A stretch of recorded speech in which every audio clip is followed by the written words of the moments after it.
Are we ready for 3 rounds of... Okay, so for everyone who's new here, it's usually 3 rounds of Geoguessr first, followed by us reading for about an hour.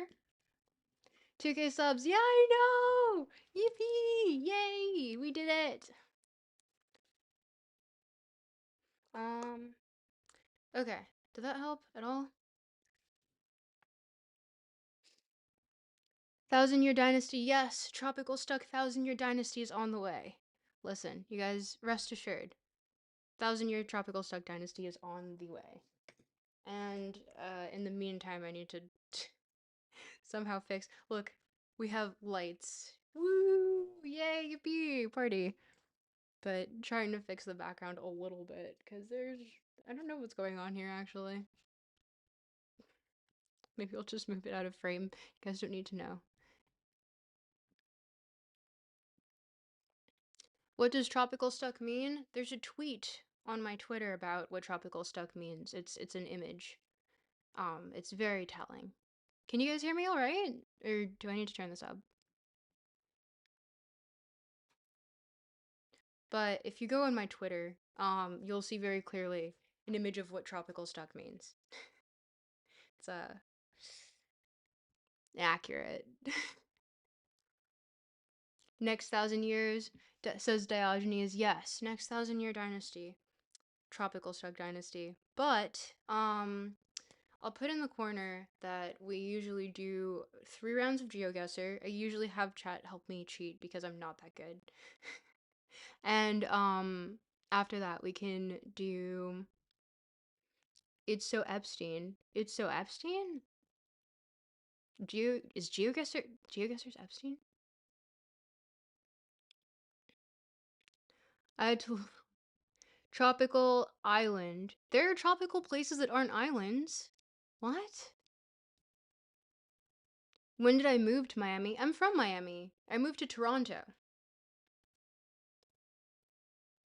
Excuse me? Pardon? Pardon? Yeah, no, I'm from Miami originally. But I moved to Toronto because I don't know, man. Vibes in Miami are off these days. I'm gonna be honest with you.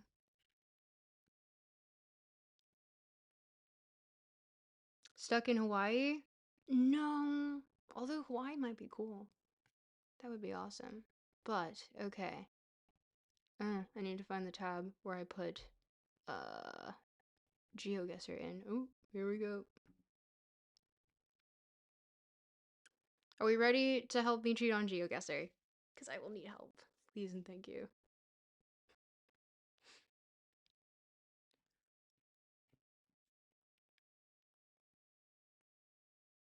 Oh, in Florida. Yes, Florida. Definitely Florida coded. I mean, spiritual Montreal? Yeah, that is true. Spiritually Montreal. Well, if you're moved, you're not stuck, you're a fraud. Ah, I don't know about that. I'm stuck in here. Tropically stuck in my head. It doesn't leave my brain. It's just palm trees and hibiscuses. I wish it would stop. But, alas, here we are. Alrighty. Open Guesser. Let's go! Am I still logged in? Ooh! Chat. Where are we? Oh wait, let me move myself out of the way. Boop. Um...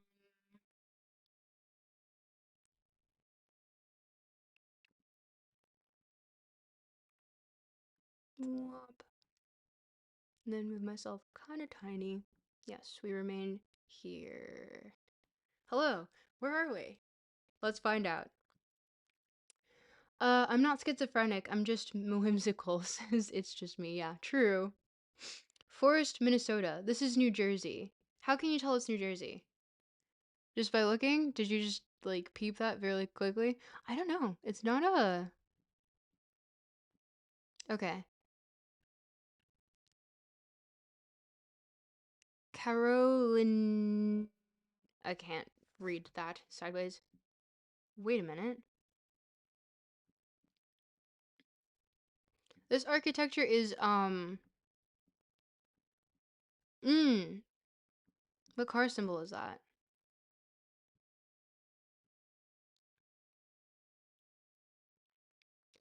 This looks like a school that they would get sued for abuse by a student when they would be fully an adult. What does that mean?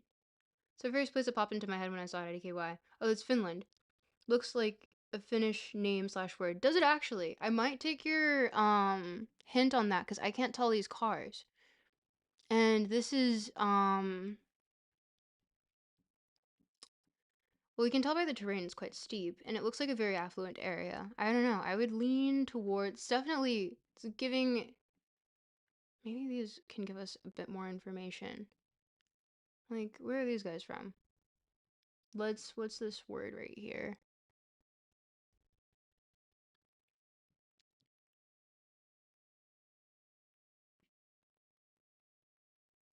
Czech? That car in the back is a Skoda. Okay. Are you sure it's Czech? I can't tell. What a nice area, though. Genuinely. Ooh. Got a little soccer field going on. Very nice, very nice. Ooh.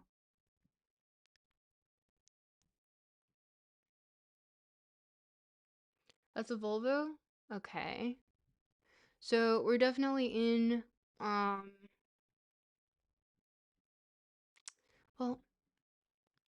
gosh, I really wish I could see the license plate a little bit better, but it's giving European, because quite thin, it has a little bit of a blue marker. KHK.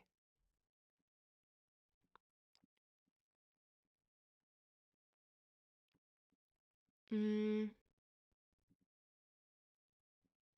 these houses aren't quite nice. Oh, thank you for subscribing. Feels like those homes have saunas inside? Probably. That sounds pretty accurate. This is Europe. Pretty sure it's Finland. Freud death drive, said Diogenes. You know, we can go on that. Oh yeah, I'm sorry. I forgot to put in the corner that we're going to do 3 rounds of Geoguessr. And then we're going to read for about an hour, and then 30-minute break where I yap with chat, and then back to reading until end of stream. Because I do not have the stamina to do, I don't know, let's say like more than 4 hours. But, okay, so I know how to put stuff on screen. I'm positive. Oh, yes. Nope, that's not true. Uh,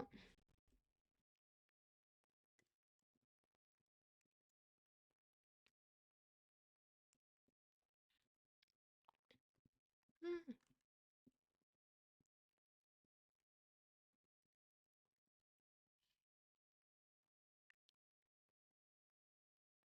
b-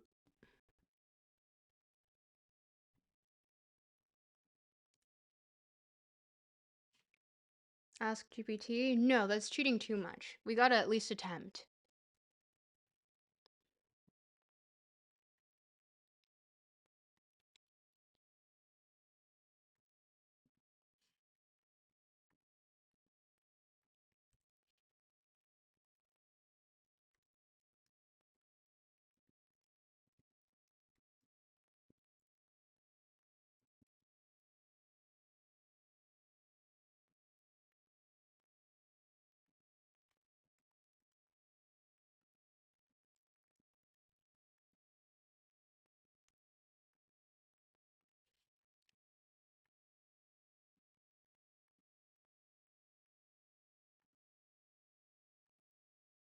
Mm, can't really read that, can you? Regular.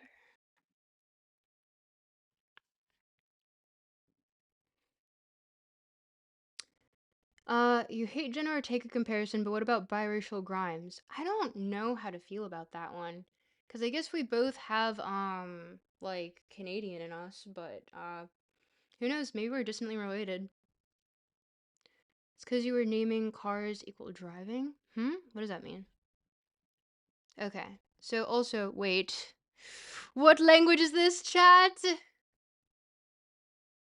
Aito Kainulainen.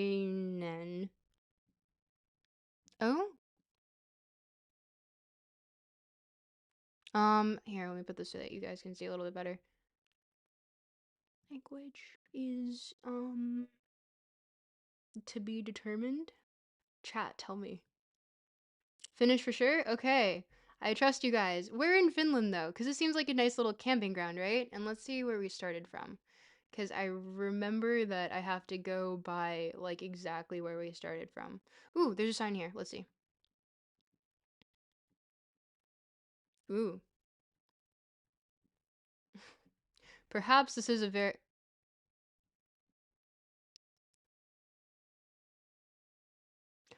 is that the name of the town? Sweden or Norway? Wait, so it's not Finnish?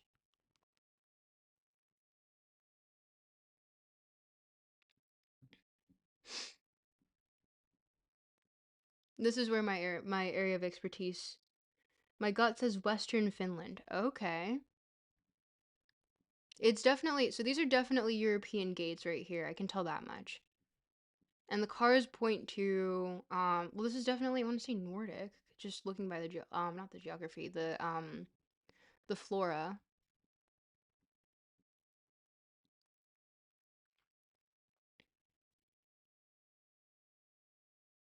Probably not Germany. Heard. Heard. Okay, let's see if we can go based off of the sign right here.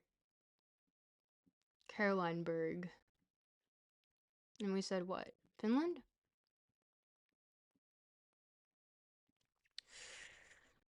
Hmm.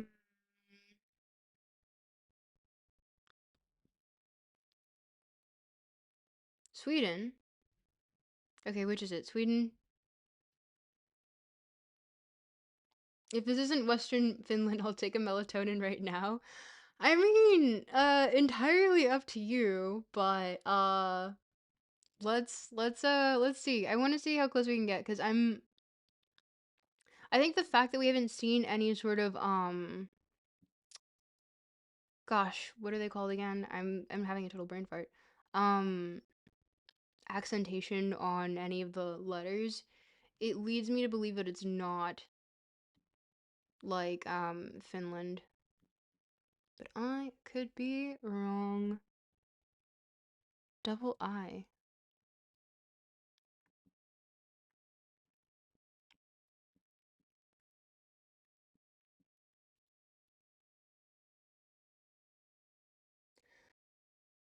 Pella, Pella Stussier? Well, it's definitely got roots in, I want to say Latin, but I don't want to assume too much. Brazil? This does not look like Brazil, unless I'm absolutely losing it. No, this is definitely, a European sign.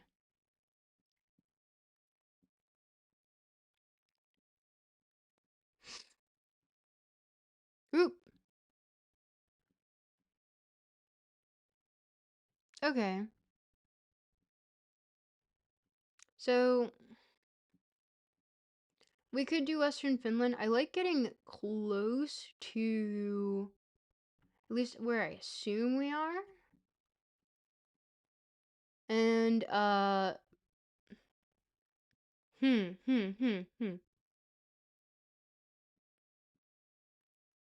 I don't know, chat. Any other hints? Or do I look around more? Rome? Yeah, got him. Street endings in Thai means Finland, right? Your guess is better than mine. I am genuinely I'm learning as I go. I only ever play this game when I stream. Ooh, what might help is the terrain function. That did not help. Sorry, didn't help. Looking for mountainous areas. Because we are on a bit of a slope.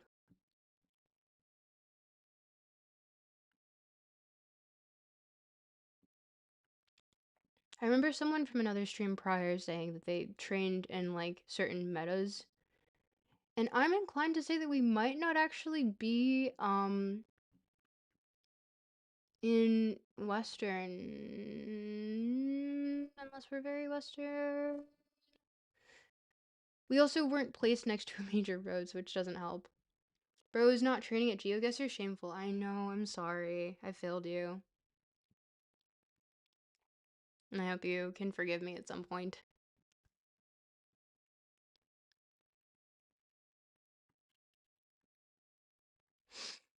Hmm. But okay, if we're really dying on the hill of Western Finland, then this is not a meta that I know very well. Therefore, I will trust chat blindly. And hopefully this doesn't wreck my score too much.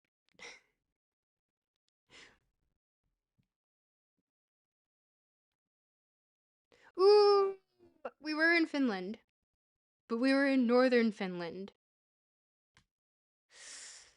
Ah, very close is what we were told. You can see right here. Very close. Very close.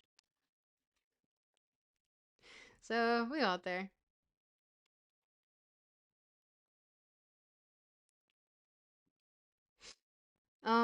Okay. I feel like we could have done better, but this is really not the meta that I'm used to. You're going to sleep early? Okay.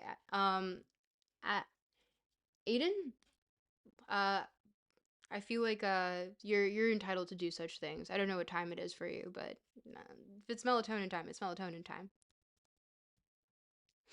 But yeah, okay. So that's round 1 complete. 2 more rounds.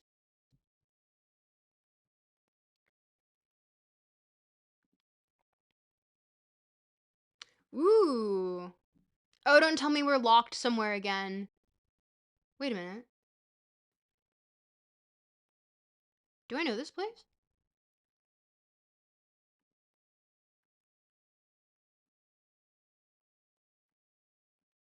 Huh? Exposico. Wait, I'm sorry, that was not the right accent, but oh no, they locked me in a space. Ooh, I hate it when this happens. Mexico or Istanbul? Huh. That was definitely yeah, it was Spanish. Woo. Let's look for some more signs. This is a lot of arrows. This is difficult. What is... We can... Okay, so we're going based off of... They put me inside of a building. This is a new one for me.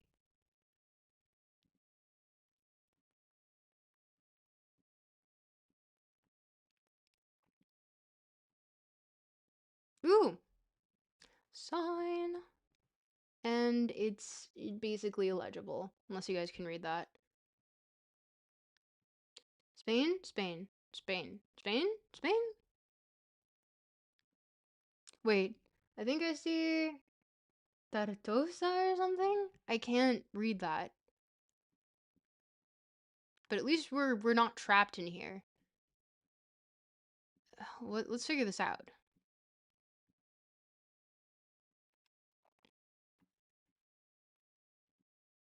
Woo! Where did we go? We were inside this building. Okay. Costa de Castel. Okay, so it's giving definitely Spain.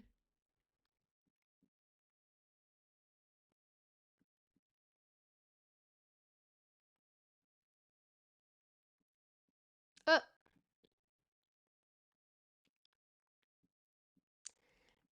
calle cortada por obras, acceso parcial solo para vecinos. I don't know. Morocco? No, no. When Freud? Andalusia? Perhaps. They really put me in a building and expected to find a location. Yes, but it seems like this is a tourist attraction. So we might be given, like, a lot of clues. Except the fact that I can no longer get to where I once was. What? Ah! Okay.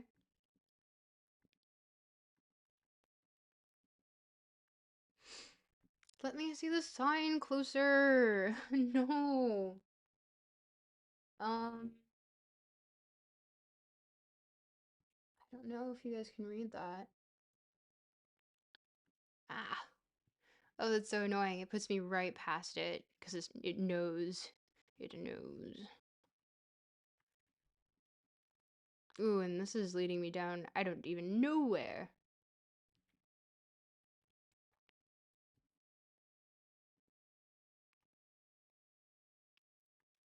Hmm. Querer de cabañas. Capellans. Calle Gesta Capellanes. Okay. Wasn't too far off with Mexico. It's not, is it, I want to say this is Spain, but I don't know the difference between Spain Spanish and Mexican Spanish enough to, but this is such old architecture. Like this seems like the geography here is giving me Europe, especially these trees. They look almost Mediterranean. Ooh, this is such a beautiful area. Wow. I would want to visit here. Uh, Carrer Costa del Castel. Okay, so I'm going to assume Spain. It's Spain for sure, yeah. Mallorca, we're not in Mallorca, definitely. Valencia, something like that. We might be in Valencia. Which is known for which is known for castles.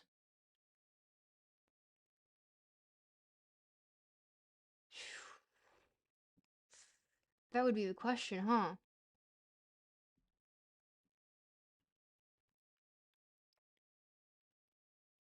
It's Cobra Tequila, hombre. Yeah, sure.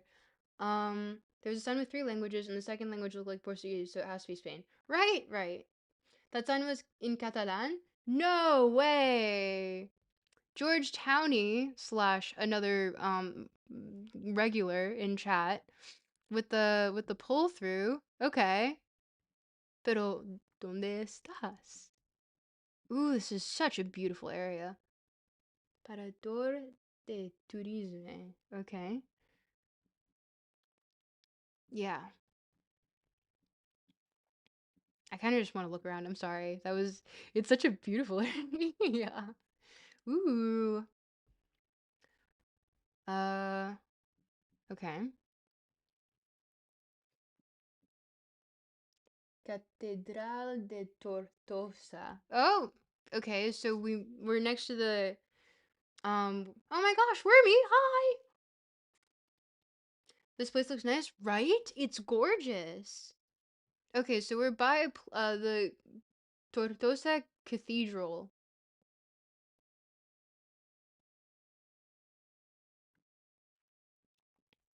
So, if anyone knows where that is. Hmm?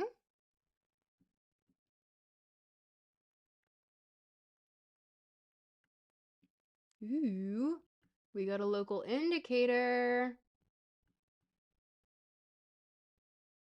Okay. I don't know if you guys are seeing this as well.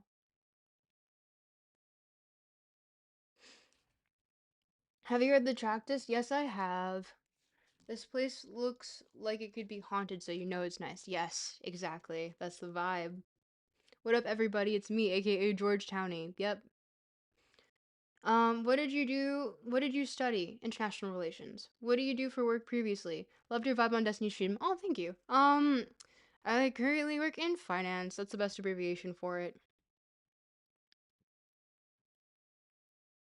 So we're in Tortosa. Pero, ¿dónde está Tortosa? Tortosa? And it was in Catalan. See, this is me trying to flex the fact. Castelo de Plan. We're definitely probably by Valencia, aren't we? It's a mountainous area enough. Tortosa sounds like tortuga, which means turtle. So look for geography that vaguely looks like a turtle. Perhaps it's fallata Dios esta. I don't. The thing is that I don't actually know Spanish, which is the most hilarious part. Oh my gosh, Lemo! Hi! How are you? Parador. Okay, that's my best Spanish impression, guys. I feel like we must be close to the ocean, but it must be an oh wow, oh my gosh. I'm sorry, I really love the way geography looks sometimes, and I'm just or not geography, but you know what I mean, like just general art, like old architecture and how it's still like to this day built up. Oh, I'm just enamored, absolutely. We must be by Valencia. Um, oh wait, no, sorry. We got a hint actually. By this sign right here. So let's zoom back in and look for Teresa? No, because we've got a bit of a Barcelona. Um,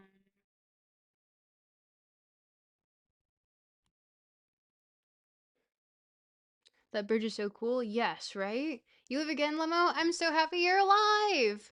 We actually just passed an area that you might have been interested in. Okay. So the way that there's a little like cliff sort of situation right here. I don't know if you guys see it. Here, let me try to point to it with my hand. But like this little like indent right here, I feel like is a really good indicator of where we might be. So let's look about the coastline for something like that. Murica, Cartagena. Yeah, I'm not hallucinating that, right? Yeah, that looks pretty similar coastline wise. We could also assume, oh no, but it's too much of a hook. It can't be here. Okay. Unless? No. No. um, yeah, the incline would suggest that we are more close to here. Cartagena. Um, thought that said Murica. I'm so cooked. So real, so true. It's probably between Barcelona and Valencia. Perhaps. Perchance. How strange. Damn, Spain is kind of beautiful. Kind of fell off, not gonna lie. I don't know. I think they're still on to something. This architecture is beautiful. Okay. So, we were in we're in Tortosa, wherever that might be. And so we zoomed in and it looks like we're about here, right?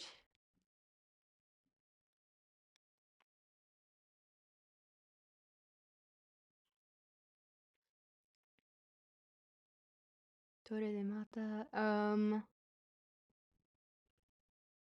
Oh man. Where might we be? Where might we be? Chad, where are we?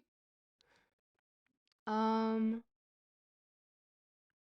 Centro Comercial dos Mares. Cabello Gordo. Teresa's, that's golf.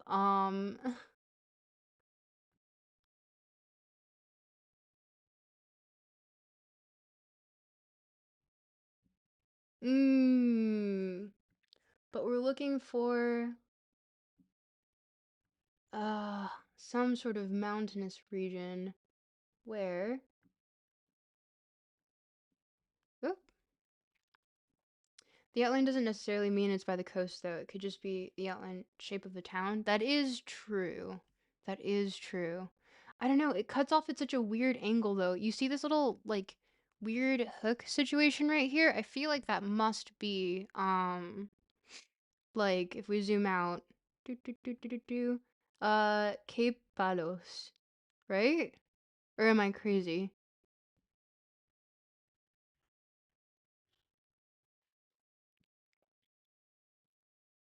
Does Catalonia even reach that far south? Mm. That's a Georgetowny question, Jan.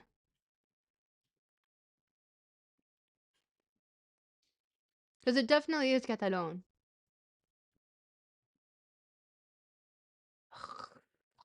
Um,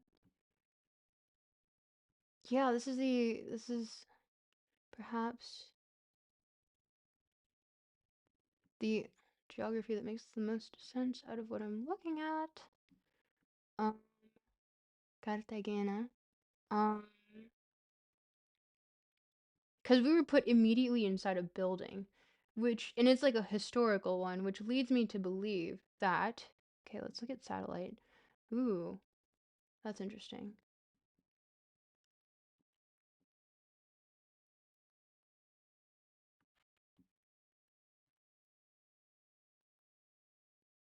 Hmm. Catalonia is right above Valencia. True. I guess we could look over there as well and see if anything pops up. I don't Oh, Valencia. Where did you go? There we go. Um,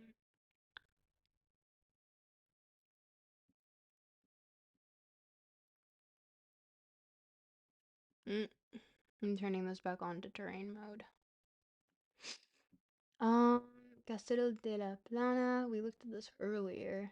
It wasn't really giving me anything to go off of that really felt correct. But perhaps I am wrong. Perhaps I am very, very wrong. I don't know. Chat. Cause I did see .cat at the end of here. Let me show you. So at the end of this, it ends with www ruta 1714 Catalonia. So it gives me the impression that we must be.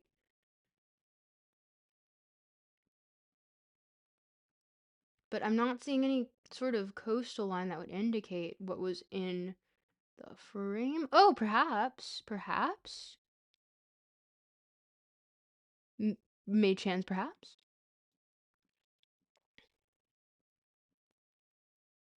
Because that is also strikingly similar in coastline to what's right there. Oh, Miami! No, get that out of here.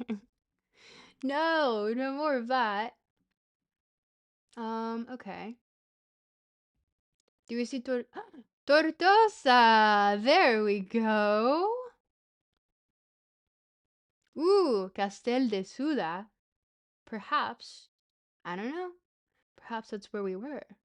Let's see if we can see the streets to get a better understanding. Because we were placed directly inside a building, right? Oh, and this sort of geography right here. Ooh, but there's a lot of castles going on. I don't know. What are we thinking, chat? It says Tortosa, yeah. I want to be, because it put us directly in a building. So I want to be accurate. It's just which building were we placed in?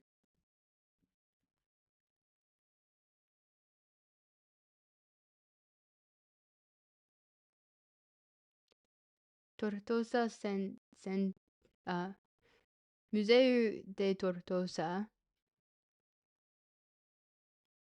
Yeah, right?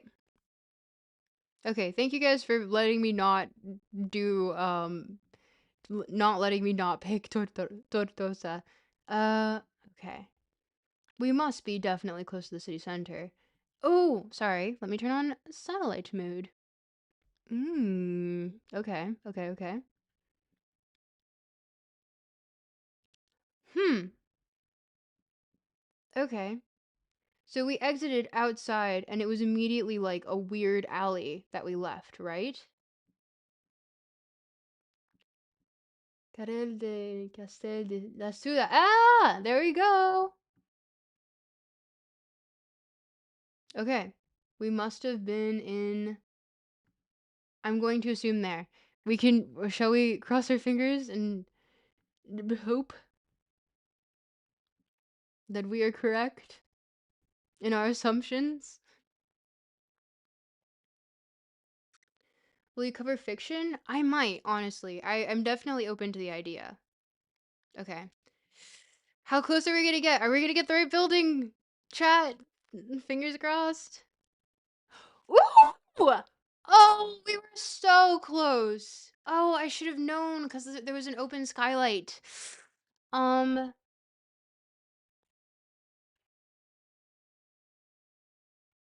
Rea, wait, I can't pronounce it.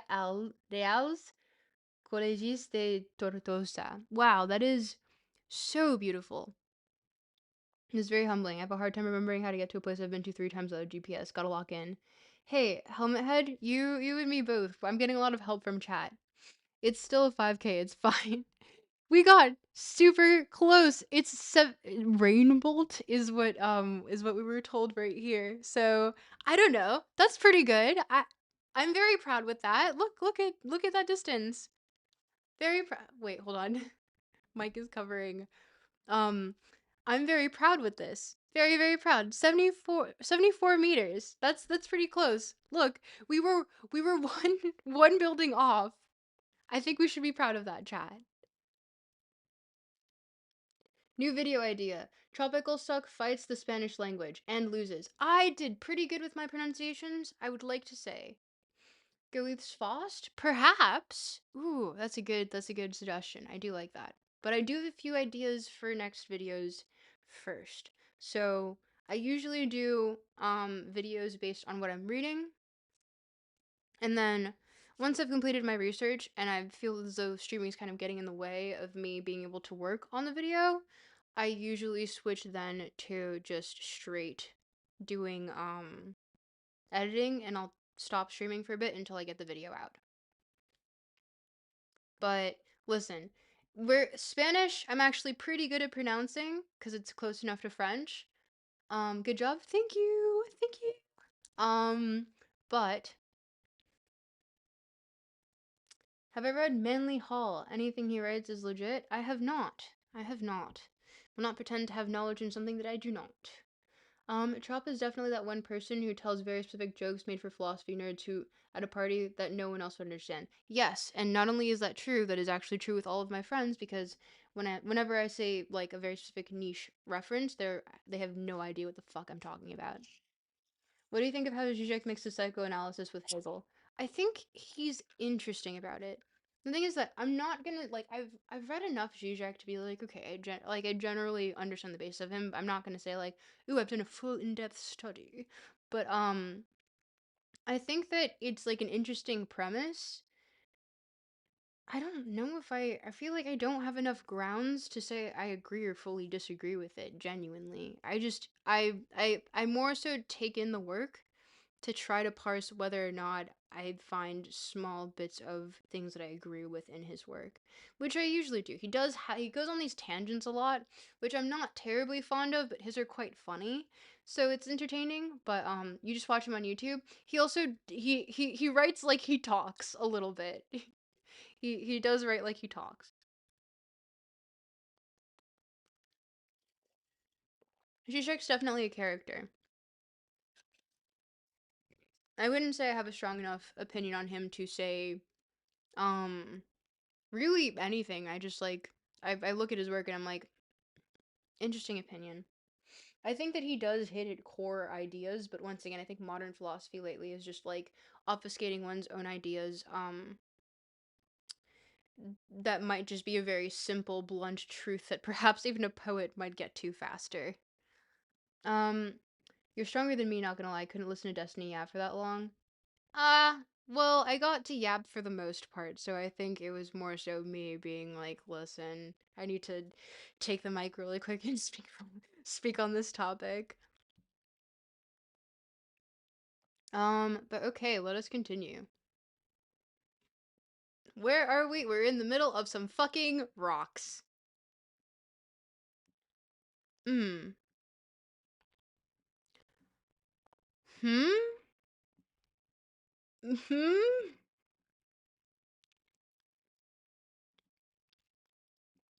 Oh man, they put me in another one that I'm not gonna know. And this is going to be fairly embarrassing.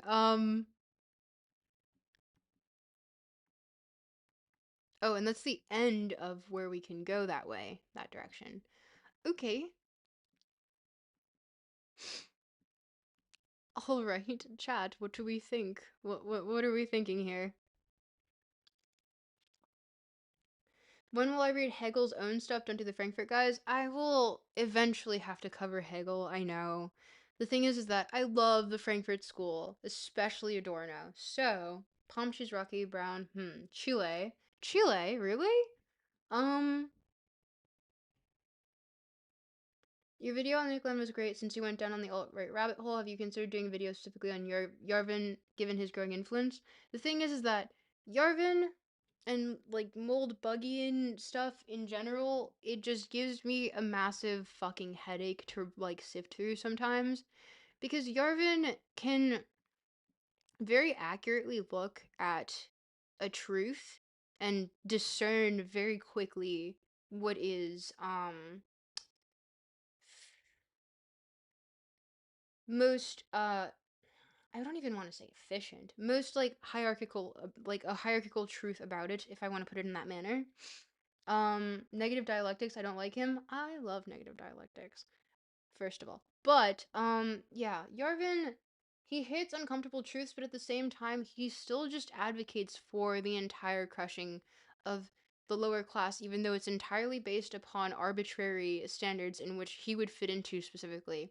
Which is what I'm like, in the general sense, if we're going to take the thought experiment of like if you were born into like would you if you're creating a world and after you create this world you have to be born as a completely random person in this world and you create that world entirely based off of hierarchy, why would you ever want to spot into such an existence? Because there is a very high likelihood that you will not get what you want, and you will not be that person at the top, which is exactly what most of these people are gunning for. Which I think is just it's a it's intellectual autophallacia. I don't know how else to put that. Nick Land talked about Julius Evola. Has Nick Land talked about Julius Evola? Um, maybe he's mentioned him. I don't remember in the works that I read, but it's funny. I don't picture South America having desert climates for some reason. These trees look a little too curated, and I want to say it almost gives Middle Eastern, but we haven't been around enough. And these trees, I don't know. This is throwing me. This is really throwing me. Ooh, the mountain range. That's crazy. Where is this? Oh, there's no way I'm guessing this correctly. Ooh, what is this?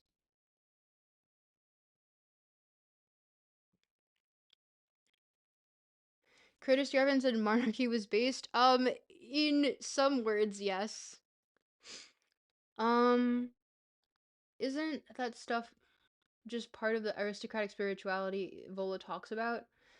Which stuff are you referring to? Their assumption is their assumption that they'd be at the top. Hi, by the way, from Destiny's Stream, said Ethan Scott. The thing is that it's sort of like Yarvin places it as like there's a CEO, sort of like board of directors at the top of society, managing things as you would a company. So it's like sort of corporate model borrowed, and it's like if you are not an apt enough ruler, philosopher, king, what have you, you are kicked from your position of power. But the thing is that it's like it's assuming like one. How are we assuming that we're going to even get to this point in which this is an actual thing that is instilled within a society? Sorry, reading chat. Um, purpose of hierarchy is to aim not to where you are. I'm 6 foot, but one day I'll be 6'3" at the height of gods. So true, Diogenes. So true. I like you already. Um, Dark Enlightenment's obsession with hierarchy and monarchy. Yeah, it is quite an obsession. Honestly, it is fundamentally meritocracy. No, it's not. I think like the idea is that it hints at meritocracy, but not actually. It's more of just like a might makes right, but make it IQ. And also, all of these guys were pushed into lockers while they were in like middle school. Um, the rocks and soil is telling me Middle East, but there's trees telling me it's a tropical climate. Listen, that's what oases are. Oases, oases, oases. Woo! We just zoomed past. This is oops sign. Ah, I can't read that, but I know it's Middle Eastern.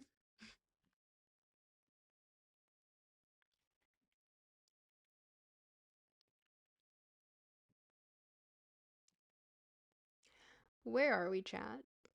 Chat, where are we? Are you a theist, an atheist, or an agnostic? I don't really prefer to be too upfront about my spiritual views, if I'm gonna be honest. Okay, so we're definitely in a man-made oasis, and I would say this would probably even be, I assume, a palm tree farm, perhaps?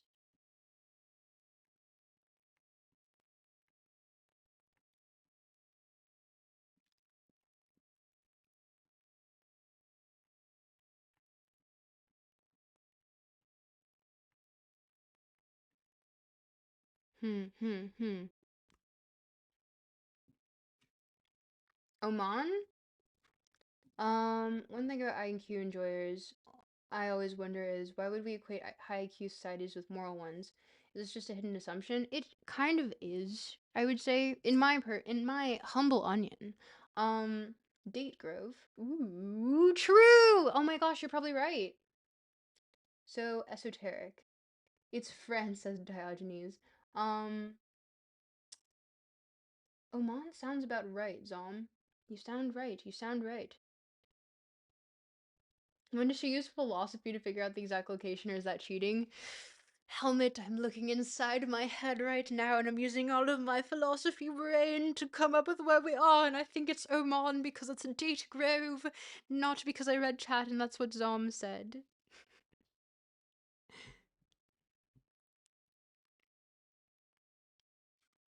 Um, I honestly am inclined to agree. Also, this mountain range is crazy. Like, look at that mountain formation. And obviously, this screams of newly developed area, you know, which usually gives the indicator of oil money. And uh, interesting. I've never actually seen this before. This looks like small little town. So it seems like quite a small little oasis. I don't want to sound terribly ignorant on the matter. Um, I mean, there's satellites up there.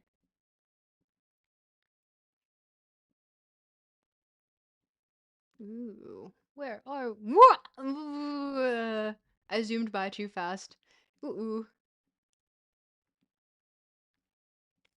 Okay. Interesting. There's a Toyota. Two Toyotas. Um.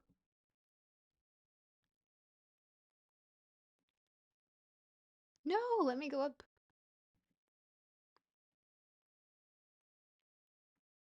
Hmm. Quite beautiful. I love it. Um.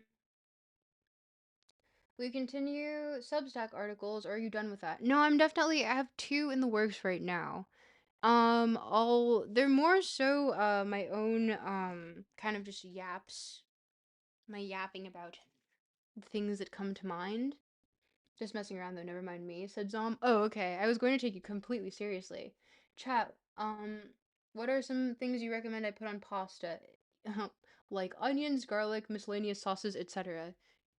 Georgetowny, why are you asking chat for cooking advice right now? Interesting. Yes, exactly. Do do do. I love these little. This architecture is quite beautiful in my opinion, and it's very mountainous. I want to. Okay.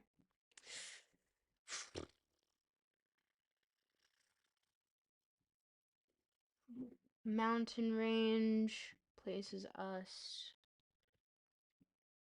Yeah, perhaps. Ooh.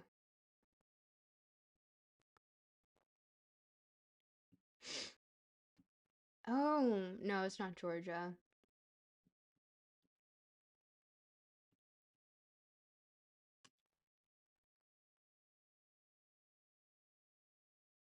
Tomatoes are good. What goes well with tomatoes and pasta? Pasta sauce? I don't know. Parmesan?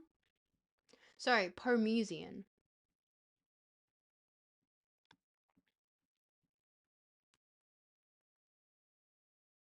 Feta or cheddar? Why would you put cheddar on pasta? Heathen.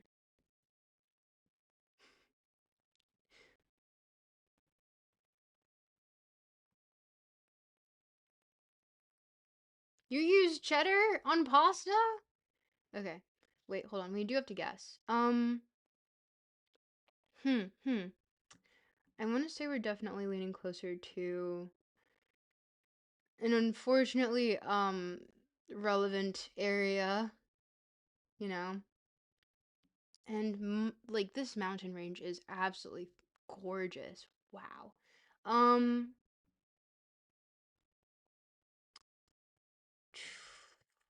okay, chat, help me out here. Are you aware of the epidemic where people just make quotes from philosophers? It's rampant now. Um, that sounds like a quote from Hegel himself. I'm so sauteed garlic. Wait, chat, help me with where we are. I don't know where we are. Don't leave me. There's small little pockets of just like, cause gosh, what an absurd mountain range, right? And a small little area with an oasis. Cheddar Philistine. You use cheddar on pasta, you Philistine. I never even checked out Amon. I did it. I'm sorry. Should I? Okay, you bring good points. But where? I mean, honestly, I feel like there's no way I'm going to guess this correctly between Iran and Oman. It might even be Yemen for all I know, because we have really no huge indications to go off of except for mountain formations.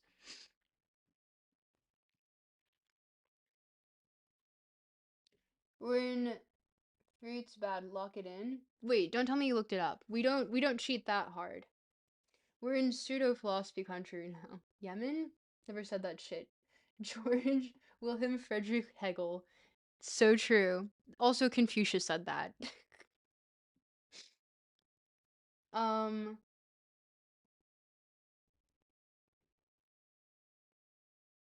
having lunch right now, said George Towney. Wait, there's garbage. You know what that means. Random sign. Uh, that should tell me something. What does it tell me? What does it tell me?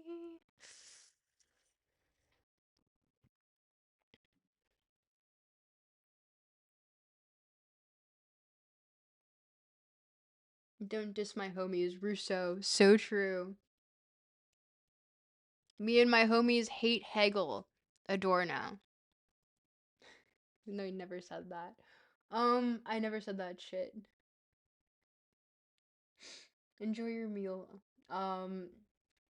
Get the model of the AC that was in the window and figure out where they sell them. So true. Be a flower.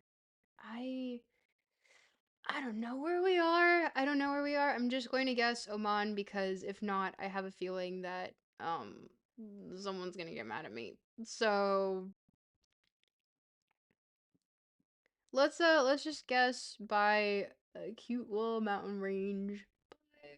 Muscat. Yeah. Well, honestly, okay, I feel like that hedges our bets pretty well, right? Because we're in between Iran, Yemen. Woo! I didn't mean to do that. No.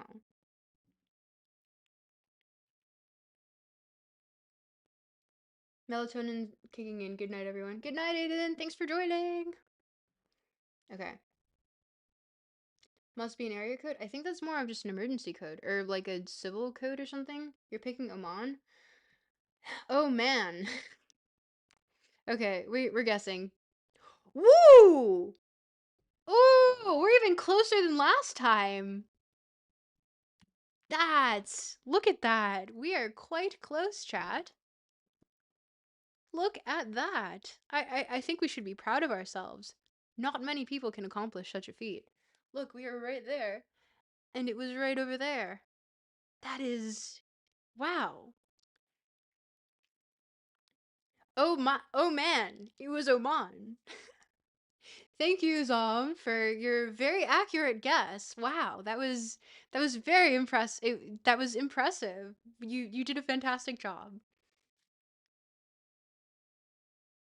She's just pretending to be bad at this. I'm not. Also, for chat, everyone who's new, it we have a bit where I use he him pronouns. So refer to me in he him male signifiers as well. So like king, brother, things of that sort. My username is a reference to a poem Hegel wrote to Holderlin about when they were still best friends. It's about esoteric knowledge. You can read the full thing online. Perhaps I will one day. That's pretty wild. Whoa, man! Zom, thank you for your wonderful guess because we would have not done this without you, genuinely. But I would say with that, we have completed our 3 rounds of Geoguessr. Thank you guys for helping me boost my score because I needed it. I really hope I'm logged in. But, yeah. We were very close to Muscat.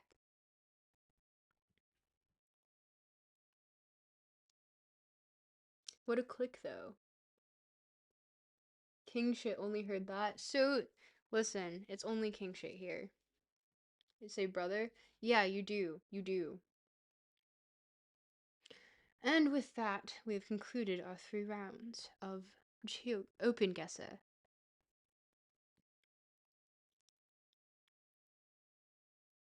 Chad. Yes. If I do say so myself. So, okay. We're reading, of course, Freud, and last we left off, I'm sorry, I'm going to make myself larger. And also hide this text right here. Because we are now reading. But also, on that note, emphasis on the A, brother. Got him. Ah, did not mean to do that. Okay. Self-select. Yes. Hello, I'm in frame. Hi, how are you? Freud. Yes, we're doing Freud. As an American, it is honestly humbling to see how many regions I lack any knowledge of whatsoever in this part of the world. Ethan, I feel you there. Uh, the amount of geography that I know is heightened every time I play this game because every single time, and I'm really happy Chad is here to help me because I am humbled completely every time I attempt to play. It is almost like I don't even want to know what my score would be if I didn't have help from Chad. It would be probably deeply embarrassing. So, to help with everyone, to pay attention to the screen, I guess. I have a visual aid in the form of this. So you guys don't get bored. Here, let me make it a little bit smaller. And every time there's a donation, I'll add something else that's just as distracting on screen. How does that work for you guys? Yeah? Oh, and if you ever want to do a donation, tech for just type exclamation point tip.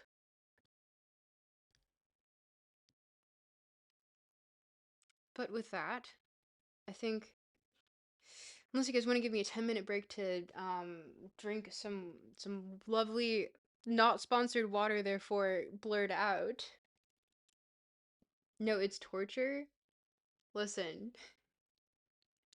how else am I going to keep your attention while I'm reading Freud? You have to, or you can donate to get it off the screen. We'll have that. Psychology is enough, or philosophy whatsoever. This is psychoanalysis. Let's not get ourselves confused here. Don't give in to our low attention spans. We can be better. We can grow. Ethan Scott, when you prove that to me, this can come off the screen. Until that day, no. O thou whom I thought thorough as tea, as we descended from through ye upon pleasure, seeking forgiveness upon unfathomable, irregardless, non-pulsed enormity of disinterested. Is this your way of indoctrinating younger people into the cult? Is reading a cult? Yes, reading is a cult, and here's how to join. You should use copyright free music background. I usually play the Minecraft but make it Midwest emo in the background. I can also do that for you guys if you want. I say that. I said that. Oh, you're saying that wait, I'm sorry. What are you saying? It's just me?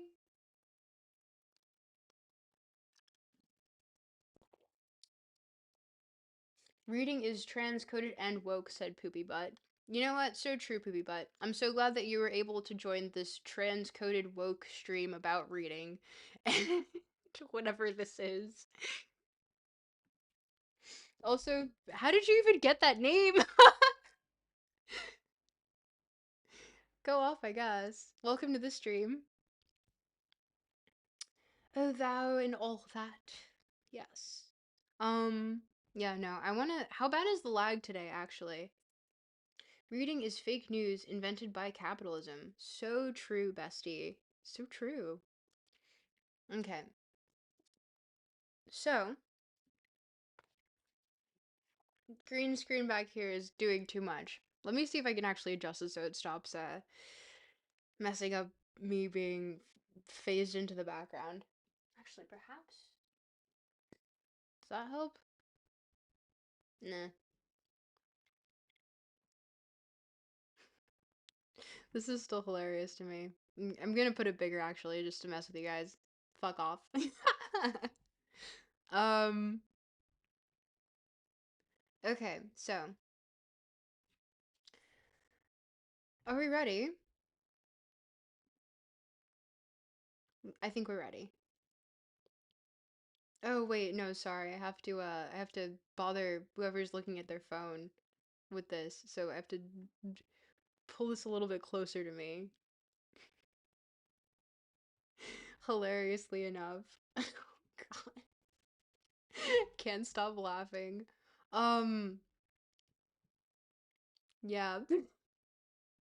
True cell. Is that a true cell? Oh. Anyway, okay, let's go. No certain decision can be reached from the analysis of a single case like this. On an unprejudiced view, one gets an impression that the child turned his experience into a game from another motive. At the outset, he was in a passive situation. He was overpowered by the experience, but by repeating it, unpleasurable though it was as a game, he took an active part. These efforts might be put down to an instinct for mastery that was acting independently of whether the memory was in itself pleasurable or not. But still another interpretation may be attempted. To give context for this, I believe the last part that we were reading. Oh, thank you for subscribing, Potato. How did you manage to get that name? I'm jealous of you guys. Reading Freud with a flickering green screen beside Subway Surfers is actually an epic 2026 vibe. Listen, Ethan, we're doing our best here. We're trying. Um, if you guys donate, I'll put either some I'll depending on who donates, I'll either put something more annoying to compliment it on screen, or I will take something away. The donation must be at least $2 though. But to give context of this, he's talking about, I believe, a child, who made a game whenever his mother was gone. Of, oh, this is what I get for finishing an entire video before coming back to Freud. Um, yeah. Essentially, he's talking about a child whose mother left and then came back, and so repeating the sort of unpleasant nature of it in the game to, um, negate the feeling. I This is extortion? I don't know what you're talking about.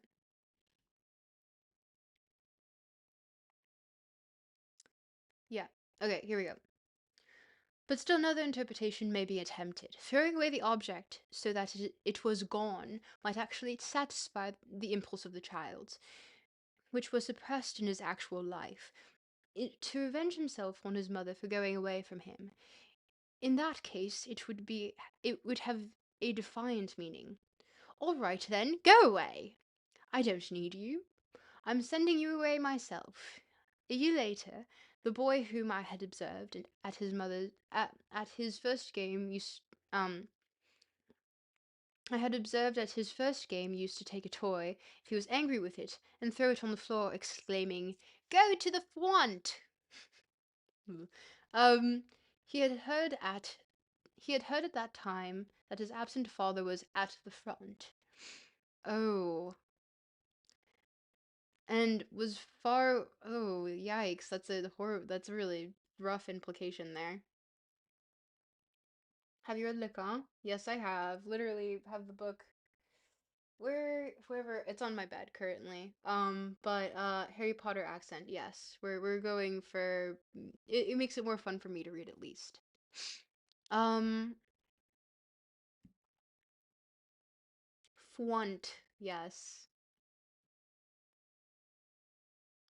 Oh wow, you're not speaking in a German accent? Immersion breaking. Listen, listen, listen. I will not attempt a German accent. I will not attempt to speak German without the help of my phone at this point, because I had an entire video made of me mispronouncing German. So, absolutely not. Absolutely not. And you can blame George Towney for that.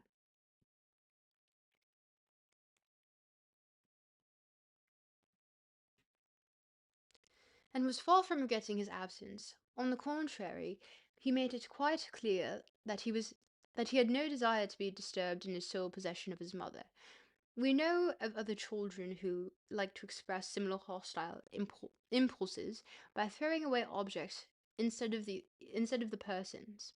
We are therefore left in doubt as to whether the impulse to work over in the mind some overpowering experience so as to make oneself master of it, uh my contact work over in the mind some overpowering experience so as to make oneself master of it can find expression in a primary event and independently of the pleasure principle. For, in the case we have been discussing, the child may, after all, only have been able to repeat his unpleasant experience in play because the repetition carried along with it a yield of pleasure to another sort, but none the less a direct one. Nor shall we be helped in our hesitation between these two views by further considering children's play. It is clear in oop, um implication in Freud. No way. Diogenes. Implication in Freud? No, never. I lose my train of thought when I make so many mistakes reading. You and me both, JB. Just the vague old world transatlantic Disney character accent, huh? Yep, that's what we're going for. Listen, if I had a better British accent, I'd work on it and use it for the stream, but for right now, this is just what helps me keep engaged.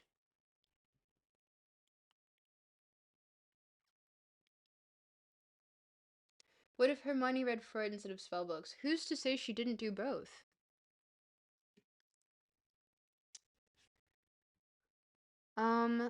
It is clear now that in that play, children repeat everything that has made a great impression on them in real life, and and that in doing so they ab- abstract the strength of impression and, as one might put it, make themselves master of the situation. But on the other hand, it is obvious that although play is influenced by a wish that dominates them as a whole, the wish to be grown up and to be able to do what grown-up people do.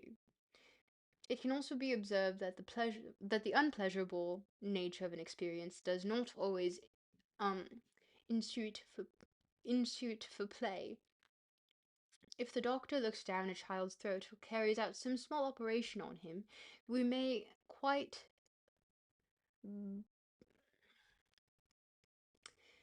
we may quite we may be quite sure that these frightening experiences will be the subject of that next game. But we must not in that connection overlook the fact that there is a yield of pleasure from another source. As the child passes over from the passivity of the experience to the activity of the game, he hands on the disagreeable experiences to one of his playmates, and in this way revenges himself on a substitute. Nevertheless, it emerges from this distinction that there is no need to assume the existence of a special initiative instinct in order to provide a motive for play. Finally, a reminder may be added to the artistic play and the artistic imitation carried out by adults, which, unlike children's, are aimed at an audience, do not spare the spectators (parentheses, for instance, in tragedy) and parentheses, the most painful experiences, and yet can be felt by them as highly enjoyable. I'm assuming he's speaking about catharsis here. Freud is the spells. True. Chat, how are we doing now that Subway Surfers is harassing you on screen?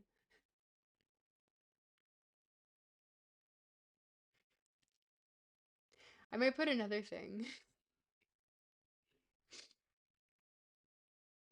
Um, Deep Programmer says, "What's up? I'm so happy that the CCCRU is a thing. Toronto needs some action. Toronto's getting all the action.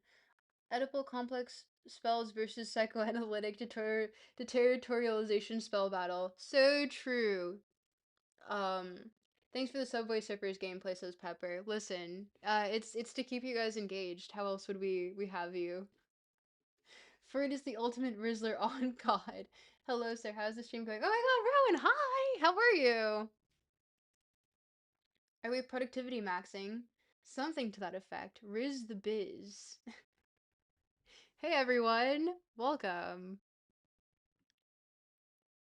Put on classical music. It's copyright free, I think. It actually isn't, depending on who it is. But here, I will actually put. Is that for the Gen Z kids in the chat? Yes, yes. It's also just for. It's to annoy everyone else. Freud teaches us about Freudism. No, about Fordism.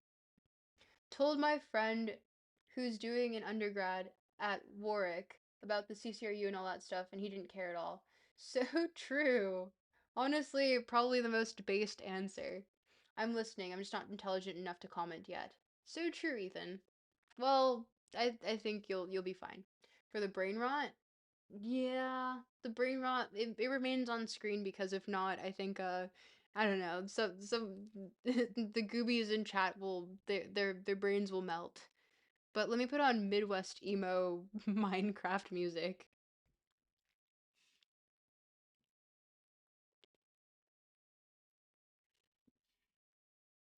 Here, you guys get a beautiful um can you guys hear that? Is that too loud? How loud is that? And is it fine? Freudism sounds based.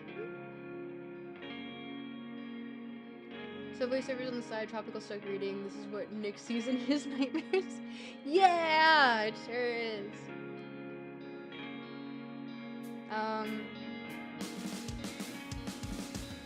I think the Subway Surfer would fit into something like Phenomena, in how serious it is, but I'm not sure if Freud deserves this. Freud, with his use of, obscene, often sexual, metaphor, for the sake of marketing, in my personal opinion, because it doesn't actually convey the point any better, I would say that you seem like someone who would be friends with J-Rag. Cannot confirm or deny. Well, it feels like I'm on a beautiful beach while someone shoves Subway Surfers gameplay into my face and reads Freud. I'm so happy that that's the way that you're feeling about this. Very Midwest emo. It's loud still? Okay, let me turn it down a little bit. I'll put it like here. How do we feel about that?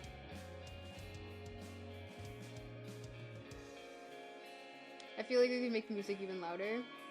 You're reading about playing a kid playing games. Do you have gameplay a little loud? Okay, let me turn it down a little bit more.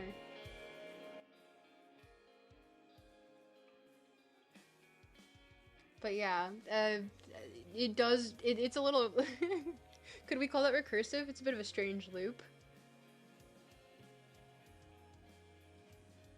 It'll be funny if you put the music on max and we listen to you read without being able to hear anything.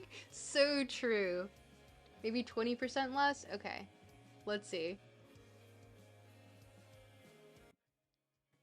Ooh, that killed it. I don't know what it's like for you guys. Hopefully that's like, low enough. How are we? I won't continue until we agree that the volume for the music is low enough. Overstimulate maxing, so true. Subway Surfers is just a Sonic bonus level forever? Probably. Sorry, that message came through late. Well, it was good. Okay. General question. What's your background in philosophy? BA, Master's, PhD? If you don't mind answering. How is this classical music So, okay, copyrightable classical music is essentially by the person who, it depends on whoever's doing the arrangement and also who's in the, Beyond Man said, hey, it's good, IMO, what's good? But it depends on who's doing the arrangement and who's playing as well, because it might be like an orchestra that copyrighted their cover of that classical piece. George Towney, go. Eat my pasta and attend to other things. Goodbye, everyone. Goodbye, GT. Thank you for joining. Bro, Mozart is gonna strike you down, lol, bro. Listen, one, you're my lol, bro. And two, can you talk a little bit about the areas of philosophy or occultism that you're best read on? What really interests you about those areas, and what do you want to do with it? Okay. Am I glitching out? Good question. So, areas of philosophy or occultism. I'm not really so much of an occultist as I am more into philosophy. It just happened to have an overlap there with Nick Land. The volume, of a music level is good. Okay. Blast Ride of Blast Ride of Valkyries. We need the adrenaline for this dry ass text. So true. I'm gonna refer to you as Rudolph. It might be lagging now a little bit more with the music. Oh, perhaps, perchance. Oh, actually, it just seems to be. Ooh, I'm dropping quite a few frames. Actually, it might be because of the music. Maybe we just make this very small. Very small.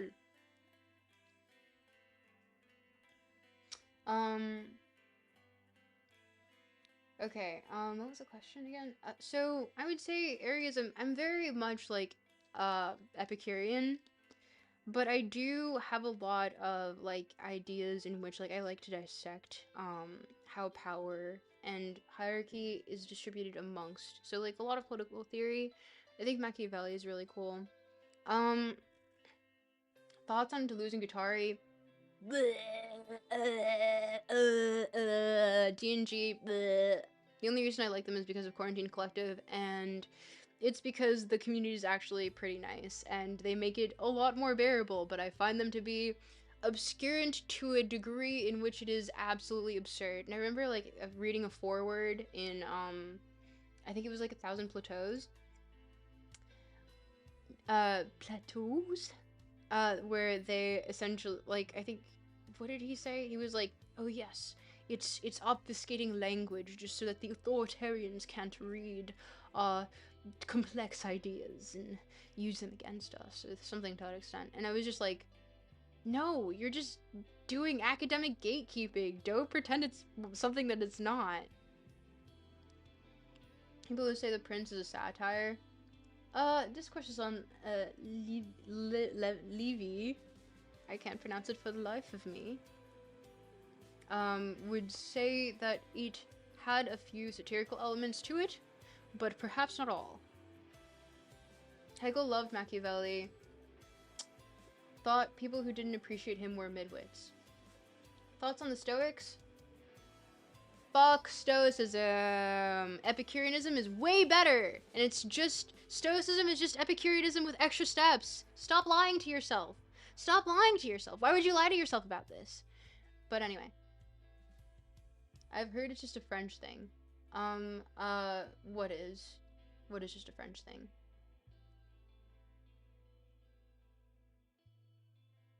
I'm saying it in a funny accent so you can tell I'm an intellectual. So true. Yes, I think if I'm being posh British, if I have a posh British accent, then of course you must think that I'm slightly more intelligent than the average American. And or Canadian. How do we feel about the the fact that Midwest emo is still playing? It seems like the drop frame rate is... Ooh, nope, it's still dropping a lot of frame rates. Yeah, I think we might need to drop the music, guys. Or perhaps I think I know something that might be happening.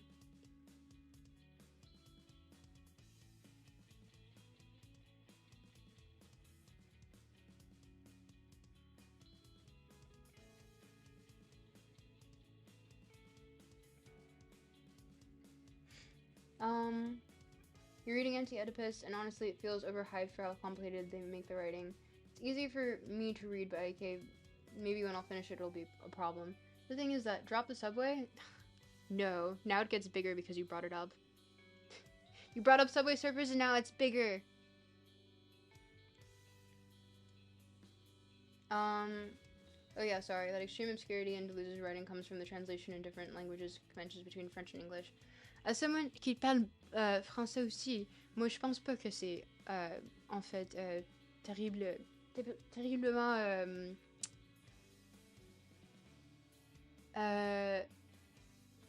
c'est en fait plus difficile que à faire des explications tellement florales, on dirait.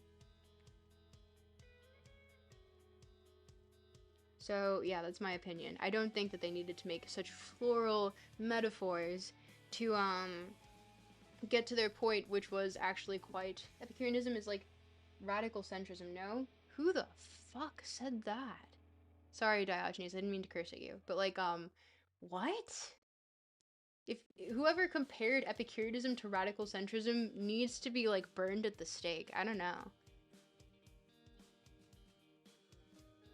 Epicureanism is, like, quite the opposite, actually. Not to say that it's centrism. It's not something that you can really, I want to say, put on a political spectrum.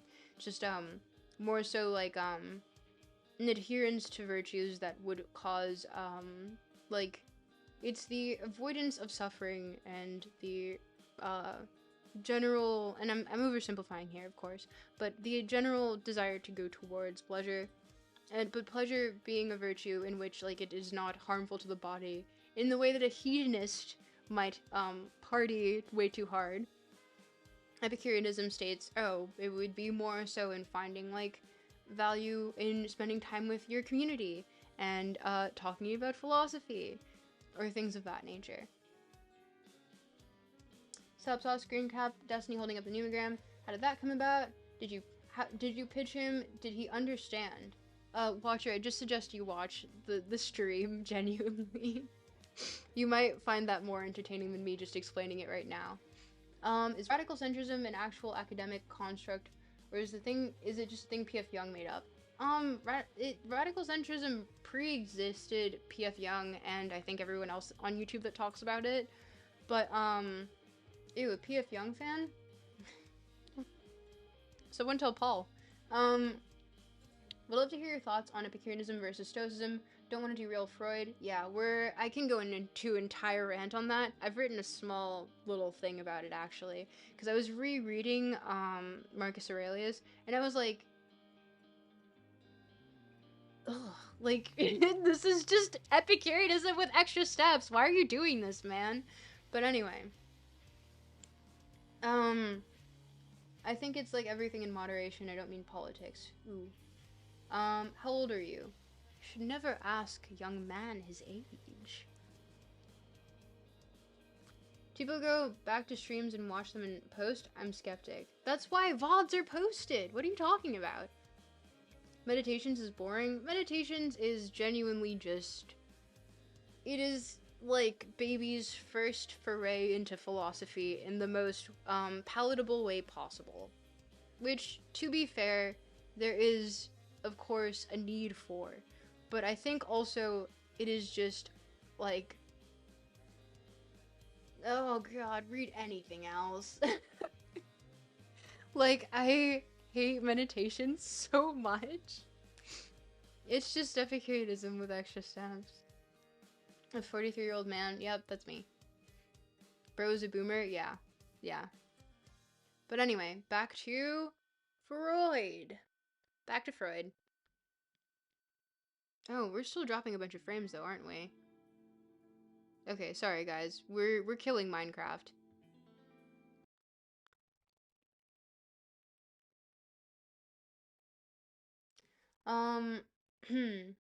Ungstad is tropical stuck.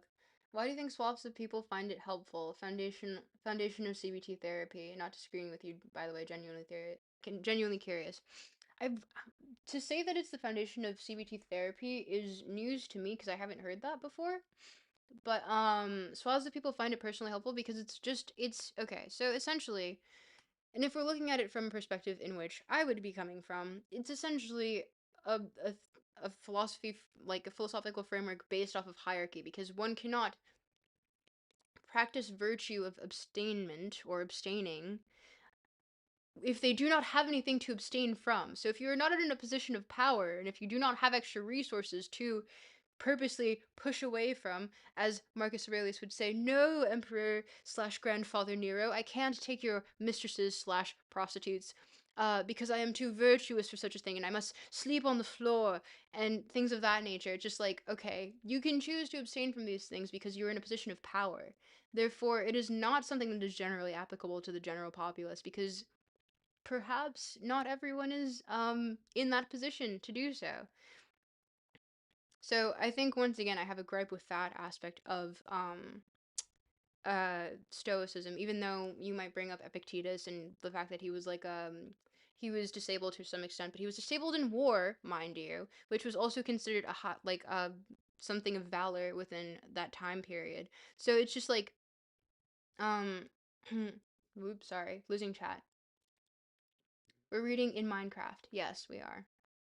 Canadian internet is just a moose with a router. Yeah, it is. Swaths of people. So choppy, oh my lord. Yeah, I know. I don't know why the frame rate is dropping. I'm sorry. Okay.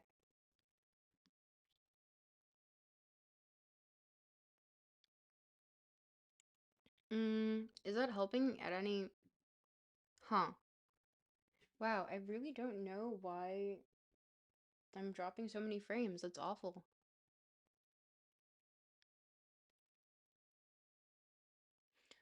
Um, Can you abstain from indulging poverty-coded vices that lowering oneself? I could equally see answer being yes or no. I'm sorry. What? I didn't get that one. Got Rudolph from Rudolf Steiner. Oh, interesting. I'll still call you Rudolph. Yeah, no, I don't think it was the um uh I don't think it was anything taking my frame rate. Give me 1 second. I think I know what's taking my frame rate.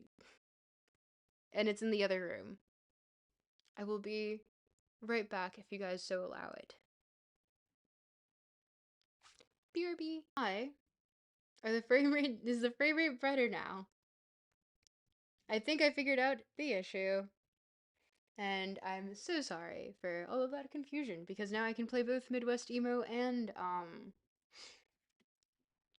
and what have you. Here's some fun background music for us. If you guys can hear it. Who's still in chat? Cause sorry for that.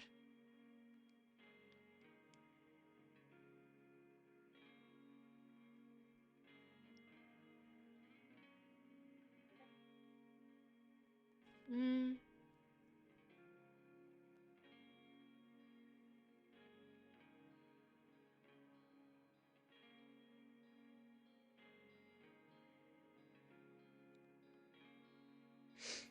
Okay.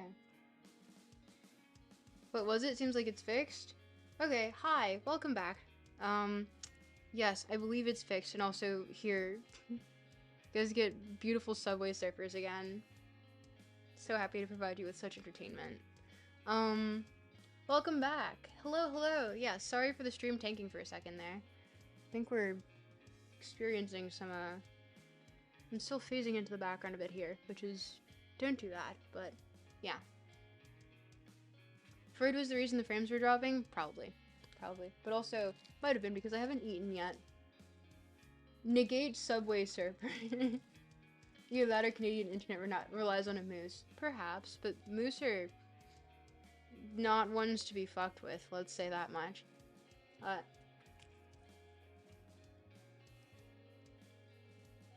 Unintentional ASMR.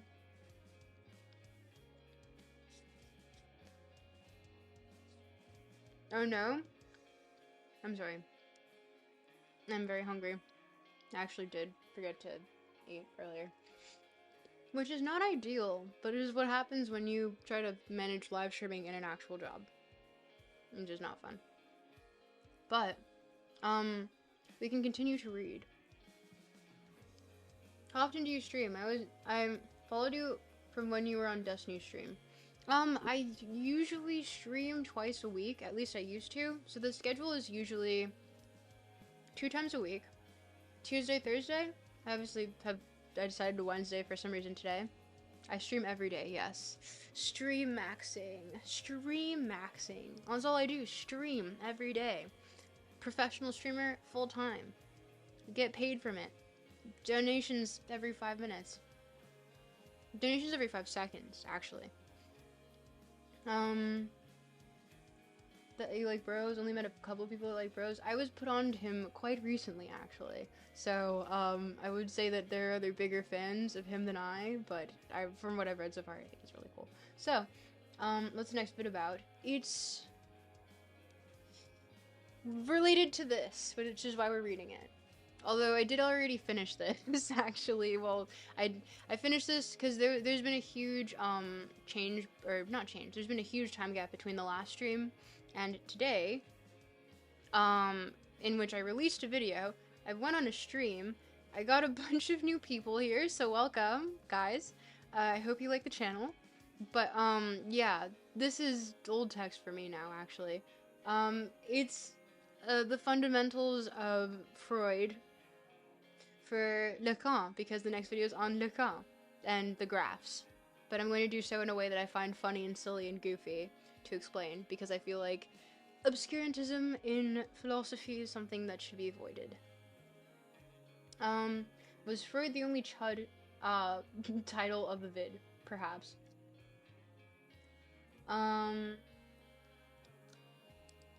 Lacan's graph looks cool. It's honestly like a lot less complicated and more complicated at the same time. It really helps that I'm a native French speaker, because I realized upon reading the English translation versus the French translation for Seminar V, which is Seminar V5, um, he's really he's pulling dad jokes all the time mid lecture to make you like engaged in the actual text, and it's actually interesting and funny, and like the metaphors carry over a lot better. But and it's difficult text even in French, don't get me wrong, like this is obviously a university level course, but at the same time it's like, oh, this is palatable, and it's not just this dry disgusting text, because I also have seminar 5 in English now. I forget the translator. It's on my bed. I can probably go get it. But yeah, the English translation is rancid and just awful to get through. And it doesn't, for the most part, a lot of the like uses of words, I wouldn't say either they either translate improperly, like they feel like they have a bit of a different definition in English, or just like there are certain puns that are not translated that would have helped like the text make a lot more sense. Like there's so in French there's the nom du père, which is like the name of the father, which is Christian. And so he calls it Lacan calls it the nom, like no, the no of the father instead of the name of the father. So it's things like that that would help with the translation that they just omit completely in the English translation. So yeah, go figure. It makes it absolutely disgusting and awful to read in English. I would not suggest it. Um,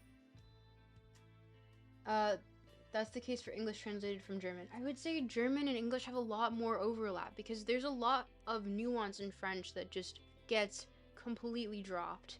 Because I've read a lot of like, and obviously I'm not a German speaker, so I wouldn't even attempt to claim that. I think there's a video incriminating me on how bad my German is, actually.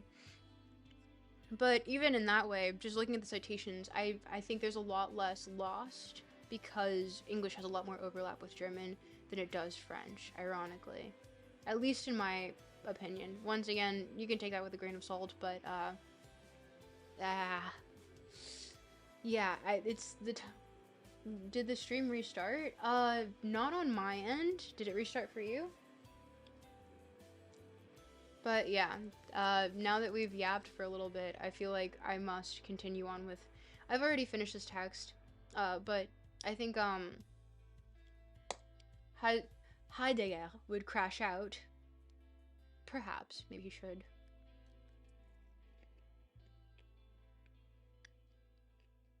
But, alas. Sorry for the unintentional ASMR, I'm starving. But, French is a Romance language, German and English are Saxon, that's why, yeah. Rough day honking? Yeah. Listen, I'm super hungry. I'm so hungry. It's been a long day. But I did want to stream. The stream says it started like 15... On my end, it says it started 2 hours and 3 minutes ago. So, I don't know how it's working over there. That is odd. But, alas. Shall we continue? Well, actually, okay. Nom nom, yes. That's me right now. I'm sorry, I'm hungry. I'm starving. But, yeah.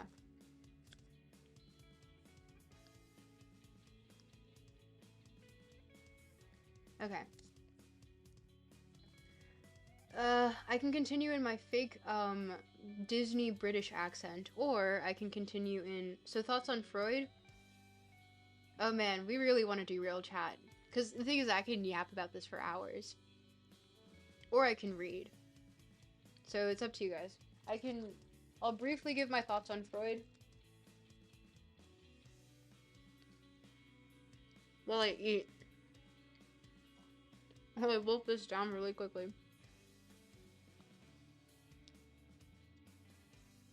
You should do reaction streams, lean into slop. No, there's something internally in me that just it is disgusted by slop. Don't touch me with such things. Would never slop can never touch me. I am deeply offended by such an accusation.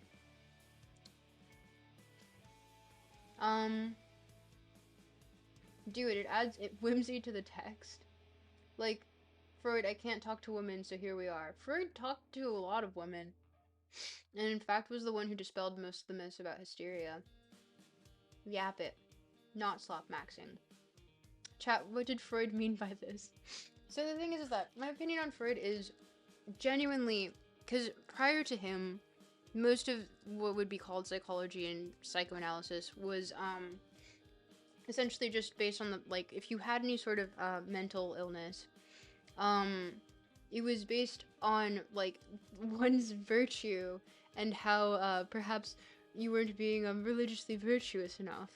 Or sometimes it was like an allusion to like genetic disorder, not disorders, but it was thought to be genetic, but also, you know, you have like the things like the four humors to make sense of it and things of that nature, right? So Freud was the first one who came along and was like, perhaps this is something to do with the way that we raise children and the stimulus that they're exposed to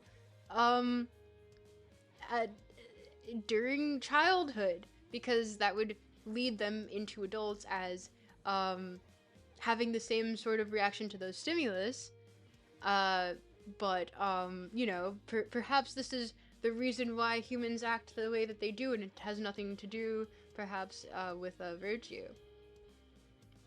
Nietzsche did psychology. Is that another fake quote? But yeah. So I think in that sense, he is obviously prolific in the field. Did he get everything right? No. No. But he did he led the path for a lot of other very interesting people in the field. It's not the four humors, duh. Yeah. But and also I have a huge gripe with the way that he uses like sexualized language as a means of like getting a point across or making it more shocking, like a text more shocking to an audience, so that it like it reads like it reads better the same way that this slop sort of on screen helps you want to pay more attention, you know?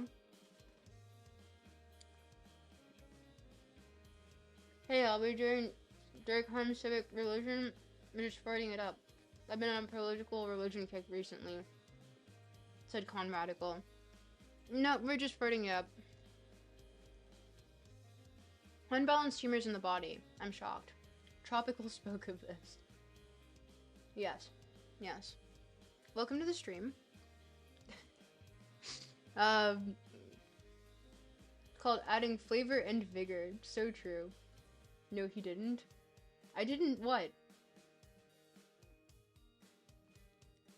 What did I not do? Okie dokie. Yeah, we're flirting it up in this chat. But I hope that was a general, like, primer on how I feel about Freud. Do I think that he's essential and foundational to psychoanalysis and later on psychology? Yes, of course.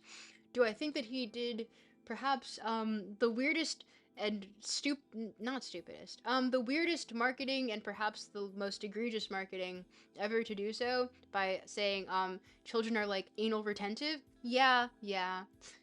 I don't think that's a hot take either. Thus spoke tropical.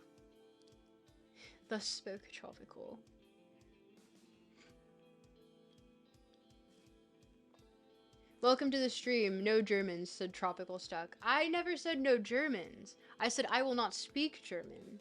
Because it's embarrassing, and I'm really bad at it. really bad. So, look away if I ever have to say, because German does appear in this text, unfortunately. But, I will take out my phone and find trying to find a translation first. What's odd about it? What's odd about what? Did I say something was odd?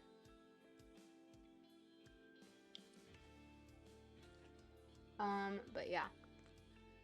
And,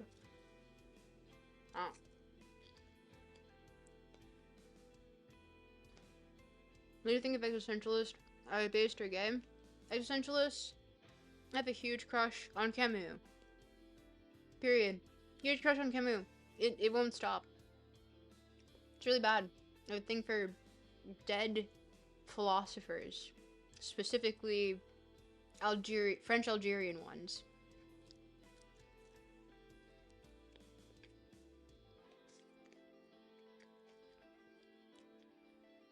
Tyr says, what's odd about inattentive children? I think the general verbiage is unnecessary, because there are so many other ways to articulate such a point without referring to such things in such a manner. And yes, I know it's all about repression and all of that, but at the same time, is it necessary? Is the literal vocabulary used necessary? No. No, not at all, actually.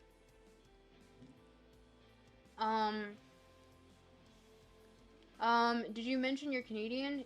Yes. I'm also American. He's a beautiful French boy, why wouldn't they? Yeah, Camus is just like, I don't know, the way that he writes, like, even in the English translation comes across beautifully. I would wholeheartedly suggest reading Camus if you haven't. So, and I know that's like, not sure how Eros would be described in a differing language. I mean, go on that.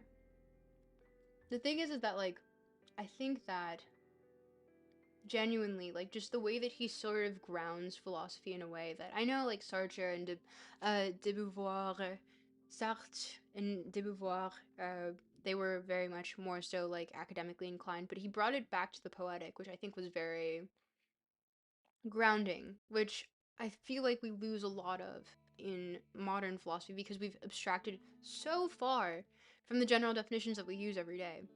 So of course it comes off as academic gatekeeping, you know? Thoughts on Rue's contribution to psychoanalysis? Wouldn't know enough about the topic to actually have an opinion on it. Genuinely.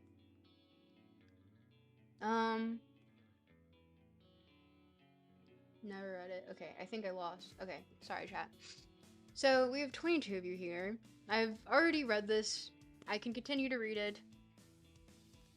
I know that every time I read, chat is like, ugh, no, don't read anymore. And I even put this slop on screen so that you guys can handle it a little bit better. But, we've been on this page for like an hour now. So, I think we've got to just trudge through it a little bit. And if you guys want to entertain yourselves in chat while I trudge through this.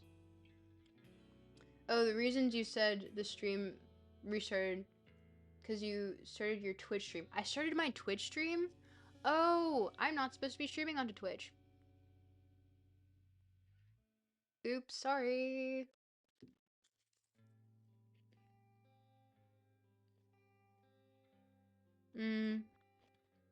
Favorite movies, show? We're not here to talk about me. We're here to talk about Freud. That's what we gotta keep in mind. Reading is what you're here for? Apollo is correct. Chud through this? I will chud through it. I will chud through it. But yeah, entertain yourselves in the chat because it's about to get real boring. Well, okay, I was a biochem major, so it's really more just my curiosity about social sciences generally. I mean, that's fair. I should have made tea or coffee or something. See, if this was Twitch chat, someone could tell me to go make tea or coffee, and then be like, be right back, guys. Make coffee, come back, have more energy, read like a champ, speed read. It would be so fast you wouldn't even know what happened. But instead, I've moved my platform entirely to YouTube. And now I'm beholden to the will of YouTube, which is also the fact that I can't get any sort of super chats or whatever. Just got here, though. What are we reading specifically? So we're reading Beyond the Pleasure Principle. So essentially, right now he's talking about he stayed with a young boy and his mother, and whenever his mother would leave, he would essentially play a game in which he would throw the toy across the room. And so Freud is trying to make sense of why the child would do this. Excuse me.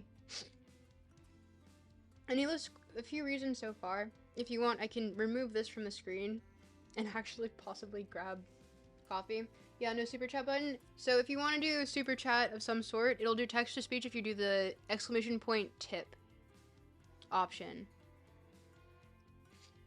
I probably should have pinned that as a comment now that I think about it.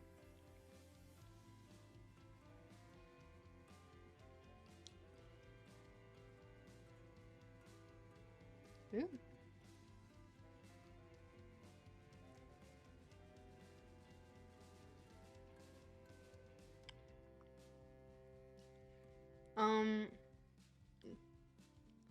Earlier before the break, I said Freud was right, and my comment was deleted or lagged into oblivion. Oh, I'm sorry. We can do without it. Listen to Gary Newman. Record pleasure principle. It just, it has that song Cars on it. That's really funny. Yeah.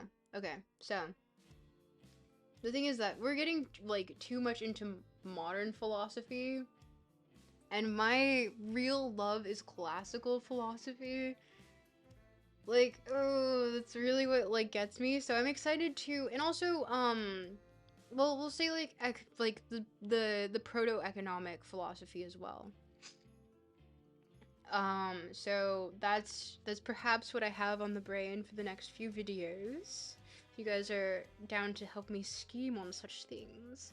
Cause I do actually need to save up, because one of the plans is to perhaps go on a little excursion to talk about, a philosopher that I'm quite fond of. Return! Do you not want to multi-stream? No, I'm not multi-streaming. We're keeping it entirely on YouTube. German idealism. It has its place. It has its place, Rudolph. Evola's Eros Mogs all. I don't know about that. I don't know about that. Do you listen to Agnes Caillard? No. Complete the system. Wait, where am I? Base classical, yes. Yeah, no, I would. So, next video, to give you guys a brief on what's coming up, is Lacan. Video after that is perhaps, proto-economic related. And, if you guys want to help support that, donate, I don't know, wait, just do text to speech. It has to work, right? The thing is that I haven't streamed in so long, I haven't actually checked to see if the system is functioning. And it's not! I am stupid. And also dumb. Oh, no, it's working! Let's go. And does the actual link work? And the link works. Not only that, but, you can do text to speech with that. So yeah. Here, let me pin that.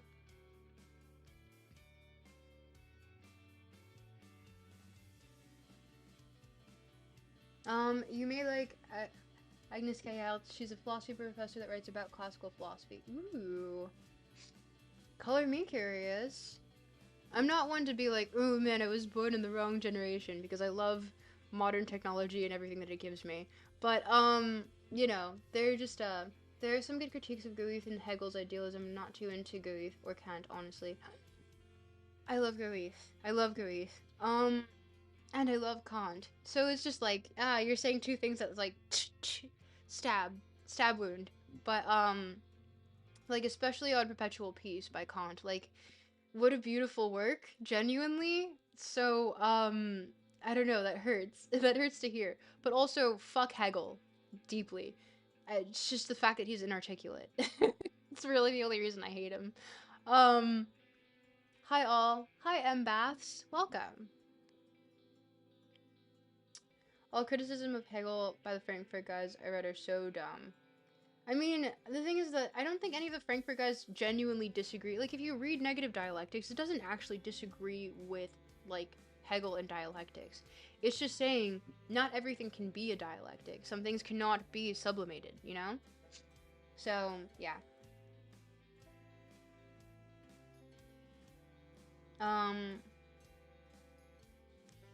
We're on esoteric hours over here. Empaths? No, we're actually in the very specifically non esoteric, ironically. Hegel knows a BTFO. But yeah. So you guys can entertain yourselves in chat, and I can finish eating this really quickly. And if you're gonna read Hegel, start with the science of logic, not phenomenology. I read Phenomenology of the Spirit. It was rancid. I hated it. I didn't like it. Do I think it's a necessary piece of work? Yes. Unfortunately. But I hate it.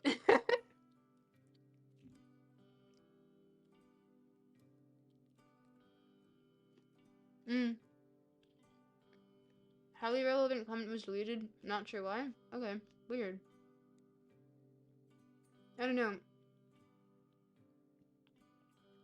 I'm not sure why your comments are getting deleted. Is it your connection, perhaps? Sorry. But yeah.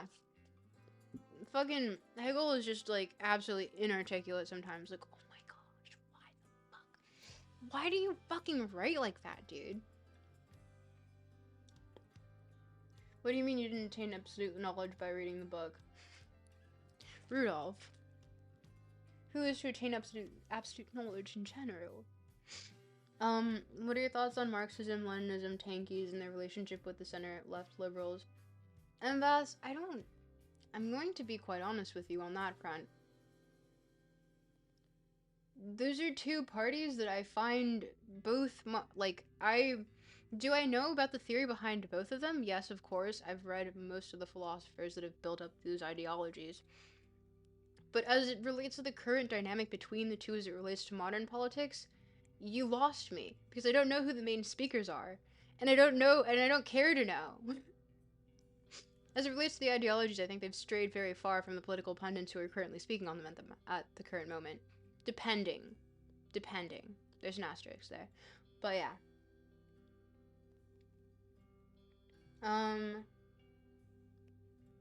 They are pretty. True. Holy shit. Hegel's an absolute slog. Karl Popper's critique of idealism and utopian socialism from a negative utilitarian perspective. I'm just not great with idealism. I do have an opinion on that. The thing is that I refuse to have opinions when I'm like, I don't feel strongly enough about this. Because it's just like, if you don't feel strongly enough about it, then just shut up. You know? But yeah. Jumping into a pool of sharks. Perhaps. Also, nobody seems to actually read Hegel. Everybody reads everybody else's books on Hegel, but nobody knows what Hegel says anymore.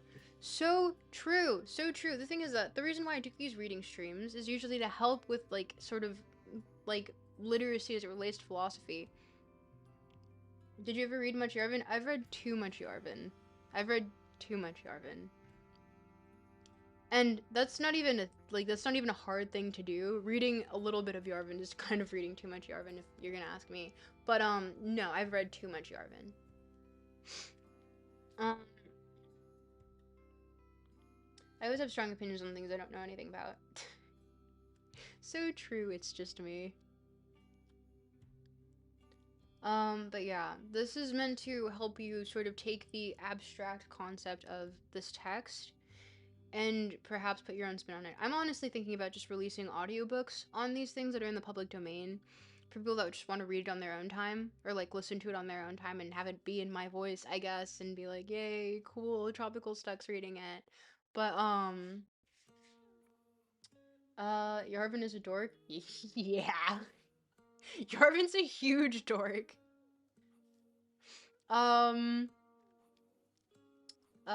True of almost every philosopher. Wait, in reference to what? In reference to what? What did I lose? Have I read anything by Schelling? Briefly. I've read excerpts. The thing is that, once again, not my niche because it gets too modern for me, and then I'm like, ew, gross, get it away from me. Get it away. Even though I like Adora now. And, pre-Epstein Chomsky, because my goat's washed. It's not Hegel. Fake news. How goes it, bruv? Hope you're doing well. Glad to see you have a philosophy channel. Oh, wait, sorry, you guys are referring to each other. Ah, okay, okay. No more reading chat. You guys entertain yourselves. Talk amongst yourselves while I read this. For whoever's watching the VOD, because, of course, the VOD will stay up for whoever wants to watch it, and they're going to be really mad that I talked for, like, 2.5 hours instead of actually reading. So, yeah. Do I like Bruno Latour? Yes, but I think he's an eco-populist, and I have gripes with that because I think it's not exactly the most helpful framework for what he talks about. Anyway, yep, reading now.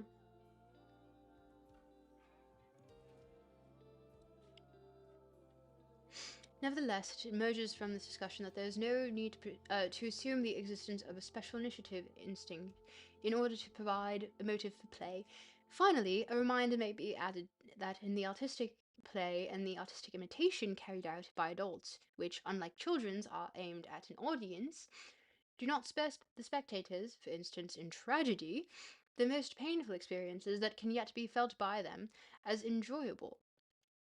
This is convincing proof that, even under the dominance of the pleasure principle, there are ways and means enough of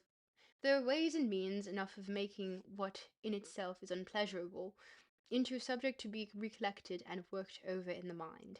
The consideration of these cases and situations, which have a yield of pleasure as their final outcome.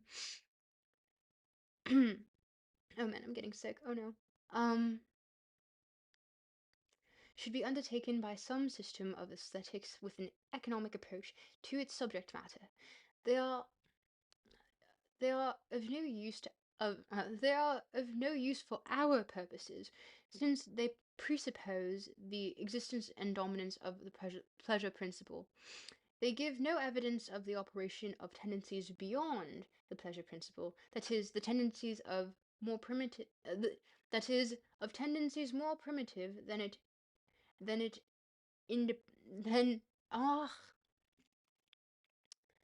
they give no evidence of the operation of tendencies beyond the pleasure principle, that is, of tendencies more primitive than it and independent of it. 3.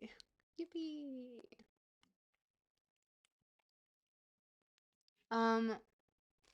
25 years of immense work have had as their result. Excuse me.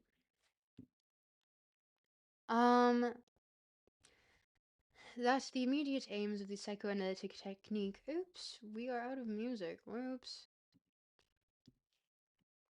Sorry, more Midwest. Are you winning, son?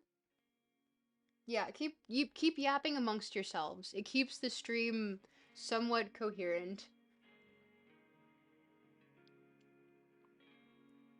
And also I can look back at chat and like be like, "Oh yeah, they're talking." 25 years of intense work have had as the result that the immediate aims of psychoanalytic technique are quite other today than they were at the outset. At first, the analyzing physician could do no more than discover the unconscious material that was concealed from the patient, put it together, and, at the right moment, communicate it to him. Psychoanalysis was then first and foremost an art of interpreting. Since this did not solve the therapeutic problem, a further aim quickly came in view.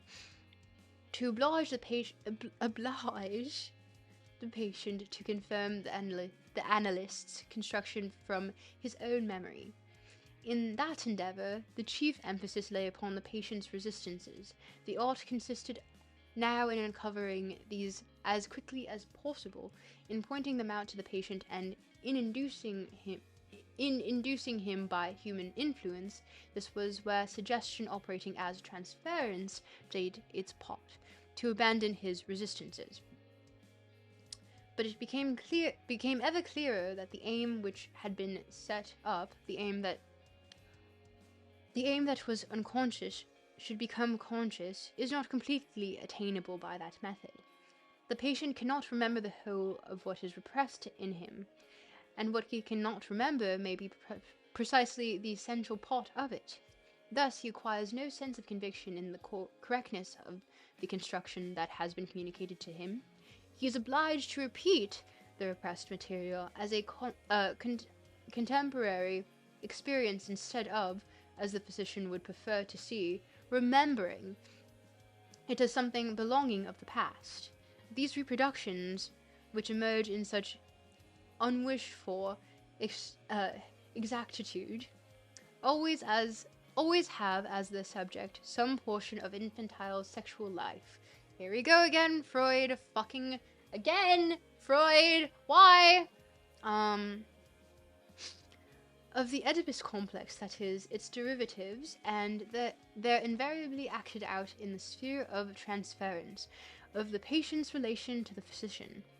When things have reached this stage, it may be said that the earlier neurosis has now been replaced by a fresh transference neurosis.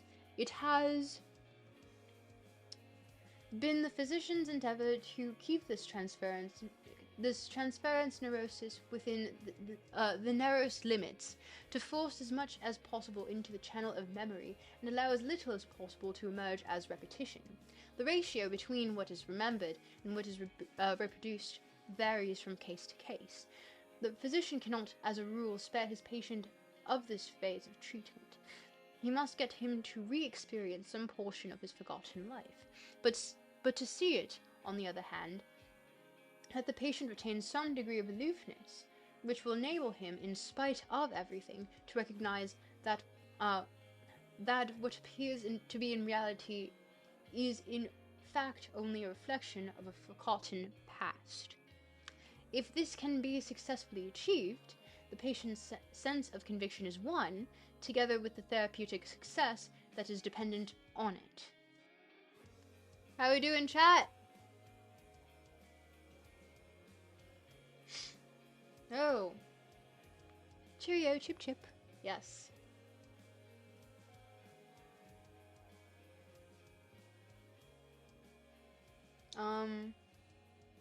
Yeah, Yarvin does give the vibes of a guy who was shoved into a locker in school. Yes, absolutely. If there's anyone who's been shoved into a locker in high school, it's definitely been Curtis Yarvin. And I would do it again. Although, I think, like, it's funny because you read his blog posts and you look at his, like, more recent works and you're like, this guy's kind of, like, goofy. It, like, completely just destroys his mystique. So, I don't know. Yeah, he's someone that I would shove into a locker, definitely. Timestamp at the beginning of the reading. Yeah, I've been doing that. The thing is that, I like to interact with chat because, once again, reading out loud is pretty dry. I think I might actually just do an audiobook version of this on my own time. Dear friends, I'm voting for Miser. We're getting more knowledge about social sciences, coming up with more in ITT reviews. I think it's because grant funding cuts and all that. Freud was a gamer. This is his philosophy of being a gamer. Austrian accent. I don't know how to do that. She put on a librarian glasses and a cardigan on. Like an old teacher. Yarvin gives off some real weeb vibes. I don't know about weeb. Because he doesn't have, like, the whole Sino-futurist tint that, Land has. Even though Land was more so into China than Japan, I guess. But, turns British while reading so funny. The thing is that, for some reason, it makes it easier for me to read. Moldbug days were at least appropriately mysterious, where you don't have to know he's a dork in a leather jacket, literally, though. Like, a name like Mencius Moldbug, you're like, ooh, kind of creepy. And then you're like, oh, Curtis Yarvin, dude I would shove into a locker. Yeah. But, okay, chat. Give me your general thoughts on what's going on so far. Have you parsed any of this?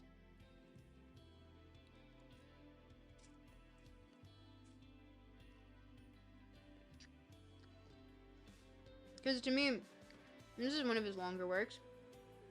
But, He's he's at least parsable here. The thing is that what I like about Freud, at the very least, is that he's highly articulate in his language, and the translations. They're usually very good, and not once are you ever like, oh man, I am confused by what the fuck this metaphor is trying to say. It's more so like, okay, I just need to reread this. Freed Steiner's How to Know Higher Worlds will actually be a Hogwarts read, perhaps. Something about a patient. It's just he's basically bringing about the like essentially proto psychology, even though I think at this point it was psychology. Don't quote me on that. I remember Shadowy Moldbug days, mid 2010s. Yep, that's what it was. Yeah, and since then, has he improved? And like, would I tell him this to his face? Curtis Jarvin, if you ever watch this, I would shove you into a locker. And then I do it again, and again, and again, and again, and again, and you deserve to be shoved into a locker. And I hope you're, having a fun time with your kid. But I'd shove you into a locker.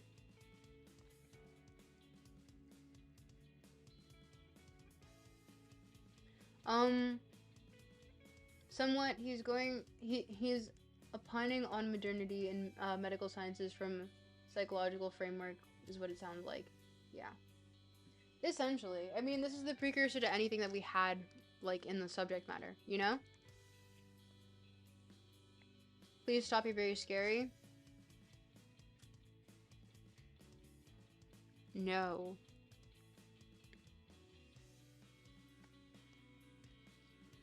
Yarvin may own a sword, be ready. Who's to say I don't? I'm a weeb. Bully maxing? Wholeheartedly. Wholeheartedly.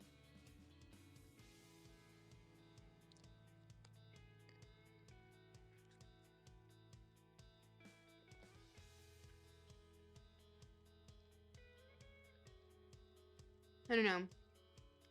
Anyone who can come up with that sort of anti-humanitarian, rancid belief system, I think deserves to be shoved into a locker. Again, because you were shoved into a locker in high school. And you know what? I'm gonna make you relive it over and over. We're gonna do it in the Nietzschean sense.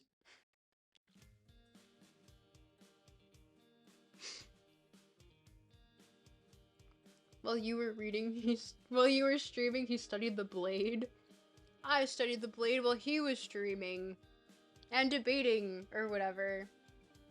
Nerd is the new jock? Nerd will never be the new jock. I'm sorry. When nerds actually learn how to, like, I don't know, do anything with their bodies that requires something other than flailing around.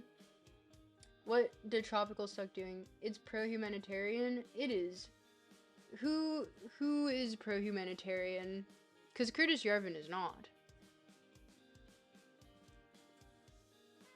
Yeah, I would totally shove Curtis Yarvin into a locker. His kid's fine. I'm the daughter of the bullies who never shoved you in lockers. No, he was definitely shoved into a locker. I would say most of them were.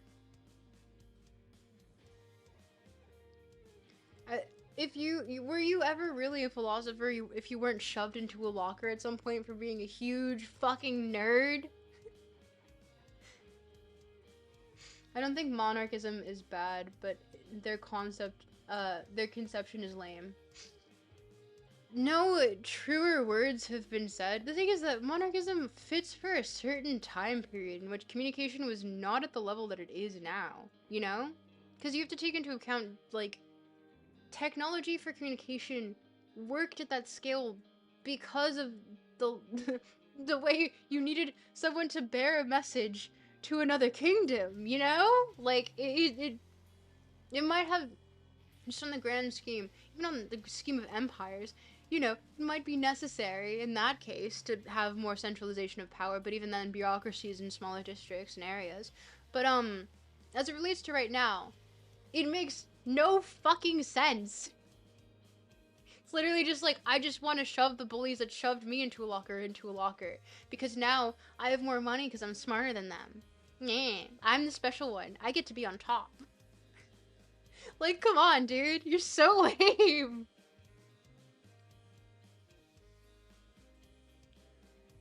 Nerds adapt. I've never been shoved into a locker, though, lol. I don't get the impression that Aristotle was shoved into a locker. Okay, we don't count back then. He was definitely probably shoved into something now, like a puddle. Plato would have been shoving people into lockers if lockers existed. True! True! Honestly, yeah, Socrates would have been, like, both shoved into a locker and also, shoving people into lockers. Ultra Chad. They shoved them into clay pots, probably, like barrels or something. Alexander the Great studied under Aristotle, and he remained a jock. He also died at 18, 19, whatever. Yup, but, yeah, I don't know. Do what you will with that. Okay. So, I'm going to take about... Shoving people into lockers proves the power of hierarchy. Hey, I've already talked about my views on hierarchy and scarcity in the eco-fascist versus leftist debate, which you can watch in a different stream, but also it's mostly kind of just a joke up until we start talking about scarcity, and then you can actually get my opinion on it. But, yeah. I studied under Aristotle, said Apollo's heights. Apollo? I thought you enlightened Aristotle. Wouldn't that be you? But yeah. So, I'm gonna take this time to make coffee really quickly. The scarcity of lockers. True. Diogenes, no true words have been said. We're sorely lacking in lockers, in fact. We need to be abundant in lockers to shove all of these idiots into. These dumb, stupid idiots that deserve to be shoved into lockers. Wojak Spinoza. No, not here. Not in this chat. Not like this. But yeah, okay. Give me, like 15 minutes to, make some coffee really quick because I need it. And, also, like, wolf this down because hungry. Really hungry. And, I can either leave this on screen in the meantime, or I can, and you talk amongst yourselves, keep yourselves entertained, or I can put on the very nice music provided to us by Azali, who is a fantastic artist. Definitely suggest checking out their channel. They're linked in the description, I believe. And I don't know, I have it slowed, a version of it, but it's like it'll play, and I can also have this on if you guys want. But yeah, give me 15 minutes so I can just like wolf down some food really quickly. I'm just really hungry. I'm sorry.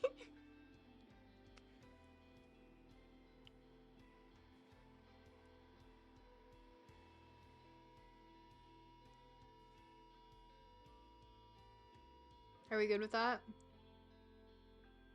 Wait, which do we prefer? Option 1 or option 2? I can leave this on. Actually, in fact, I will save you the effort of trying to choose, because I will just choose for you, and it will be this on screen, accompanied with the music from, prefer music wolf on? I thank you for letting me wolf down some food, I appreciate it, but oh, can I copy this?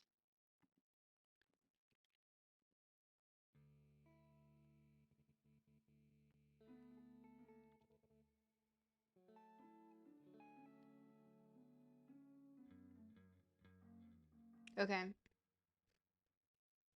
Yeah, no, I'm sorry, I'll be right back. But talk amongst yourselves like I'm here the entire time. In fact, have an entire conversation about what I'm talking about and make it as incendiary as possible. You have free reign to. Or maybe that's a terrible idea. I don't know. But anyway, bye! Can you hear me? Okay, there we go.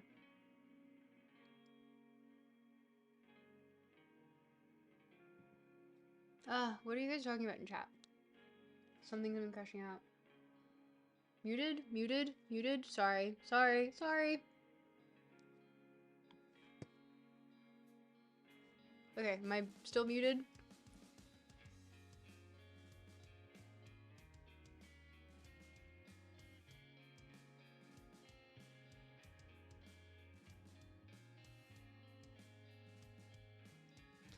I have coffee with me, so.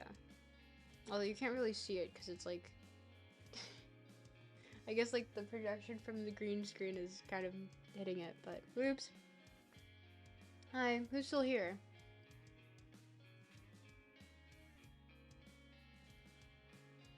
And are we.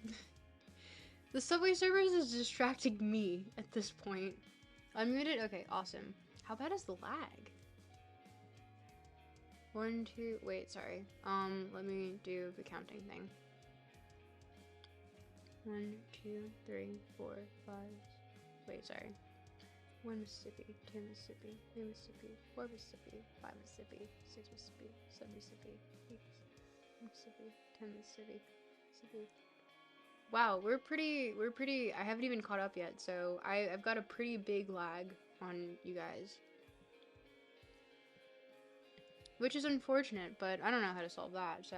What kind of coffee is it? It is, cold brew. That I have warmed up, because I'm that cursed. Sorry, that was a anticlimactic answer.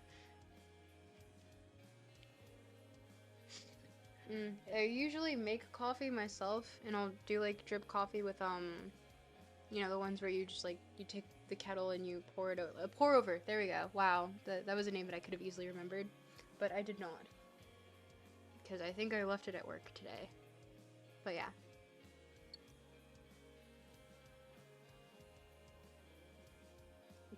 How we doing, chat? How we doing?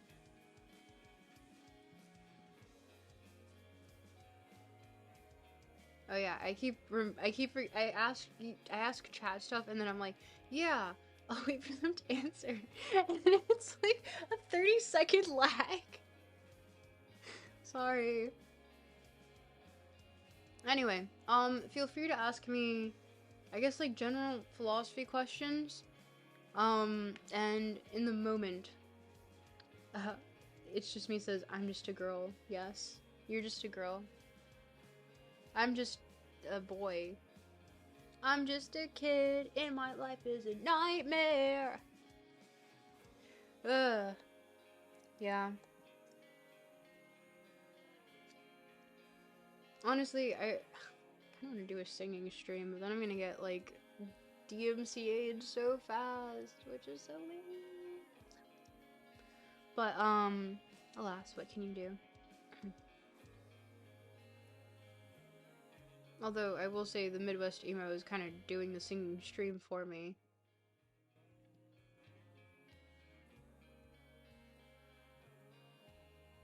Faustian bargain? What's the Faustian bargain? You don't just say it's just me, Justin's fine. I didn't want to dox you, even though I guess it's not really doxing, but we had bets on what kind of coffee you drink. Oh, I usually do pour over, yes. Although, I went back to Miami and I was staying with my family, and, like, my family has this really nice espresso machine. God, it's a Jura Z10, if you want to look that up. Oh, I'm addicted to it, and it's like literally just pressing a button, and it makes you whatever you want, honestly, but I usually stick to espresso. But, like, it's like a dopamine button, just give me more. Hey, was the stream with Destiny? How? What do you mean? It was with Destiny, yes. Thoughts on transhumanism and why the flesh is weak and mortality is just another obstacle? That's a leading question, Justin. And you know that. You've been in these streams long enough to know that that is a leading question. But it's true. Not to say that I'm a transhumanist, but I think the concept is very interesting. So I am from Miami. Yes. Yeah, no. My family's there and everything. Honestly, I only know Destiny from my group of friends in Toronto. So that's I don't know, is this a lore drop? There's a YouTuber studio here called the CCCRU, and originally uh JReg, um Art Chad, sorry, I call them by their like literal names. I don't call them by their online names. So JReg, Art Chad, and Rowan Reeds came to visit Miami, and so I met them there, but they were going to meet Destiny. So that's how I met Destiny originally. And then since then, I've just been on my CCRU kick. So Toronto for school? No.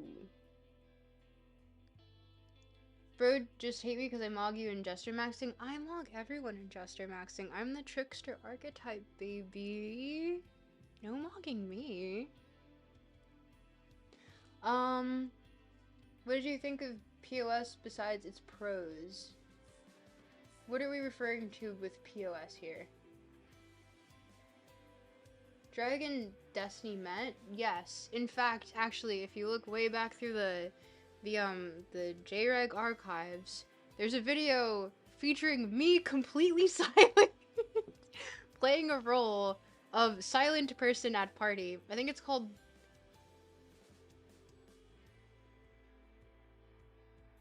The Worst She Can Say Is No, or something to that effect. It might be that, yeah. But yeah, there's a collab there, and also there's an entire podcast episode that I think went a little viral. That was it? I think, JReg went on to Bridges. But yeah, that's essentially how I know Destiny. So we're just like homies.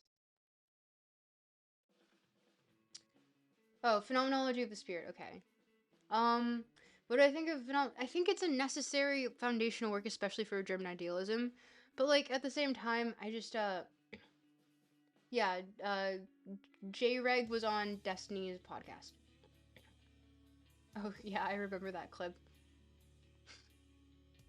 I was there directly after that clip happened too. It was really funny because it was just like nothing had happened. Like it was just kind of a nothing. Like I think everyone freaked out about it on the internet, which is what caused perhaps people in the studio to freak out about it.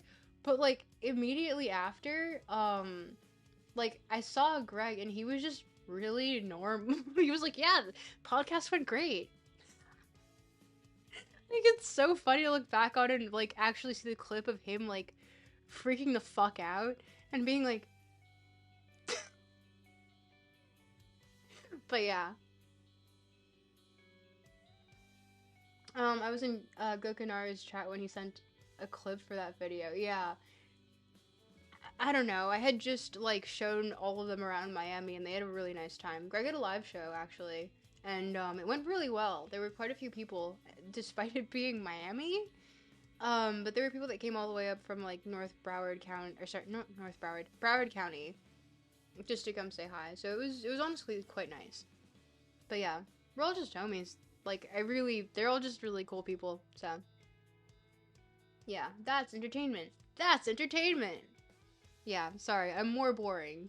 I stick to my philosophy, and I'm like I'm usually really I'm actually quite fun at parties. I love dancing. But yeah, I also like if you try to talk to me at a party, I will spout shit like this at you. So, it's like double-edged sword taking me anywhere. Yeah. The dogs. Yes, truly. But not in the sense of feet. Just the homies, the dogs.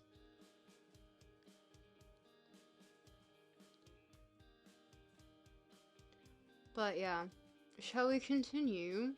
Shall you guys keep yourselves entertained in the chat? In fact, actually, you got the whimsical charms of a siren. That's actually a huge compliment. I hope to be a siren one day. I think I hope my voice is working up to that point. I really wish to sing soon again, and maybe that'll be a reality sooner rather than later. But yeah, I remain my philosophy, the portrait of the young philosopher as a woman. The young philosopher does not have a gender nor a sex. The young philosopher just is a philosopher. You must acknowledge me as such. But no. Shall we keep reading? And you guys, it's just me singing us right into the rocks. Haha. That's the goal! Well, actually, I just want to drown Miami. But you're gonna laugh. I really like doing emo pop, like pop punk stuff. Oh my god, it's my shit. I actually have a few songs that I'm currently in the process of writing. I have a band that I'm currently in the process of forming. But, listen. Lots of things going on with the job right now. And also the channel, which randomly blew up. Although I say randomly as though I wasn't on Destiny's stream, which, you know, might have helped a bit. But it was really nice of him to have me on stream. I really appreciated it. And I think it was genuinely relevant to politics. Do you consider psychoanalysis as a philosophy? I think things are offshoots of philosophy by nature. Because it is just, you know, study of knowledge. Subway Surfer Boy died. Yeah, I know, I saw. I peeped that. R.I.P. Subway Surfer Kid. What kind of music do I play? I sing. I played classical guitar for 4 years while I was younger. I was classically trained in singing, so like opera. Excuse me. I did musical theater. I did jazz ensemble a lot. And now I just write stuff for, well, I go straight for other people. I used to a lot during 2020. But, yeah, no. What's my average audience age range? That's a good question. I've seen anywhere from, like, teens to, like, 65. Which I guess is really the range of philosophy. But I try to keep my videos very short and sweet, despite me going into, like, excruciating detail that I've talked about in other live streams about how much research I did just for the video that I put into. Because, like, I want to say something that really irritates me about YouTube right now is that, like, for the average 10-minute video, the person puts in about, like, 10 minutes of research into it, which annoys me to no end. And I find it really discouraging because it's like, oh, okay, let's just, like, but why are you speaking on this subject matter as if you've actually done, like, any sort of research on it besides the fact that you want to get this video out as soon as possible, right? And so it irritates me deeply because I think that there's, like, it creates a lot of misinformation, even if it's not intentional.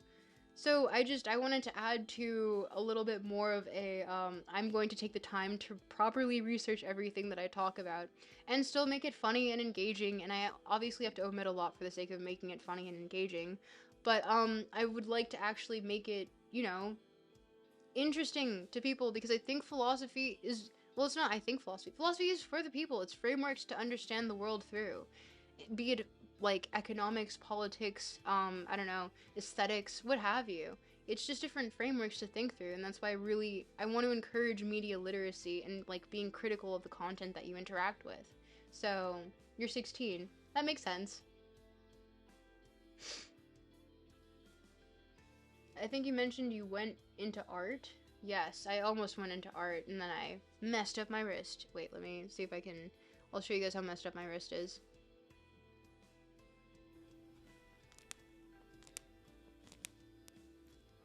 Yeah, that's what happens when you almost get into Yale for visual art.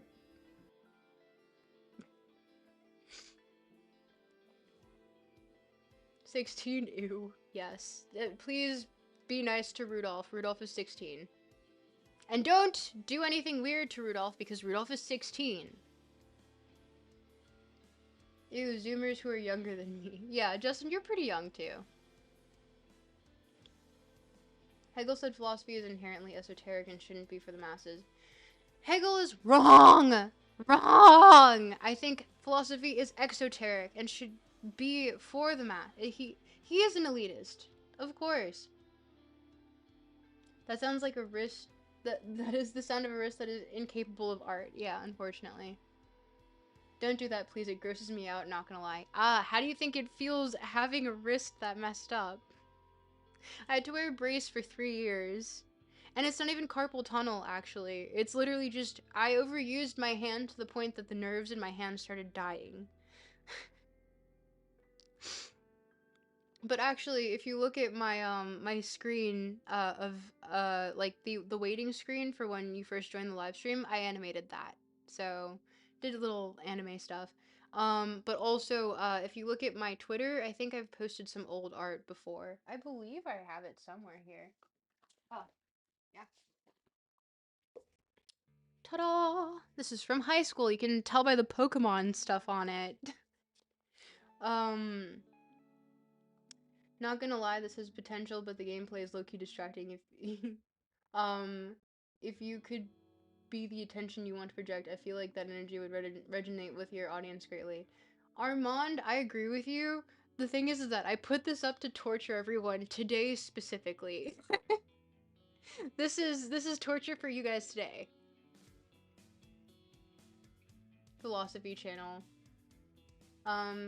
What you're saying reminds me of a YouTuber, Rambo. Why have I heard that name before? He just makes hit pieces and rage bait sprinkles in worse than service level interpretations of philosophers, and then he calls his channel a philosophy channel. Yeah, that's what irritates me, genuinely. And it's not just topics like philosophy, it's topics like politics, psychology, like, I don't know, art, culture, like, just please do. And I will say, this is not everyone in the industry, of course, but there is enough that it makes me a little, like, concerned about the state of, oh. I only know you from Destiny stream. Where do you draw? Do you draw a line? Oh, where do you draw, or do you draw a line between philosophy and do you mean psychoanalysis or psychology? But I think there is a distinction between philosophy and psychology. I think it like the same way that in economics was a branch of philosophy until it just offshot itself into being a different thing altogether. Well, not a different thing altogether, but essentially became its own entity in schools of thought, essentially has its own schools of thought. But yeah. Here, I'll show you guys some of my old art. I don't know. Looks good. Hmm.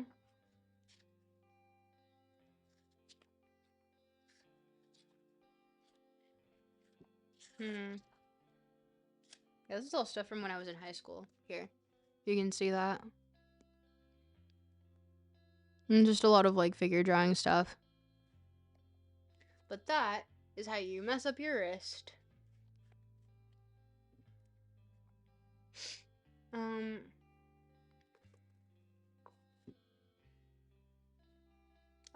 being theorygram pick me and getting Destiny groomer cosign must hit like crack. That is what is word salad? What does that mean? Um would be fun to see criticize his videos, even though it would probably be a waste of time. Lol. Who, Rambo? Uh, I mean, the thing is that I'm not above being critical of people in the space, because I think it is necessary. There should be checks and balances on, the information and like content produced, right? Because if you're obviously making slop and then seeding perhaps misleading, if not complete misinformation to people, then yeah, you should be called out on it. So feel free to send it in the Discord as content suggestion, and I can look over it and say, okay, yeah, I'm down to talk about this on stream or not. Because I don't feel like I don't think anyone merits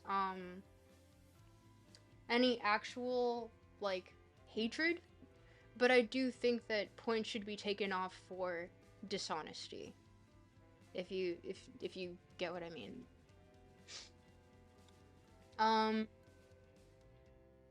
Cosmic Septic. What do you think of Christian mystics like Jacob Boehme? Genuinely don't know anything. Well, actually, here, that's a lie. But I have a very, very, like, I'll say superficial knowledge of it. So for me to have an opinion on that, that would be another moment in which I'm like, why have an opinion about something that you barely know about? Just shut up. As I would say to any other person who has an opinion on something that they know, like, not really enough about. Um, wow, that's really good. Um, if you even make a passing association, um, with destiny, it will make people flip out. So I've heard. So I've heard. Make polemical videos like a true philosopher. I could. That would make, honestly, we need more philosophers like Benatar, like Malthus, like Young, cuz they all make either no fucking sense or weirdly in the same vein too much sense but not in a way that you can really actively parse why it makes sense, or just kind of hate people and like kind of want things to die. Like honestly, Yarvin reminds me just of Malthus like reincarnated. But Malthus was actually more like cooler about it. um uh what do you think about Madame Blavs I can't read from here. I need a second monitor. Um Blavatsky's books. Have not. Wait, no, this was brought up to me. Did not do research on it. Therefore do not have opinion. Um the only reliable way to deeply learn philosophy is to read text, secondary sources if necessary. Edutainment is quite rampant. It is true. And the thing is that I hope, at least with the videos that I intend to provide, it's more of a primer for people that want to actually do deeper dives. And that's what these videos, live streams, etc. should be about. And I think probably live streams, I'm feeling as though I'm interacting more with chat because I kind of like to interact with chat.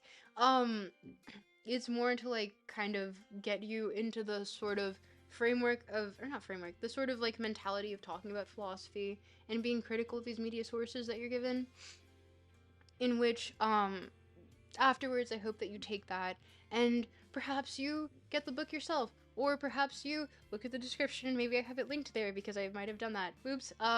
Or perhaps you maybe I'll post in the future sometimes an audio version of me reading the book if it's in the public domain, you know?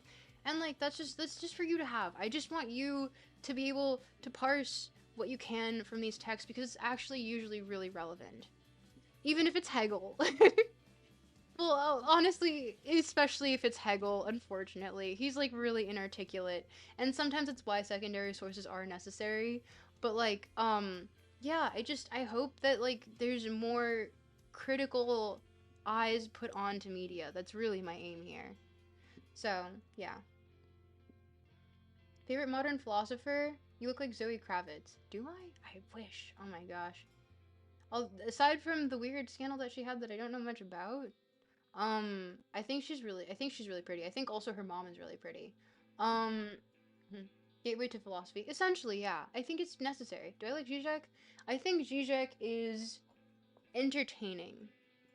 I think Zizek is entertaining. I don't know if I agree with all of his ideas.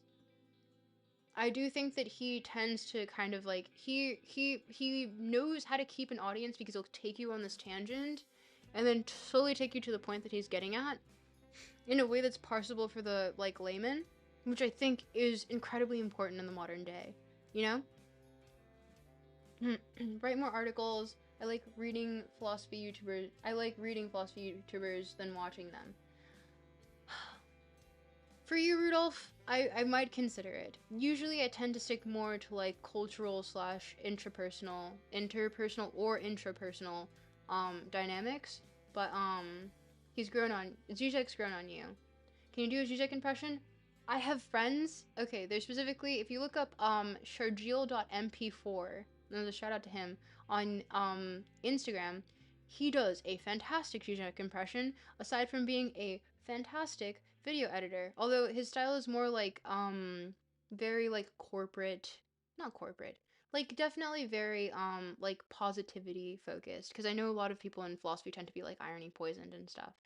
Um, do you think philosophers should have a responsibility to live out their virtues in their lives, e.g., Peter Singer donating 70% of whatever his income is to maximize utility? You know, that is an argument that I got into recently, because I was talking about, fucking Watts. Adam Adam Watts. A Pervert's Guide to I like A Pervert's Guide to Cinema. Oh my gosh. Zizek ruins all his Hegel writing by mixing psychoanalysis, I swear to God, every time in the ticklish subject. The thing is that I think he at least brings, because who,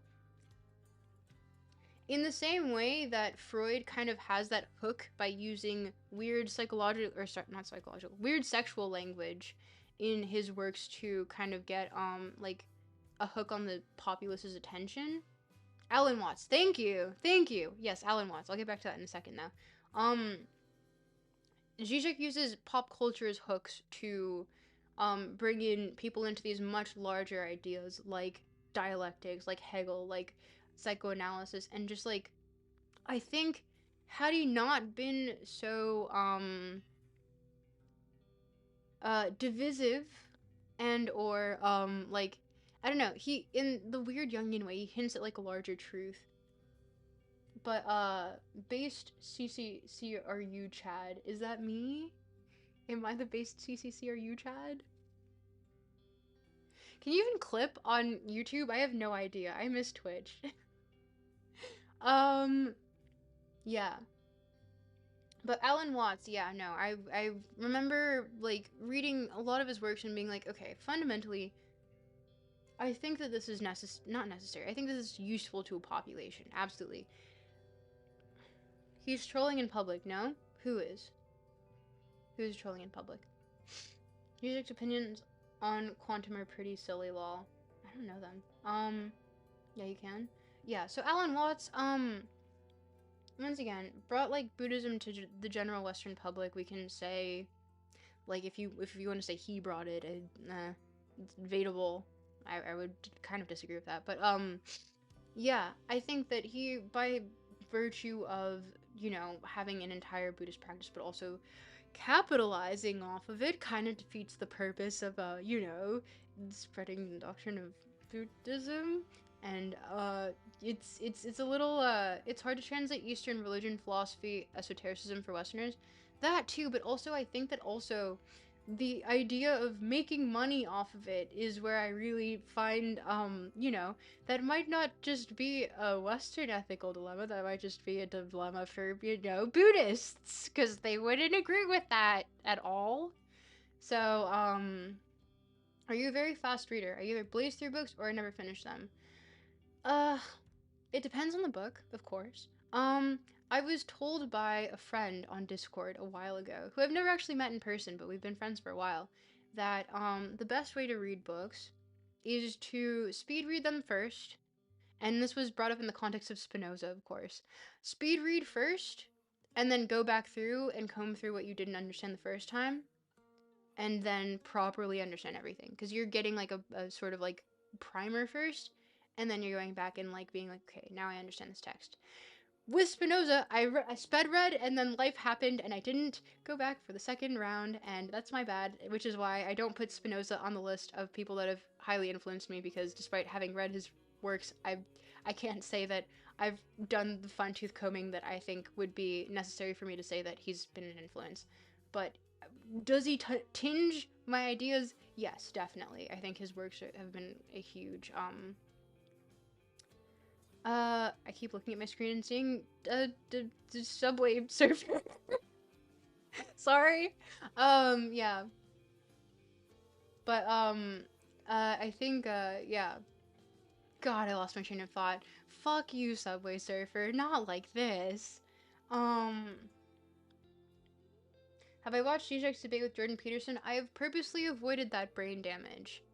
I know anecdotally that apparently Peterson thought that Zizek was a Marxist or something, which I find deeply hilarious.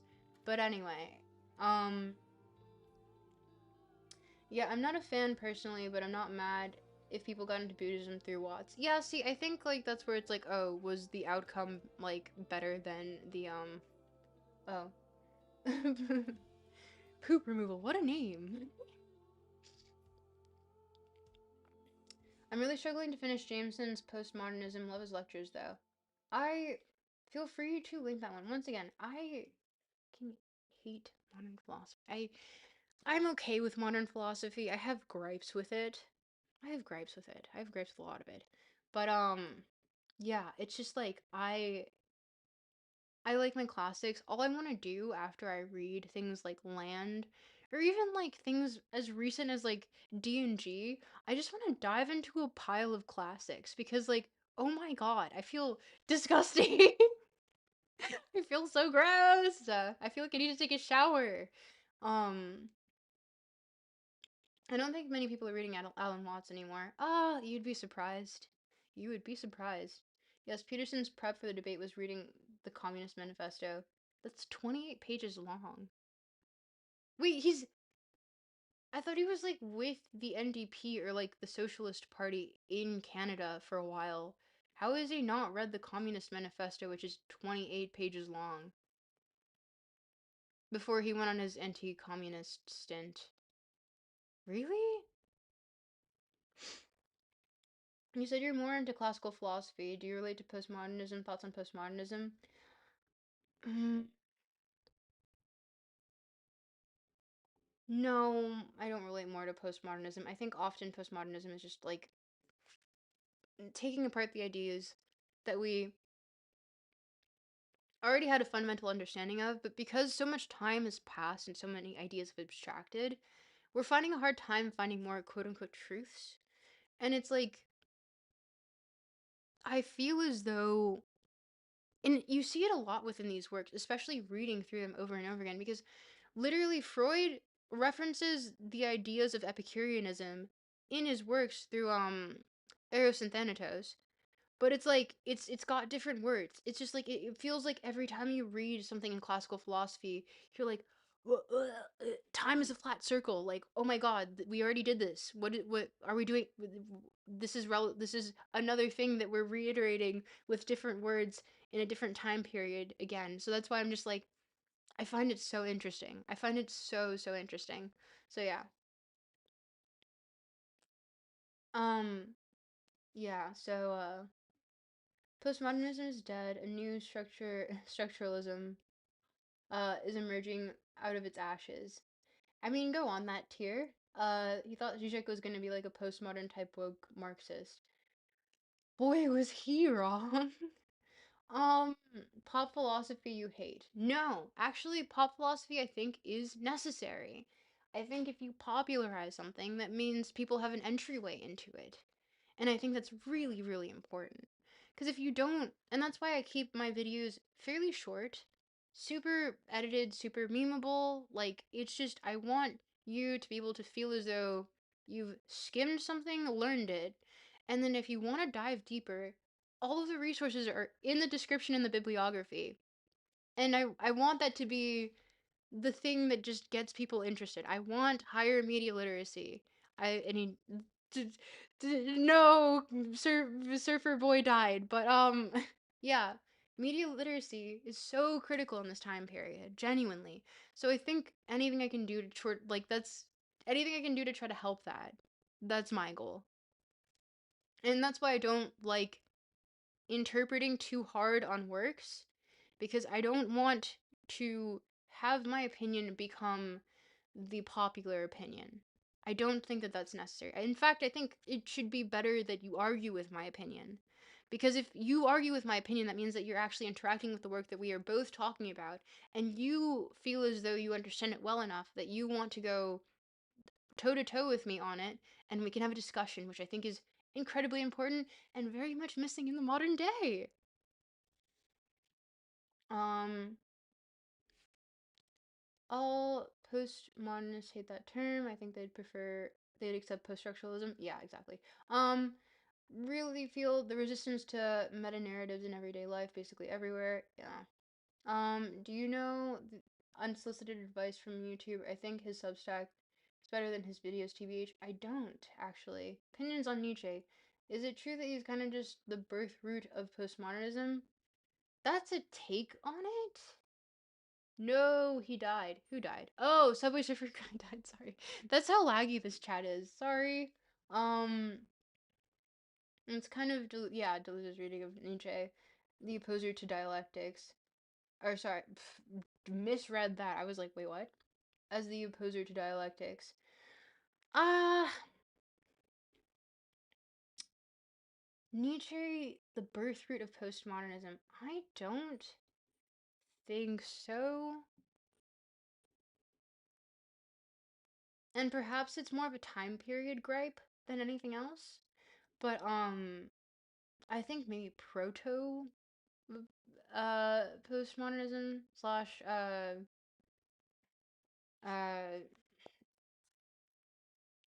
when I hear Jordan talk about philosophy, I get the impression that he's dropping buzzwords and doesn't have a deep understanding of his ideas most of the time anyways.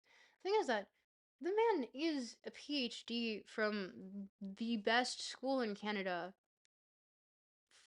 in psychology, in well, the best school in the best university in Canada as a psychology professor. So despite his crash out, he is prior to his crash out, he's not a stupid man. I've listened to his lectures before. Do I agree with him wholeheartedly? No. But like, I can tell when someone is intelligent and coherent in an argument. And for the most part, I think that a lot of things are, well, in the same way that one can hook an audience with, like, here's a general truth, clean your room, and also, like, here's some other stuff that maybe you don't agree with. But like, giving a like not a placid, but like a generally pleasant take, like go to the gym, take care of yourself. Um, and then seeding in some other facts about like modernity and things of that nature, where it's like, oh, it's societal decay, and oh, what are we doing to? Well, to be fair, the thing is that I do think that there is things to be said about like uh how did he put it again? Like I don't know if it was him that put it this way, but like white men being the true neutral as it relates to intersectionality, which I thought was a very interesting point. But yeah. Subway Surfer guy is happy Sisyphus. Yeah, actually. If you've read Camus, you would know that Subway Surfer guy is Sisyphus. That is a really good idea, actually. What the heck? Deprogrammer, can I steal that idea from you for a video? Please?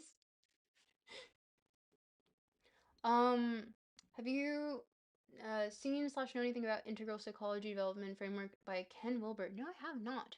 Um, I like it combines Eastern Western philosophies in a way that isn't contradictory.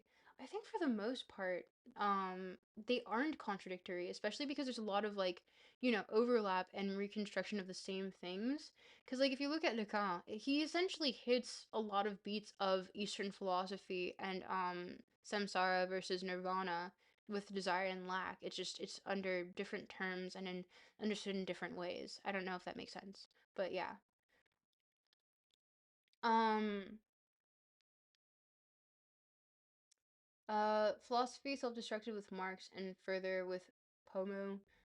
Humanity has now failed to give a coherent representation of the human experience. Scientism has simultaneously reduced it to further untruth. I don't know, honestly. I don't think I agree with that tier, because I would say that and Marx no, I don't think I agree with that. Um, Humanities can give a coherent representation, and I think it's just the kind that you frown more upon because it feels like more obvious truths these days. Because even if we go into say like, and I know this is gonna get an eye roll from a lot of the audience, but like Bell Hooks, you know, she, of course, it's more leaning into like pop psychology slash like to an extent feminism and intersectionality. Like it's still reading into that sort of like, oh, here is the fundamental truth that we're like kind of ignoring of human nature. But take that as you will. His lectures were good back in the day. I agree. I don't know if I would say that they were good. I would say that they were interesting, and I think that a lot of times they hit a beat that we're talking about Peterson, right? Um, that I think were perhaps not as talked about at the time. Although I think people now have taken him as a bit of a martyr symbol, and perhaps that is what might have led to his crash out, let's say. But yeah, I think I don't necessarily agree with him in all senses. Oh, sorry, reading chat, reading chat. Read Schelling. He's way more beautiful in prose compared to Hegel, and also like a super genius. Goethe said this about Schelling too. If Goethe said it, then I believe it. Genuinely, I really like Goethe that much, but also not as much as Voltaire. Voltaire is my boy. But yeah. Just read his freedom essay. Rudolph, do you mind posting that in post it in the literature channel in Discord? Your programmer said sure, sure. Okay, cool. I think that's actually a really funny idea, and I know exactly who I would want in it. But I did actually write a short script on Camus because I feel like the myth of Sisyphus is so horribly represented through the memes because it's equated to like grind set mentality, which is not at all what Camus was referring to, which I think is like such a bastardization. I guess it's like the way that people want to describe it, like so that it makes sense in their heads, but at the same time I think Camus is not shying away from a much darker understanding. So I think if we flatten it down to like grind set, he's just a dude rolling boulder. Like he's it's not like, oh, here is an act in defiance of the gods. You know, my autonomy is me taking this rebellious stance and choosing to do this thing. Anyway, um I just wanted to say I had a very surface level understanding of and awareness of psychology and philosophy, but I've learned a lot from these streams. Aw, thank you, Justin. I'm happy. Uh, Deleuze said that Nietzsche was the opposer to dialectics. Sorry, I'm not familiar with dialectics.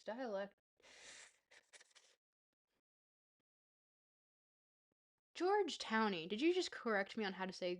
I'm going to keep saying go Eth the way that I say go Eth because I like it better that way. Just like I like mispronouncing Warwick University.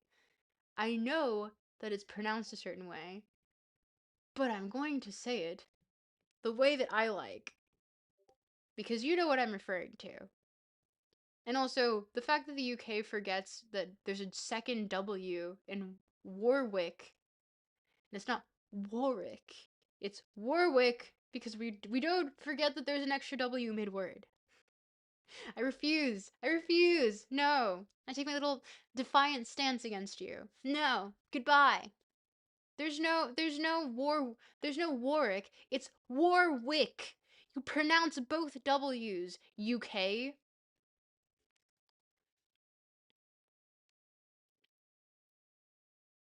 Really, Goethe is gothy.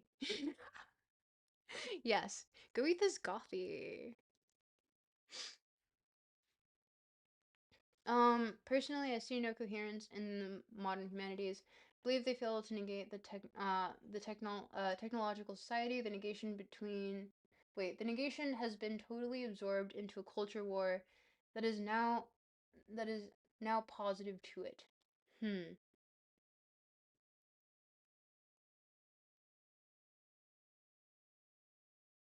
Georgetown distracting me with saying random German. I will hurt you emotionally. Um, I'm thinking about this tier comment. How do I feel about that?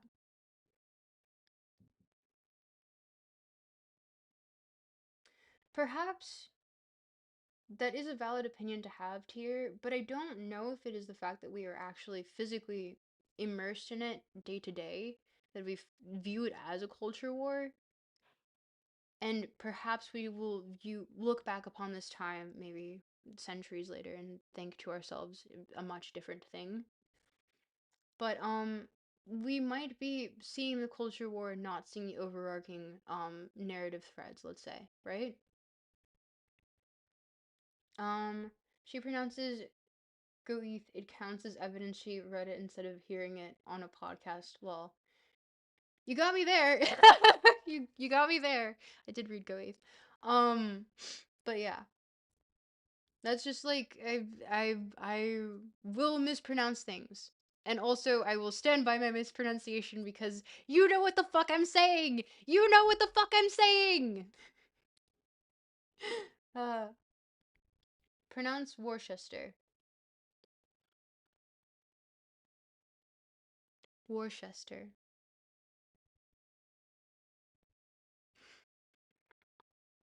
Um I was interested in JP by my early 20s. I want to say about 22, but I was a budding Marxist. And when I saw the Zizek debate, I just couldn't take him seriously anymore. I do think he had some interesting message retracted ideas. Sad to see him going out the way he is. Yeah, I think there's a running joke that his daughter is in Arizona just trying to kill him and take his estate, but I don't know anything about that. Uh um pronounce Goeth as Girthia. Go off. Thanks for subscribing, Mathrax. I read this so much. I mispronounce things all the time. I have no idea what you're saying right now. I'm not even sure what you're saying right now. Georgetowny, don't make me remove your moderator status. I would like you all to know that Georgetowny is my protege and also a very beloved character. But bully him. Bully bully them with all of your fucking audacity. They deserve nothing more. Um Apparently everything a human consciousness can be is to be displaced by machines, lol. There are quite a few people who say that. Ah, I would say, who are we Nostradamus? Are we to tell such futures? Will we have that hubris to assume that we can predict the future in such a manner? Cause who the fuck is to say? I'm sure not. I don't know who the fuck is. And whoever wants to stand on that fucking hill and die there, I would like to see them ride that out. So, um, now when you misspeak, you forfeit any credibility. Everyone knows that. So true, Helmet. You got me there. Worcester sauce is the one word everyone pronounces differently. True. The humanities have not meaningfully pushed back on this, and we continue to progress towards total displacement from the life world. Um, the thing is that will you choose to see automation as something that is displacing humans, or does it free up time for humanity to do other works that may not have been that might not have been possible had time not been compressed? And this is actually something that I'm writing about in a Substack piece. Whoops, but it actually has to do with relationships. So like it's not that deep, but it kind of is, I guess, because it's talking about time compression in the sense of automation. But I think I'm trying to bring it to a more broad audience by making it about relationships because everyone wants to know about that. But essentially if you view automation as the thing that causes perhaps less humanity in humanity, then maybe you have a case. But I don't know if I agree with that because fundamentally I believe that it might free up more time for more people to actually work on things that might be more valuable intrinsically to them. Because if you think about it in the like Smithian definition of what wasn't called capitalism at the time, but the new form of economics that he was proposing, um everyone was to be how long would it take to make a needle versus how long would it take for everyone to have a singular job in the process of making a needle. And so if you automate that needle making process in which, some people can still have their jobs, but not all of them. And I'm not saying in the sense of art, because I think that is not where it should be automated. But I think in the sense of like mundanity, banal tasks, things that do not benefit anyone to do. There's nothing to be learned. It is a repetitive action. Um, Maybe automation is not only ideal but necessary for the advancement of humanity. So, yeah. Oh, so that's who was deleting my messages an hour ago. I wasn't here an hour ago. McLuhan called us the sex organs of the machine world. The machine world. I love McLuhan. Unironically, I love McLuhan.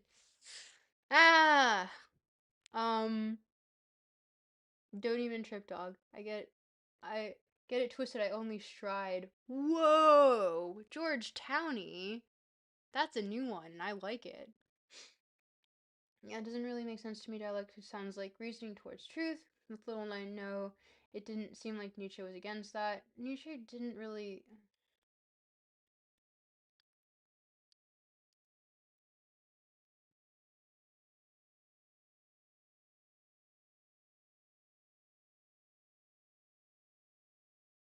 Did Nietzsche interact with dialectics in that sense? Maybe I'm misremembering here. I don't know. How do I send a DM on Discord? I want to send my Substack article. Just send it in literature on the Discord channel. Deleuze would say Nietzschean affirmation is distinct from Hegel's notion of affirmation. Um,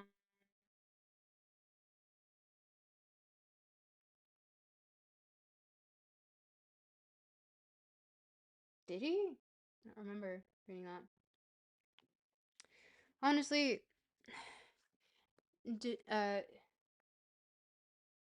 um, Félix Guattari and Deleuze, c'est quoi son nom? Gilles Deleuze. Uh, I don't read much of his work, especially because it's difficult without reading the French version first. Same thing with Baudrillard. But, um, yeah. Negation as a byproduct of validation for Nietzsche, delusion eyes. Hegel's negation is necessary for affirmation. Um, wait, what text is that in? Oh man. Wow, we're really doing such good progress on. I am so bad. I feel so bad for everyone who's gonna watch back this VOD because they're gonna be like, "Oh, you're just yapping the entire time." So I will take time on my own behalf to record being and oh my not being ah um I will record Beyond the Pleasure Principle as an audiobook for everyone who actually wants to read it without me unnecessarily yapping to the live studio audience. Nietzsche and philosophy. Oh. Yeah, see, I I find it so grating to read DNG, even if it is just D, that I will say that I do avoid their works, even though there have been times I've read their lectures because I find them a lot more not only parsable, but they're actively trying to make their works a lot more so Family Guy funny moments next stream, absolutely not. I think that a lot of these professors in actual like lectures are so much more interesting. And especially with because I had a deep hatred for Lacan up until I had to start doing like research for this video, in which I decided, okay, if I'm really going to like stick to my guns on this, and to an extent I still kind of hate him, but if I'm really going to stick to my guns on this, I'm going to read the French translations of his seminars as well, because I 10 years of seminars, like, of course I'm going to have to read through and read. I read the student notes. I read well, as it related to 4 through 6, specifically as it related to the graphs of desire. And I wanted to see exactly what students were parsing from it, as opposed to what was actually translated, or sorry, what was put into the actual works that are published online under his estate, and then on top of that, how they were translated into English. And see, huge gap in understanding between these three things, because one of them, a student gets it, a student just gets it, and it's like Okay, in person this was not only parsable, but funny and engaging. And then, next iteration, you're taking 10 years of the same lecture and you're abbreviating all of that into a small French work. Or, sorry, not small, it's 600 pages. Let me grab it really quick for you.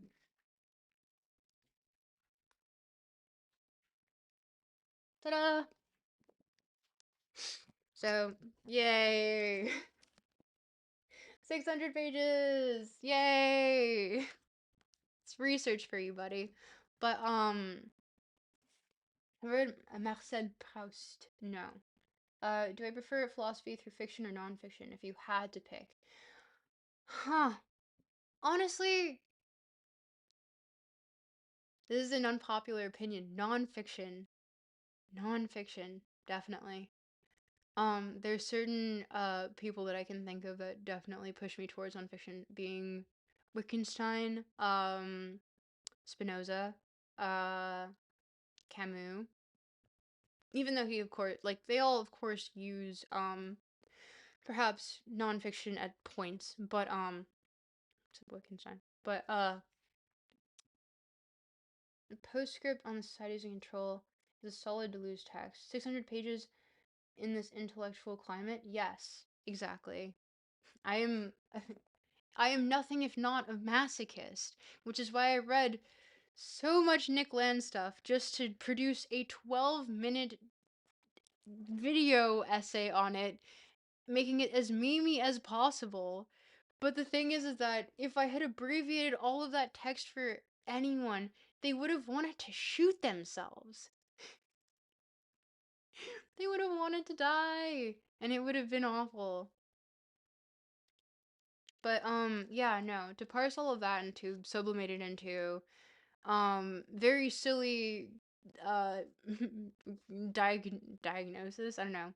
Um cultural commentary or just commentary in general on the matter. It's just yeah, you have to take things like this if you want to encourage media literacy. Take things like this, read it all, read the French version of it, read the student notes of the French lectures, and then come to a conclusion on your own.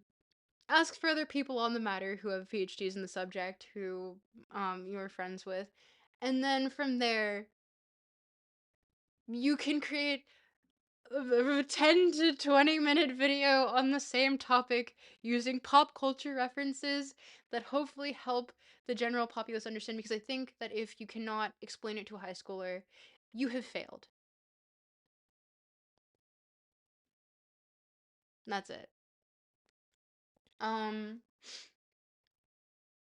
well, on prediction of the future, critical philosophy of society can only be done with respect to possible future. It's not that you're dying on a hill over something. I forget what I said earlier, but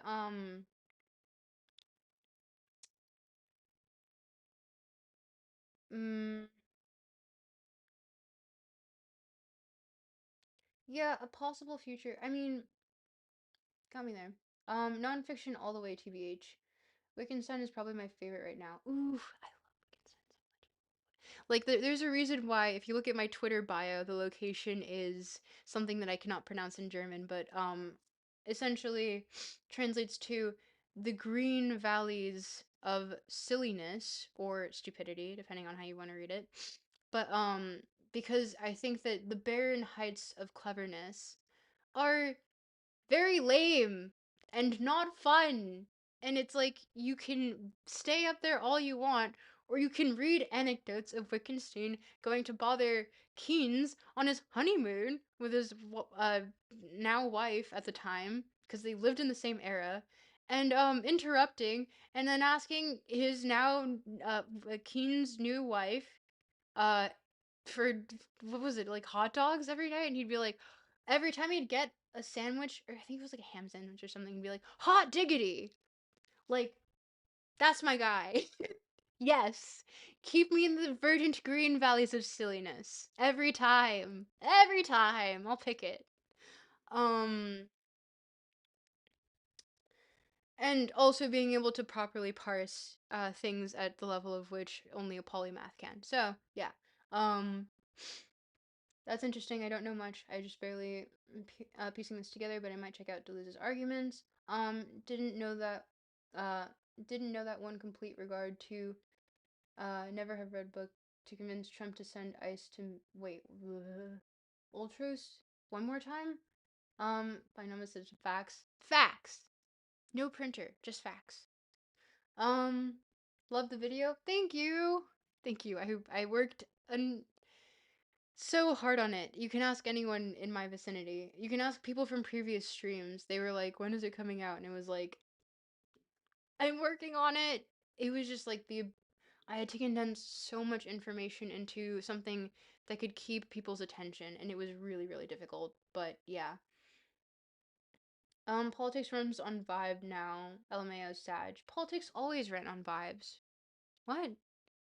Politics is entirely vibes based, and I say that in the sense of like, it is essentially like, uh, rhetoric and charisma to convince a populace of something, right? So, yeah, that's vibes. That's vibes, baby. You only read Tractus by Wittgenstein. There's so many other works that are just like, I don't know. And as a person, just anecdotally, like if you've ever read On Bullshit by Frankfurt, I keep that one with me for good luck because it's just a really. Wait, let me grab it for you really quick. Hold on. Um,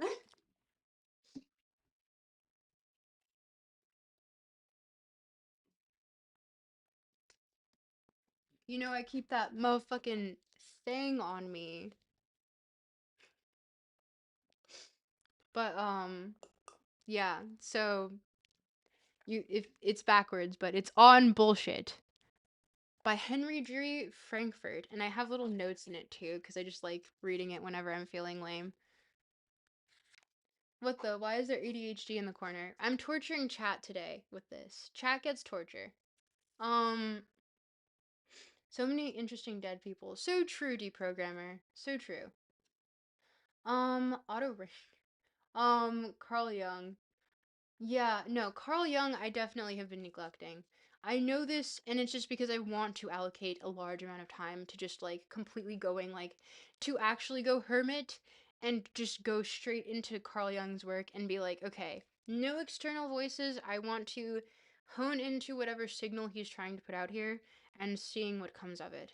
But yeah. Lol, the angry video game nerd um actually used that book in a video. Who's the angry video game nerd? Um, I I was trying to say that the entire ice raid in Minneapolis was caused by that idiot that had never read a book in his life, that influencer that exposed daycare fraud. Uh, listen, Ultras, we don't really we keep it to the philosophy. Oh, thank you, Ethan Cook, for subscribing. Appreciate you. Um, Vibes are just the strings to puppets. No, no, I think because once again, to have a true democratic system, like in the way that it would be like true, that requires kind of a hive mind because it requires perfect distribution of information immediately to a general populace, right?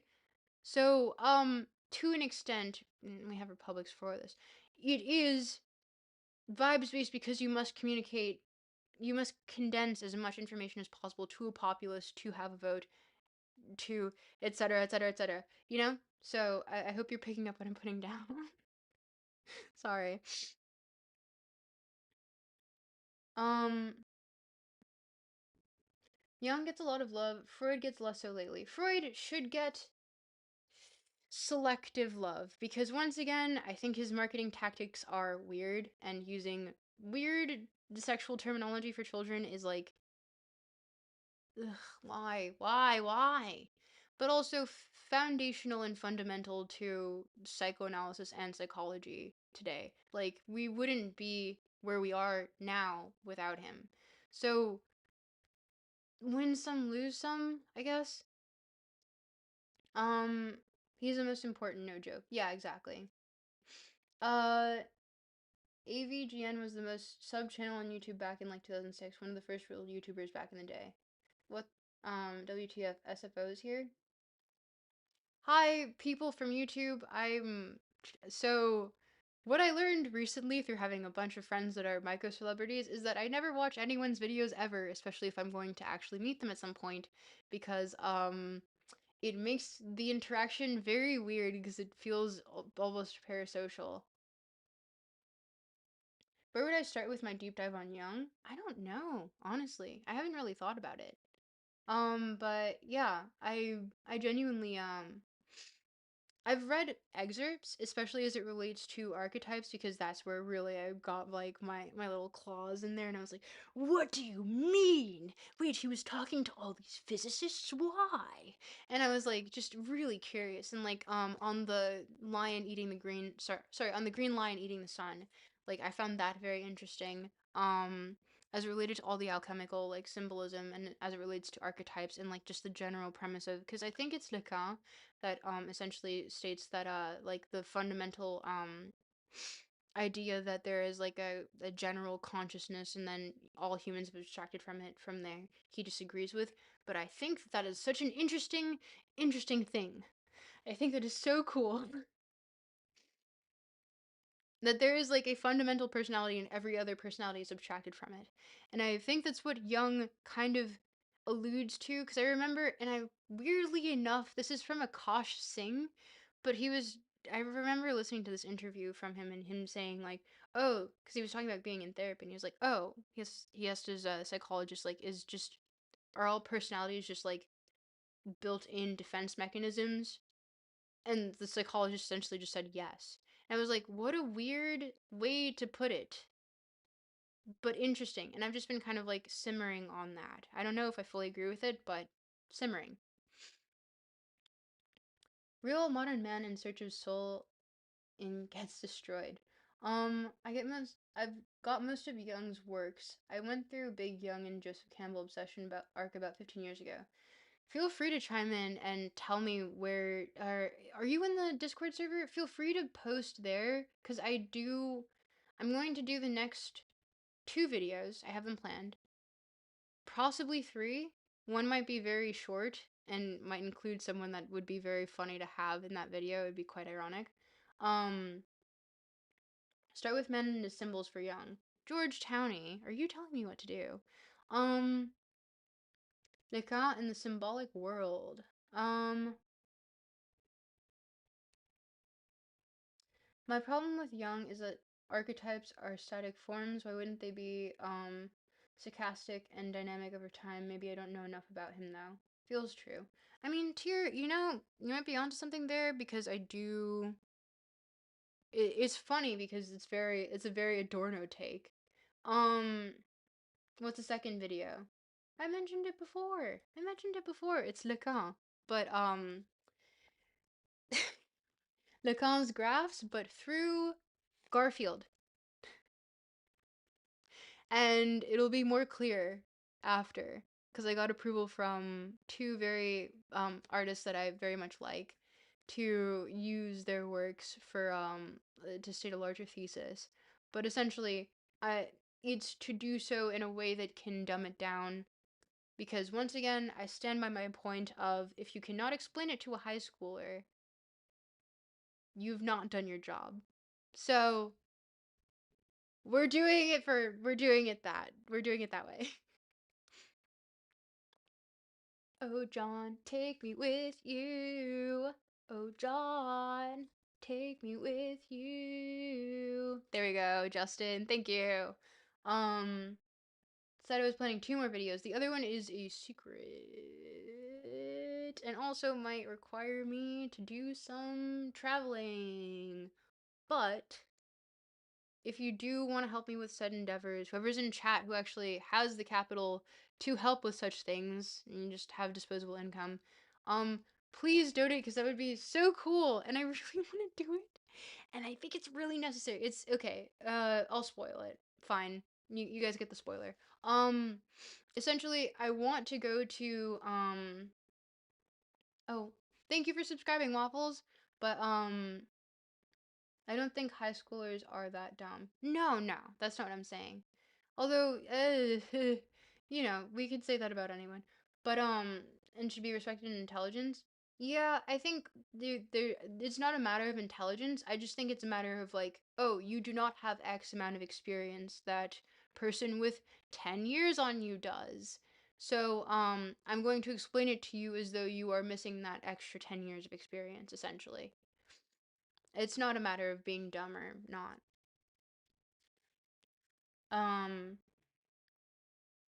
I'd argue that archetypes are vague enough to them to apply to the future without needing to evolve. Then again, I'm never. Yeah, see, I can't argue on Young because once again, I I would be trying to argue something that I cannot say I have expertise in. So it's the point where I say, oh man, that is something that you should just shut up about. Because if someone else were trying to tell me that they have an opinion on it and they've never actually like truly interacted with the work, I would tell them to shut up. So yeah, that is Unc status copium. Rudolph, untrue. I'm the truther. Um, Actually, Young consider them to be dynamic and manifest in the cultural context around the individual and personal experiences. See, now I just don't know. I'm going to have to start reading. But you guys are getting me distracted because I need to finish these other videos first because you're giving me more and more ideas. And that's what happens with these streams. I get too many ideas. But anyway, um, so they have similar patterns. I see. Yeah, anyway, I want to. So, one thing that I have a huge gripe with is the fact that no one understands how we got to modern economics, and no one's read The Wealth of Nations, and no one's read most of Adam Smith's works. And it's really, really important too. And, he ascribes a lot of problems that we have today as things to look out for if these theories do come to fruition of his, and they did. And um you know the fact that we don't actually read any of it, it's not like you are aware of Adam Smith in high school or secondary or what have you. um you know, it's just like, but you never interact with the work, and I find that kind of terrifying because everyone's interacting with this nebulous concept of capitalism, which he never actually called capitalism, and unsure of what to make of it aside from like perhaps the Marxist description of it in the Communist Manifesto. If you even want to take that.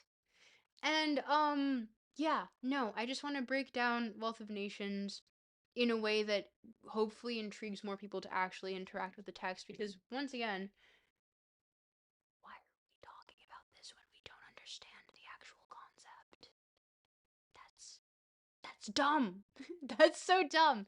But anyway, I want to go to Kirkcaldy, to Ravenscrag Castle, and dress up and talk about it in a video because that's where he was born and that's where he wrote his magnum opus. So yeah, Adam Smith, I'd go out of my way to do that for you, buddy.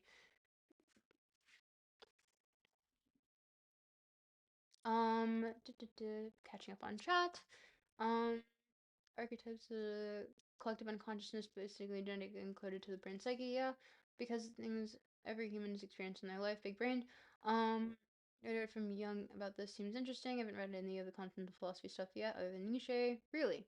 Um, that could be wrong. Jung could disagree with that.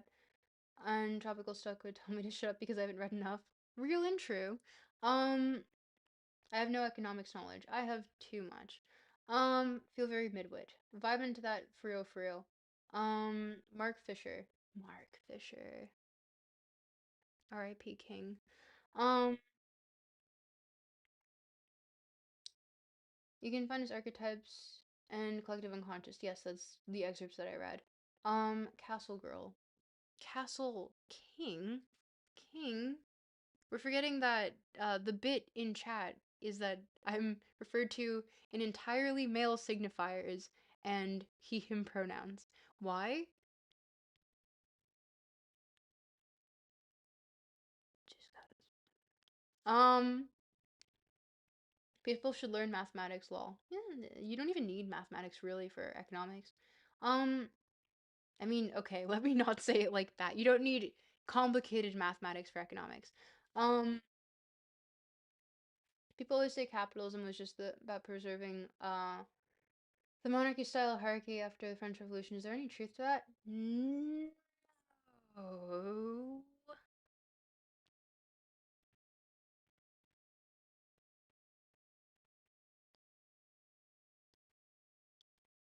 No, not at all. Actually, it would be, I think the closest I could equate it to would be aristocracy.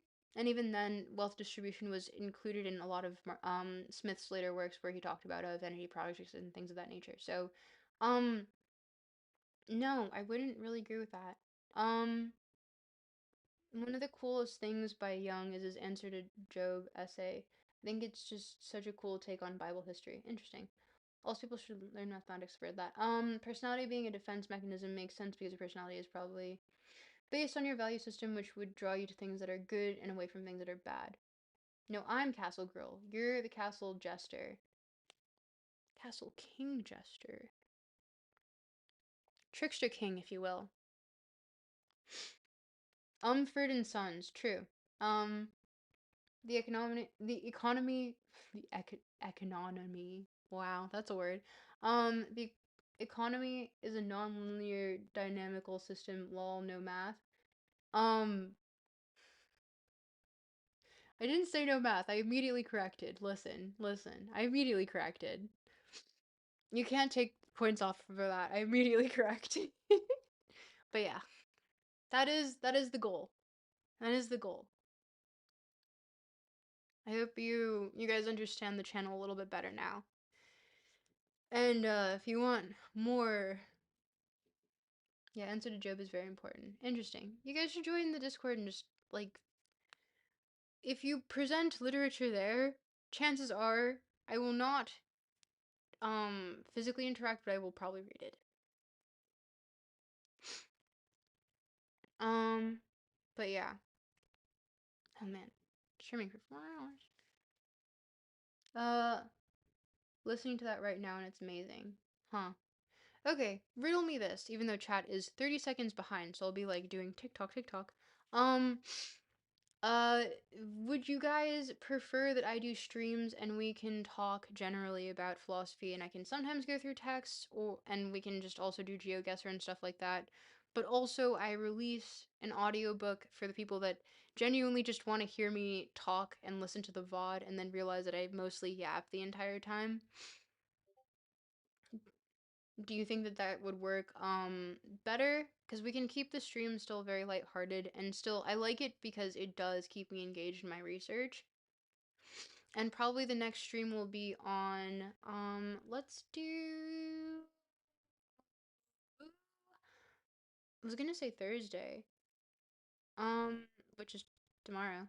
Uh sure, we can do Thursday. We can do tomorrow.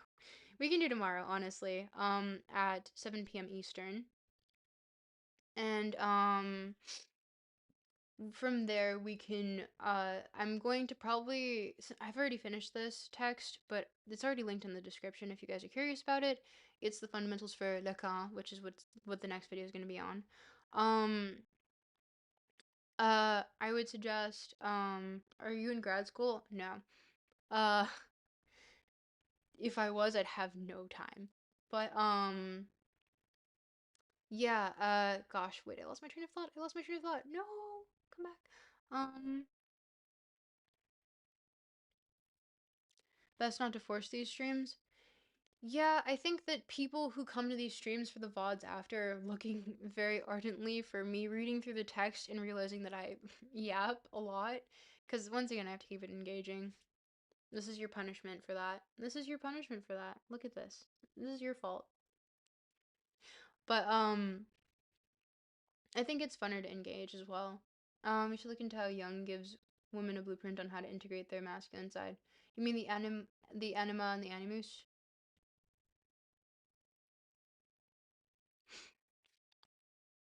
Technically, Freud also does that, ironically. Um, but I think Jung is a little bit more Because he also says the inverse is necessary as well for men to integrate their anima. And it's all about the shadow and things of that nature, even though that's my cursory understanding. Do you have any philosophical theories or ideas slash contributions of your own? And if so, where can we find them? Um, I would not be so bold as to, because the thing is that people write their works when they're in like their 40s, right? And reading through enough of these things, I think I know myself well, or not know myself. I understand where I am in my development cycle enough to think to myself, oh, it might be useful to learn a little bit more before adding on to literature, right? So I would find it to be hubristic to write at this point. I don't know who this Sigma guy is. My eyes are glued to the Subway Surfers gameplay. So true. Yes, those have a good and bad side. IDK how I got here, but cool stream. Oh, welcome. Glad you guys are enjoying it, but yeah. I hope that was enlightening to whatever extent, and I'm pretty sure I'm getting sick, which sucks because I actually have to record some songs that I wrote. No complaints here. This type of yap beats all Twitch streamers. Really? That makes me really happy. Actually, thank you. But yeah, no. I think it would be hubristic of me to try to add on to the corpus of philosophical literature at my age, you know? Christ was the incarnation of God. Next, he is the phenomenon side of Sophia. Sophia mentioned. We all love Sophia. Um, but that was such a dumb pun. I'm sorry. I had to go for it. But yeah. So oh, thank you for the subscription. But yeah, I think we can I'll do an audiobook of okay. Here, let's do a quick vote on this. And I can do a vote in here, right? Yes. Um yes. So, I can do an audiobook on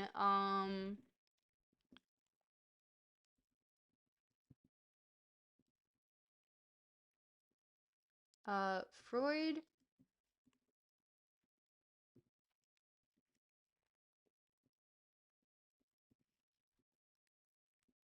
Oh god, I can't spell from this far away.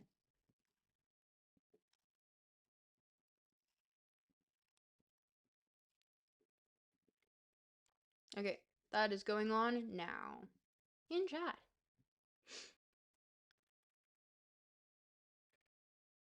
She's from Bohem, I think. But okay. Ooh, 75% say Freud. I mean, there's nothing stopping me from doing another one in the future. But, yeah, no, I think, for the poor people that are watching the VOD and are like, why are you yapping so much? I just wanted to read the book. Might be a little misleading. Sophia is the light of nature, lumen naturae, not naturae. She represents the green light, or the subtle energy of.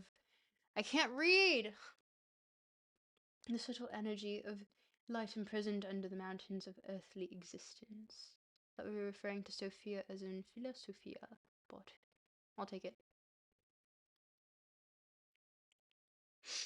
But okay. Oh, Freud's losing a little bit. Just learned this today, hee hee. Oh, well, you taught me something. I watched a video where the clown was yelling in his lectures. That's accurate. It was pretty funny. That's pretty accurate, honestly. The thing is that reading Lacan in French is like it's just dad jokes, like over and over. It's quite entertaining. And it makes it like significantly more I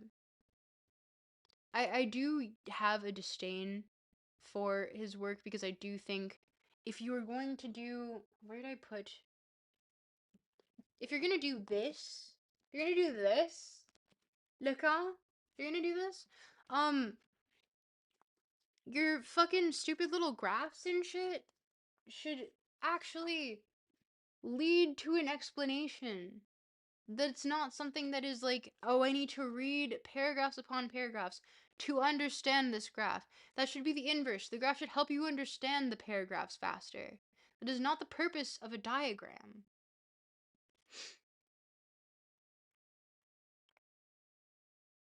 I think you need an unemployed person to go through and timestamp the VOD. Probably. Probably. I think I got maybe like a solid hour of reading in here, if that.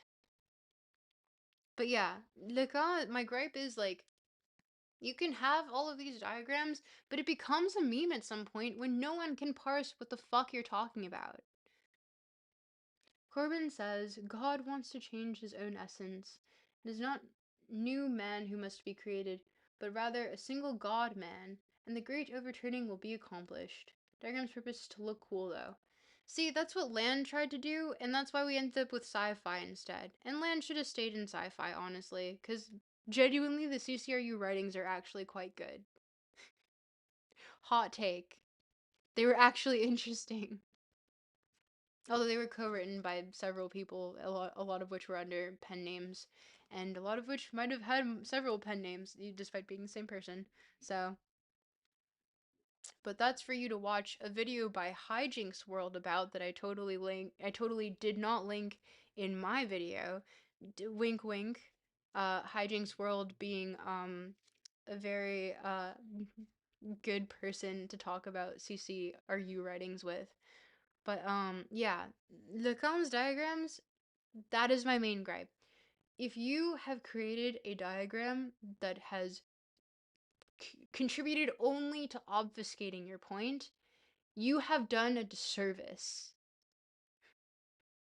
You have obfuscated, and it is stupid. And for that, I think you deserve to be used as you deserve to be explained in terms of Garfield. I have Thirst for Annihilation. Is it good? It's padded out mostly with not works. It's padded out mostly with quotes from other people. People want to say it's like, oh, it's a major break in what was originally humanist theory as it relates to philosophy, but I would say no, because we had fucking Schopenhauer. So not really. It's just kind of like edgy for the sake of being edgy, and I don't like it. Diagrams purpose.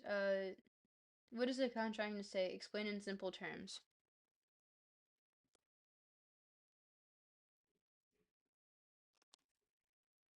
I'm working on a video for it.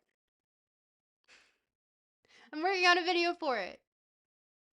Because if I try to explain it in simple terms, I need actual graphics to help. Because for once, it is like, if I'm going to explain the diagrams, I might as well have the diagram with me, and I'll be able to show it, but also give you examples in real life of how it relates to the stupid animation that made me cry called John Take Me With You with Garfield in it. I can't play it because I'll get copyright stricken or whatever. I know he likes urine. Yeah.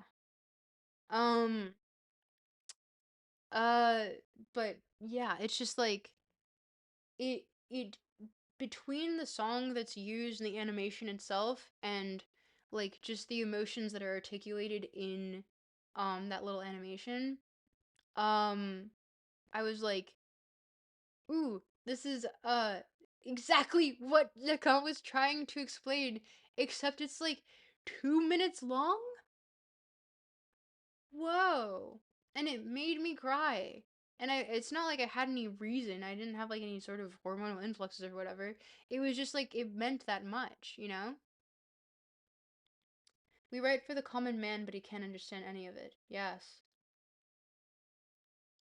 And it's just like this is why I say sometimes philosophers just should have stuck to poetry. Even Land kind of like hits at that on Infanged Nomina, but also it's ripped from his PhD thesis, in which he talks about Heidegger's like sort of obsession with your Trakel, and his poetry, because it hits at like fundamental, not fundamental, but like so maybe subjective truths in a way that is more succinct. And also, I saw a tweet one time saying the exact same thing. Can you react to a Too Slimy song? No. Yeah, but it's just like, at least Heckle doesn't pretend to, he writes for the common man. Yeah, no, he definitely does not pretend. Neither does Malthus. Neither does, fucking Schopenhauer. Like, it's just, there's this sort of, elitist gatekeeping that I find so distasteful in philosophy at the moment, and you know what? Frameworks are useful for everyone. Karl Popper did a polemic on Adorno where he translated a massive two paragraphs into like two sentences, lol. Honestly, Adorno isn't actually that difficult to parse. Like, I have negative dialectics right here. I'm not going to keep wrecking my room to grab more and more books for you guys, but like, it's over there. Um, and he's not. Can I wreck to a Playboy Cardi song? No. Have I seen The Matrix? Yes. Um, but yeah, it's just like you can remove a lot of yapping in a lot of these texts. Like, look at this. What do we get to? Desire is unachievable. Whoa. Whoa. The divided subject. Like, come on. Or not even come on. It's I'm gonna make this man roll in his grave, but whatever. Like, it's just like you do not need all of this to get to a very simple point, and I think to an extent it is the use of bad translation poetry when it should not be used, and stupid fucking diagrams. Like, bro, you wrote that on a napkin one time and you were like, I'm onto something. And it's like, no, you just you complicated your own point. One of my favorite.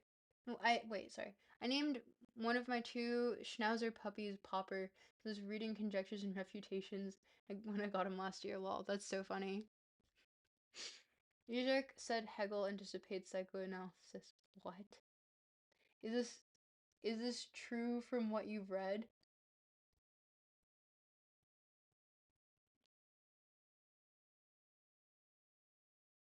Wait, I would need a source as to where Zizek says that, because maybe that illuminates more as to what the fuck he's talking about. But off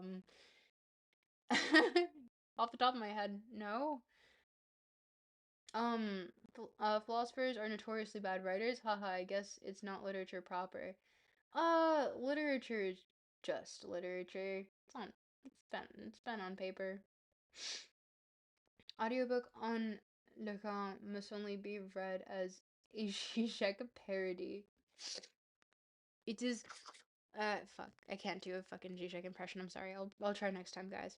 But it looks like Freud is still winning. So I don't know. For anyone who wants the Lacan reading, now's your chance. But I can also do Lacan in French. That is also a possibility. Even though it would make even less sense, because then again I would still have to translate it and I'd have to have a bunch of translators notes. But I don't know. Or you could just literally watch his lectures. You could also just do that. You just watch his lectures instead of reading 600 pages.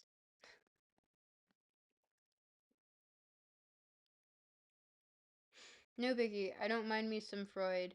Oh, is Hegel dead, or are we dead in the eyes of Hegel? It's on YouTube. Huh. Interesting. Psychology is the science of experience. Le Cas in French. Well, who's gonna enjoy Le Cas in French if it's like the purpose is to educate and not to like stand on some like pedestal and be like, oh, je parle français, donc je peux expliquer ça pour vous. Like, I don't really give a fuck to. I just want you to understand the text, or sorry, not understand. I want you to have the text in the easiest, least like format with least friction possible. That's it.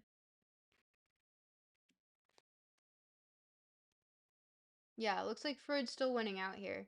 Honestly, Ego and Id was genuinely a good, like, I've read that in stream in 3 goes, mostly because I was entertaining chat. And it was genuinely, it's not that long. It's quite good. Or it's not, it's quite succinct, I'll say. And it articulates a point that I think was something that should be revisited in the modern day. Not going to understand it anyway, and French sounds so nice.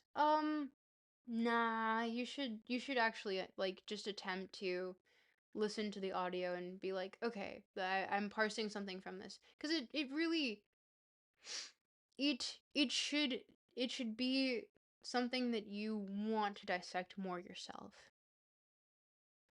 Usually stream on YouTube or Twitch or dual stream just for future reference. I used to dual stream onto Twitch and YouTube. Now that my YouTube following has surpassed my Twitch following, I am solely on YouTube, despite it making no money because it can't take super chats. What the heck? But if you want to support me, tip is the pinned comment. I don't know where that is on your screen, but imagine it's somewhere. But yeah. If you feel like tipping, also, it's text to speech. In fact, someone please. I really, it makes me really happy when it happens. I'm sorry, it took a lot of time to set it up, so it makes me happy, but yeah.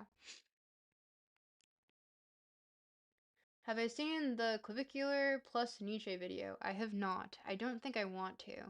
Um, maybe hard to find any philosophy that didn't anticipate psychoanalysis.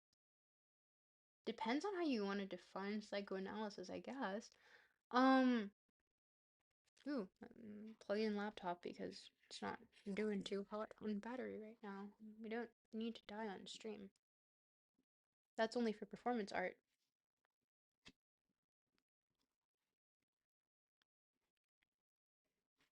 Mm,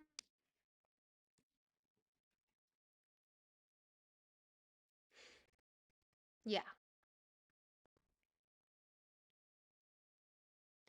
Specifically, Hegel was speculative thinking. Hmm. Hmm. Hmm.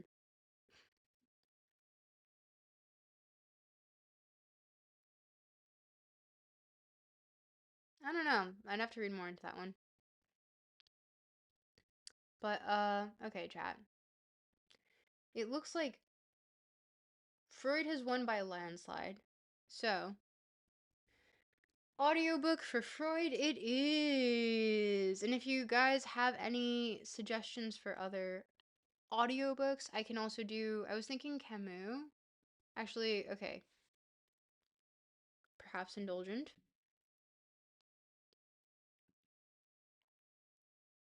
Oh, thank you for the subscription. Um,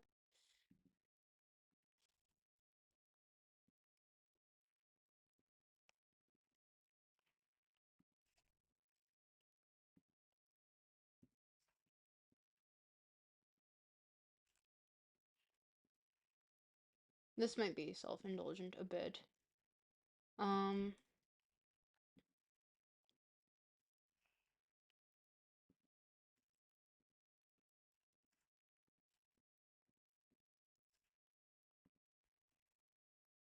okay, self-indulgent full. Sorry. Restarted. Camus in French. It's better if you understand Camus because genuinely, even the English translations are quite beautiful. So, it's self-indulgent. I know. I'm sorry, but it's I really like Camus. So Camus too popular. We need to be niche. No, cause see, if we're niche, it it stops. We need to start large net, then we go into our niches, right?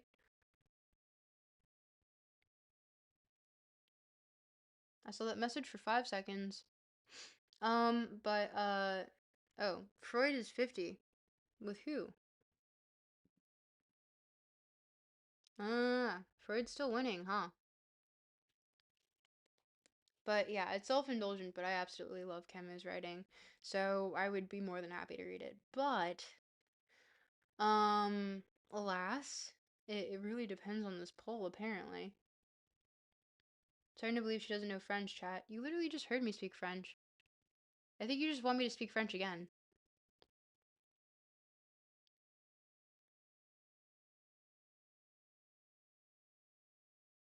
Oh, ooh, woo. We're seeing changes in the chat as we speak. Um, I don't know. Do you want me to speak in French for to to reprove my point that I've already proven? Oui, je peux parler en français, donc je peux aussi translire, pas translire, lire. Je peux aussi lire Camus et Lacan. That's propaganda. We should start niche and read popular stuff to get context. I mean, I started pretty niche. Let's be real. Uh, Nothing is more niche than Nick Land, and I think Fang Nomna was probably as niche as it gets. We get to see, we get to see popular thought uniquely. I mean, if it's through the lens that you want to take it yourself personally, yes, perhaps. I think they just want you to speak French. Lol. Yeah, sounds about right. Ooh, Camus winning. I love Camus. Yeah, I already mentioned that I had a huge crush on him, so writing crush. But yeah, I would be more than happy to do either Myth of Sisyphus or The Stranger. I can do a reading of. But yeah, I think it would be hopefully it's interesting, and also it would stop letting people. It is dark. It might get demonetized for that.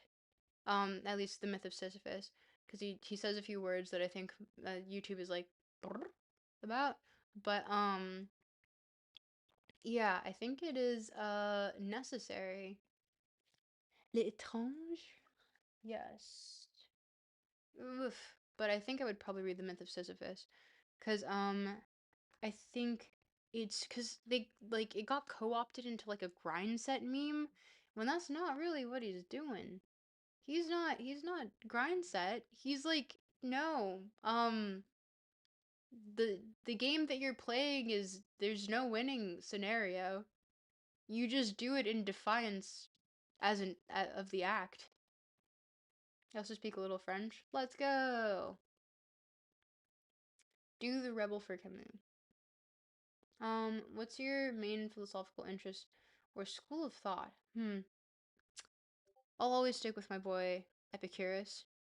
I am Epicurean at heart, but I do have a lot of existentialist slash specifically absurdist leanings, although existentialist, where one must imagine Jesus happy. YouTube doesn't like the sewer slide talk, yeah. Um, yeah. Uh, is the myth is the myth of Sisyphus or the stranger where you would recommend starting with Camus? The myth of Sisyphus, definitely. That's where I would recommend. Others might tell you otherwise, but they don't know what the fuck they're talking about. But yeah, no, okay. I've been yapping for seems as though the odd, despite there being quite a few viewers in here. Hi everyone. I guess let me end the poll here. But no way people chose Camus over Lacan, said Sasha. Welcome, Sasha. Um, I guess they did. And to be fair, I might have orchestrated that. So, what do you think of Sartre's critique of Camus? Warranted. I'm a bit of a Sartre fan as well, but Kierkegaard, love Kierkegaard. Uh, it's over Freud, bros. Sartre did such a bad job interpreting Heidegger. Heidegger. Um, is there a proper way? It's so hard to extricate him from the ideologies at the time. So I find it difficult to interact with because his interactions with structure and the individual even are like so deeply tied with the times and the politics of it. But yeah, W. Kierkegaard. Um I I find it, and also a lot of people try to sweep for him, which I don't really. It's just like, no, he was an active part of the Nazi party. Like, let's not pretend. He got like he got a recon ship, I believe it's called, for the Nazi party for at least a year before stepping down from his post, but never actually like not being a member of the Nazi party. And that does come out in his works in their more esoteric form. So we can't ignoring that aspect of him and his ideas of structure and like his desire for like a lack of or not his desire, like his stances towards anti-cosmopolitanism and anti-modernity, or just like it's intertwined specifically into that. So yeah, I think Heidegger should be considered ontology, not existentialism. Mm, ontology that escapes metaphysics.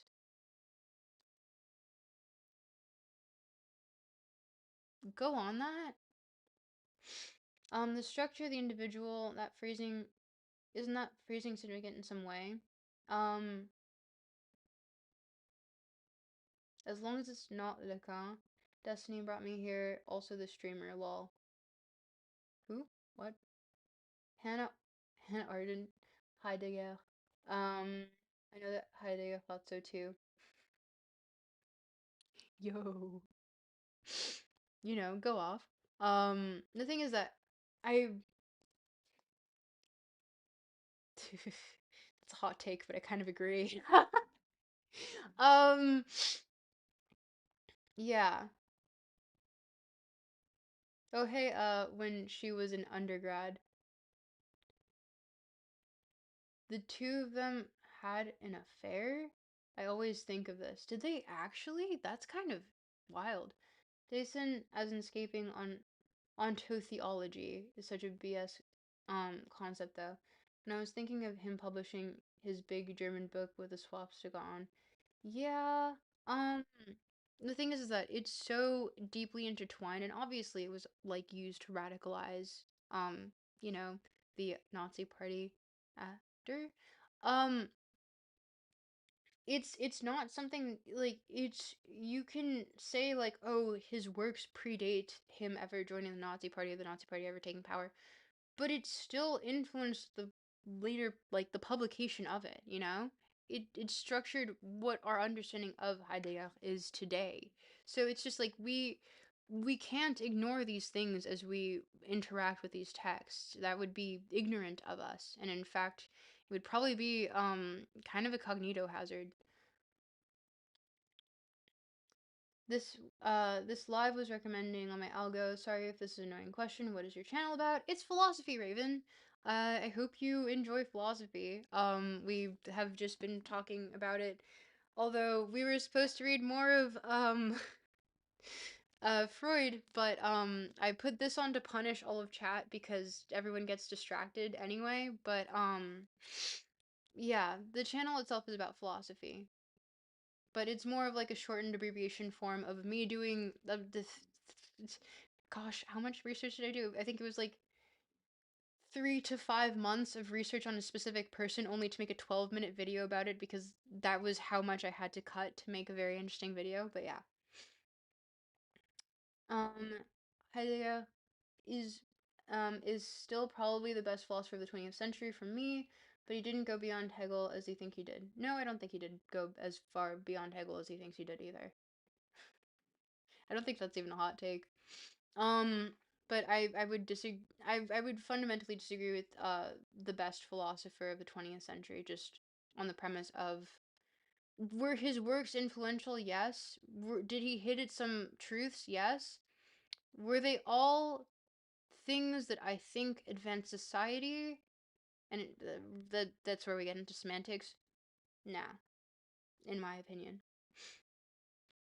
I like that he made Holdren famous in the academic circles again, though.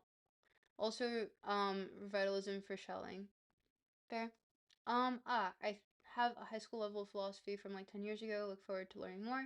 I hope you enjoy more because the thing is that I only have one video up, but we do talk about it incessantly, and I incessantly yap about it. So, feel free to check out the video on Nick Land that I did. It was quite short, but I plan on doing a lot more easily accessible videos in the future, because Nick Land is probably like the most niche of the niche popular philosophers right now.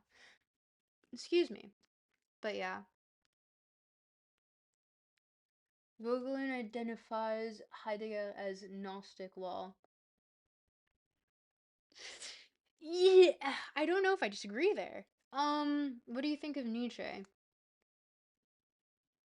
What do I think of Nietzsche? I like Beyond Good and Evil.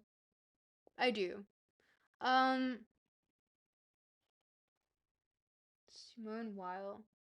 I have heard, I don't know if it's true, but I've heard that Camus told her mom that she was the only good person in the 20th century.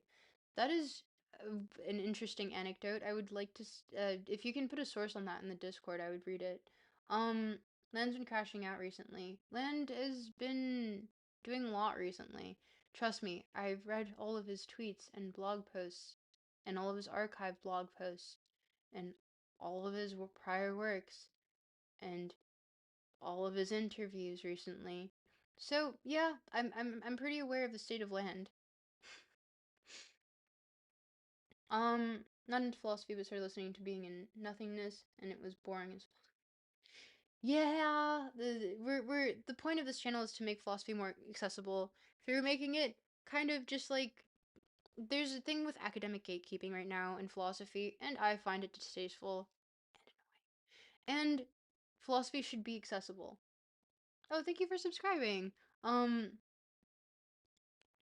have I read the Gospel of Thomas? Wait, hold up. Chat's going fast. Um, Not to sound crazy, but the wiggly text in your Nick Land video is base 64. I reveal I do not confirm or deny anything. Um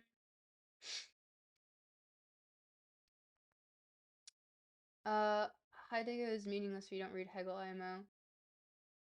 Not true. I think like there's validity to that, but I'd say like entirely meaningless now. My lab mates read Simulation and Simulacrum for book club like a month ago, and now they call everything postmodernism. That's accurate. Baudrillard does that to people. Baudrillard does that to people. Um, you have to understand why Heidegger thinks Hegel completed philosophy. The occultism, first in French, then English, then the link. Wait, what are you referring to? Is this Jonathan Fox question mark? Simone Weil, je le sais encore maintenant, est le seul grand esprit de notre temps et je souhaite que ceux qui reconnaissent, sorry, I'm trying to read super small on screen, en recevront assez de modestie pour ne pas essayer d'annexer. No? Second half was unrecoverable? Wait, what was unrecoverable?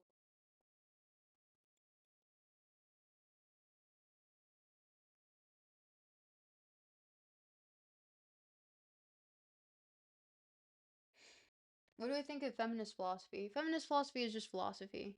Um, uh, yeah, no, that's an accurate translation. I maintain this now, the only great spirit of our times. Realize have enough modesty to try not to appropriate her overwhelming witnessing. But essayer d'annexer. Façon de recevoir assez de modestie pour ne pas essayer d'annexer. Perhaps, not the best, in my opinion.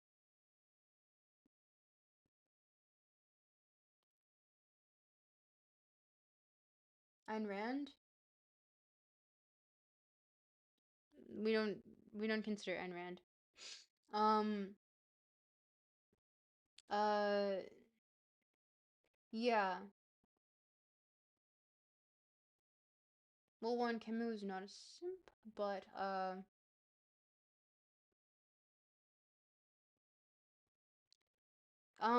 because it essentially says like to understand in receiving enough modesty to not try to annex, essentially.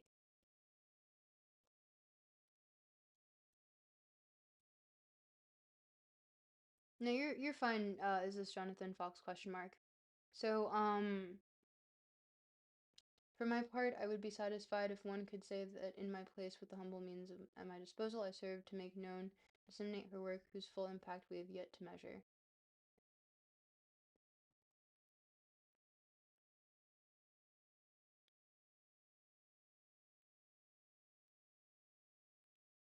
Uh, Munin, I don't know what you're talking about.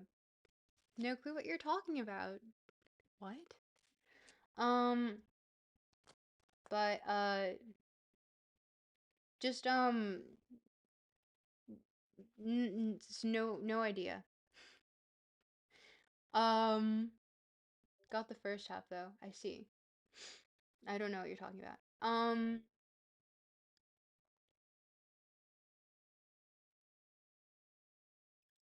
Uh, saying that she was the last good person, or sorry, the only good person in the world. No, I would say like he's probably just asking for people not to misinterpret her work and maybe to understand it for what it is. So, perhaps. I would, if you have the second part in French, that would might be helpful.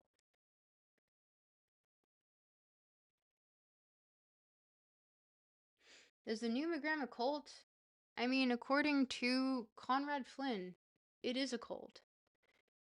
According to Syzygy, the Syzygy Project, Orphan Drift, and the CCRU, yes, it is a cult, but if you look at it, it's actually just like it's literally listed as a calendrical system for like 5 avatars as they relate to elements. Just look up oh, if you go to my video and you go to the description, there's a bibliography there. You go to the bibliography, it's a pastebin file. Pastebin file has a link to an article by Orphan Drift on the numogram explained. And it's essential, it'll give you the context as to why the numogram is what it is. So, yeah. There is no war in Bossing Say. True. Um any thoughts on analytic philosophy? None. Head empty. Um mean by feminist philosophy like the second sex by uh le le sexe seconde by Simone de Beauvoir. Um I think it is like essential into understanding the dichotomy, especially as it relates to existentialists, because once again, she was peers with Sartre and Camus, so like she's a force to be reckoned with, you know. I feel like she's flattened into feminist as opposed to philosopher, when in reality she is just making sense of hierarchy in a separate manner. So I think it's too it loses nuance when you try to say feminist philosophy when it is just philosophy, you know?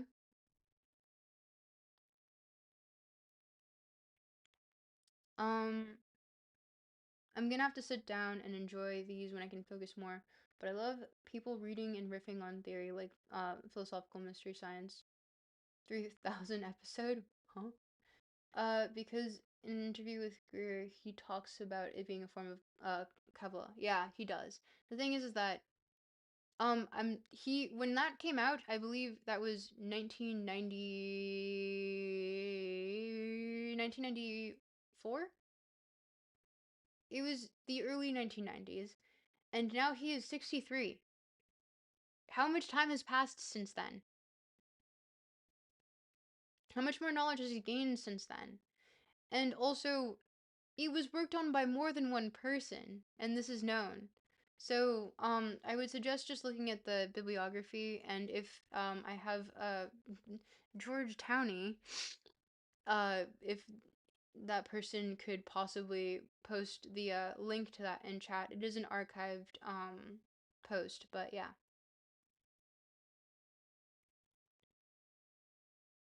Um, no, it was like last week. Yeah, I know. I've watched all of the recent Nick Land interviews. Tolkien even liked Beauvoir, which I found surprisingly. George Towney, hi. Um, Tolkien, that doesn't surprise me at all, actually. Beauvoir is like linked to what? Sorry. In the Nick Land video in the description, there is a link to the bibliography, which is a pastebin link. If you could grab the Orphan Drift syzygy uh link, which talks about the numogram, because it explains essentially what it was made for. Have you read Philippe Mainlander? I cannot pronounce that. I read the analytic portion of Philosophy of Redemption, but it was glazing Kant a lot, so but it did quote Goethe. I did not. But yeah, no. Honestly, Kant kind of deserves to be glazed, like in my opinion. He was like really fundamental to a lot of things that we've done in philosophy. But yeah. At least in Western philosophy. But I agree with thoughts on Simone. She was a feminist, but um m- NY standards of the time um NY standards of the time. She she would never advocate for this reductionist view of philosophy we find today. Yeah, exactly. So he no longer relies on the numogram. Okay, I understand. No, no. I think the iterations of the numogram that exist in the current iterations that Nick Land puts them through have just been it was written for sci-fi. It was written for sci-fi. And now he's using it as though it's something more meaningful and esoteric when it was just something that was written for sci-fi for a really cool performance art piece that you can find videos of online still because they did an actual like whole like ceremony for it and everything. And it's got like really cool like jungle music background stuff. But anyway, um yeah. Hello, enjoyed your Nick Land video. Oh, thank you. I'm glad. Um Kant deserves to be glazed by in the correct way, like how Hegel admires him. Perhaps the thing. Oh yeah, there we go. Thank you, George Towney. If anyone's curious about the article relating to the numogram and its explanation from when it was first originally worked on, there are the original files there, the original drawings as it relates to the numogram and what it was related to, which was a calendrical system with I believe 5 avatars. And then also, if you look through the rest of the Orphan Drift archive, you can see videos of the actual event that they held to like explain and do performance art on it essentially. So yeah, the link is there. Didn't Land distance himself from his earlier works? Yes, he did. Yes, he did. And the thing is that the worst part is that his earlier works were really good because they were sci-fi and they were fun and it was like just a mix of like so many different people and ideas and it was actually cool, but he distanced himself because he wanted to go in a little dark enlightenment rant because it was contrarian, I guess. I don't know. But yeah, it's just I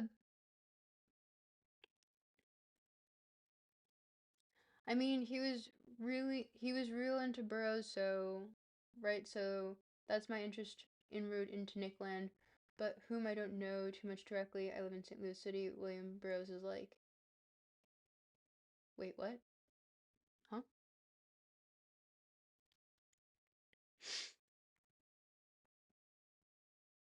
Yeah, no, he they end up using him as they end up using Burroughs in the CCRU writings. It's called hyperfiction. I would suggest you watch the video that I did on Nick Land to understand more of like how it all ties in together if you haven't already. But yeah. So it Naked Lunch Guy. Yes, Burroughs, Naked Lunch Guy. Um Have I read Schiller? He was Goethe's BFF BF. Um, I believe I've read excerpts, but once again, you're reaching into the recent. He's insanely hot too. Go off, Rudolph. Um, but yeah, okay. So, with that, everyone who wants to yap more, join the Discord. You said, um, he said you were oddly beautiful elfin-looking Tinkerbell. What? Huh? You intend to watch my video? It's quite short. It's to the point.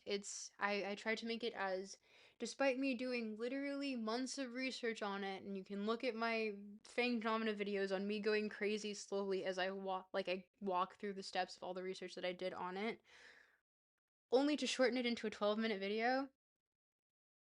It's it's it's worth it, and also I would say, if you want to do any further deeper dives, there's a bibliography if you want to understand more fully what I explain in there.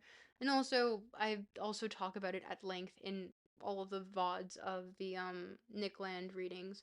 But I also talk about it in other readings as well, because there ended up being bleed over because I was working on the video at the same time as I was still live streaming. But yeah, so with that, I think that I'm going to call it a night. And so with that, I say fuck you guys. Bye.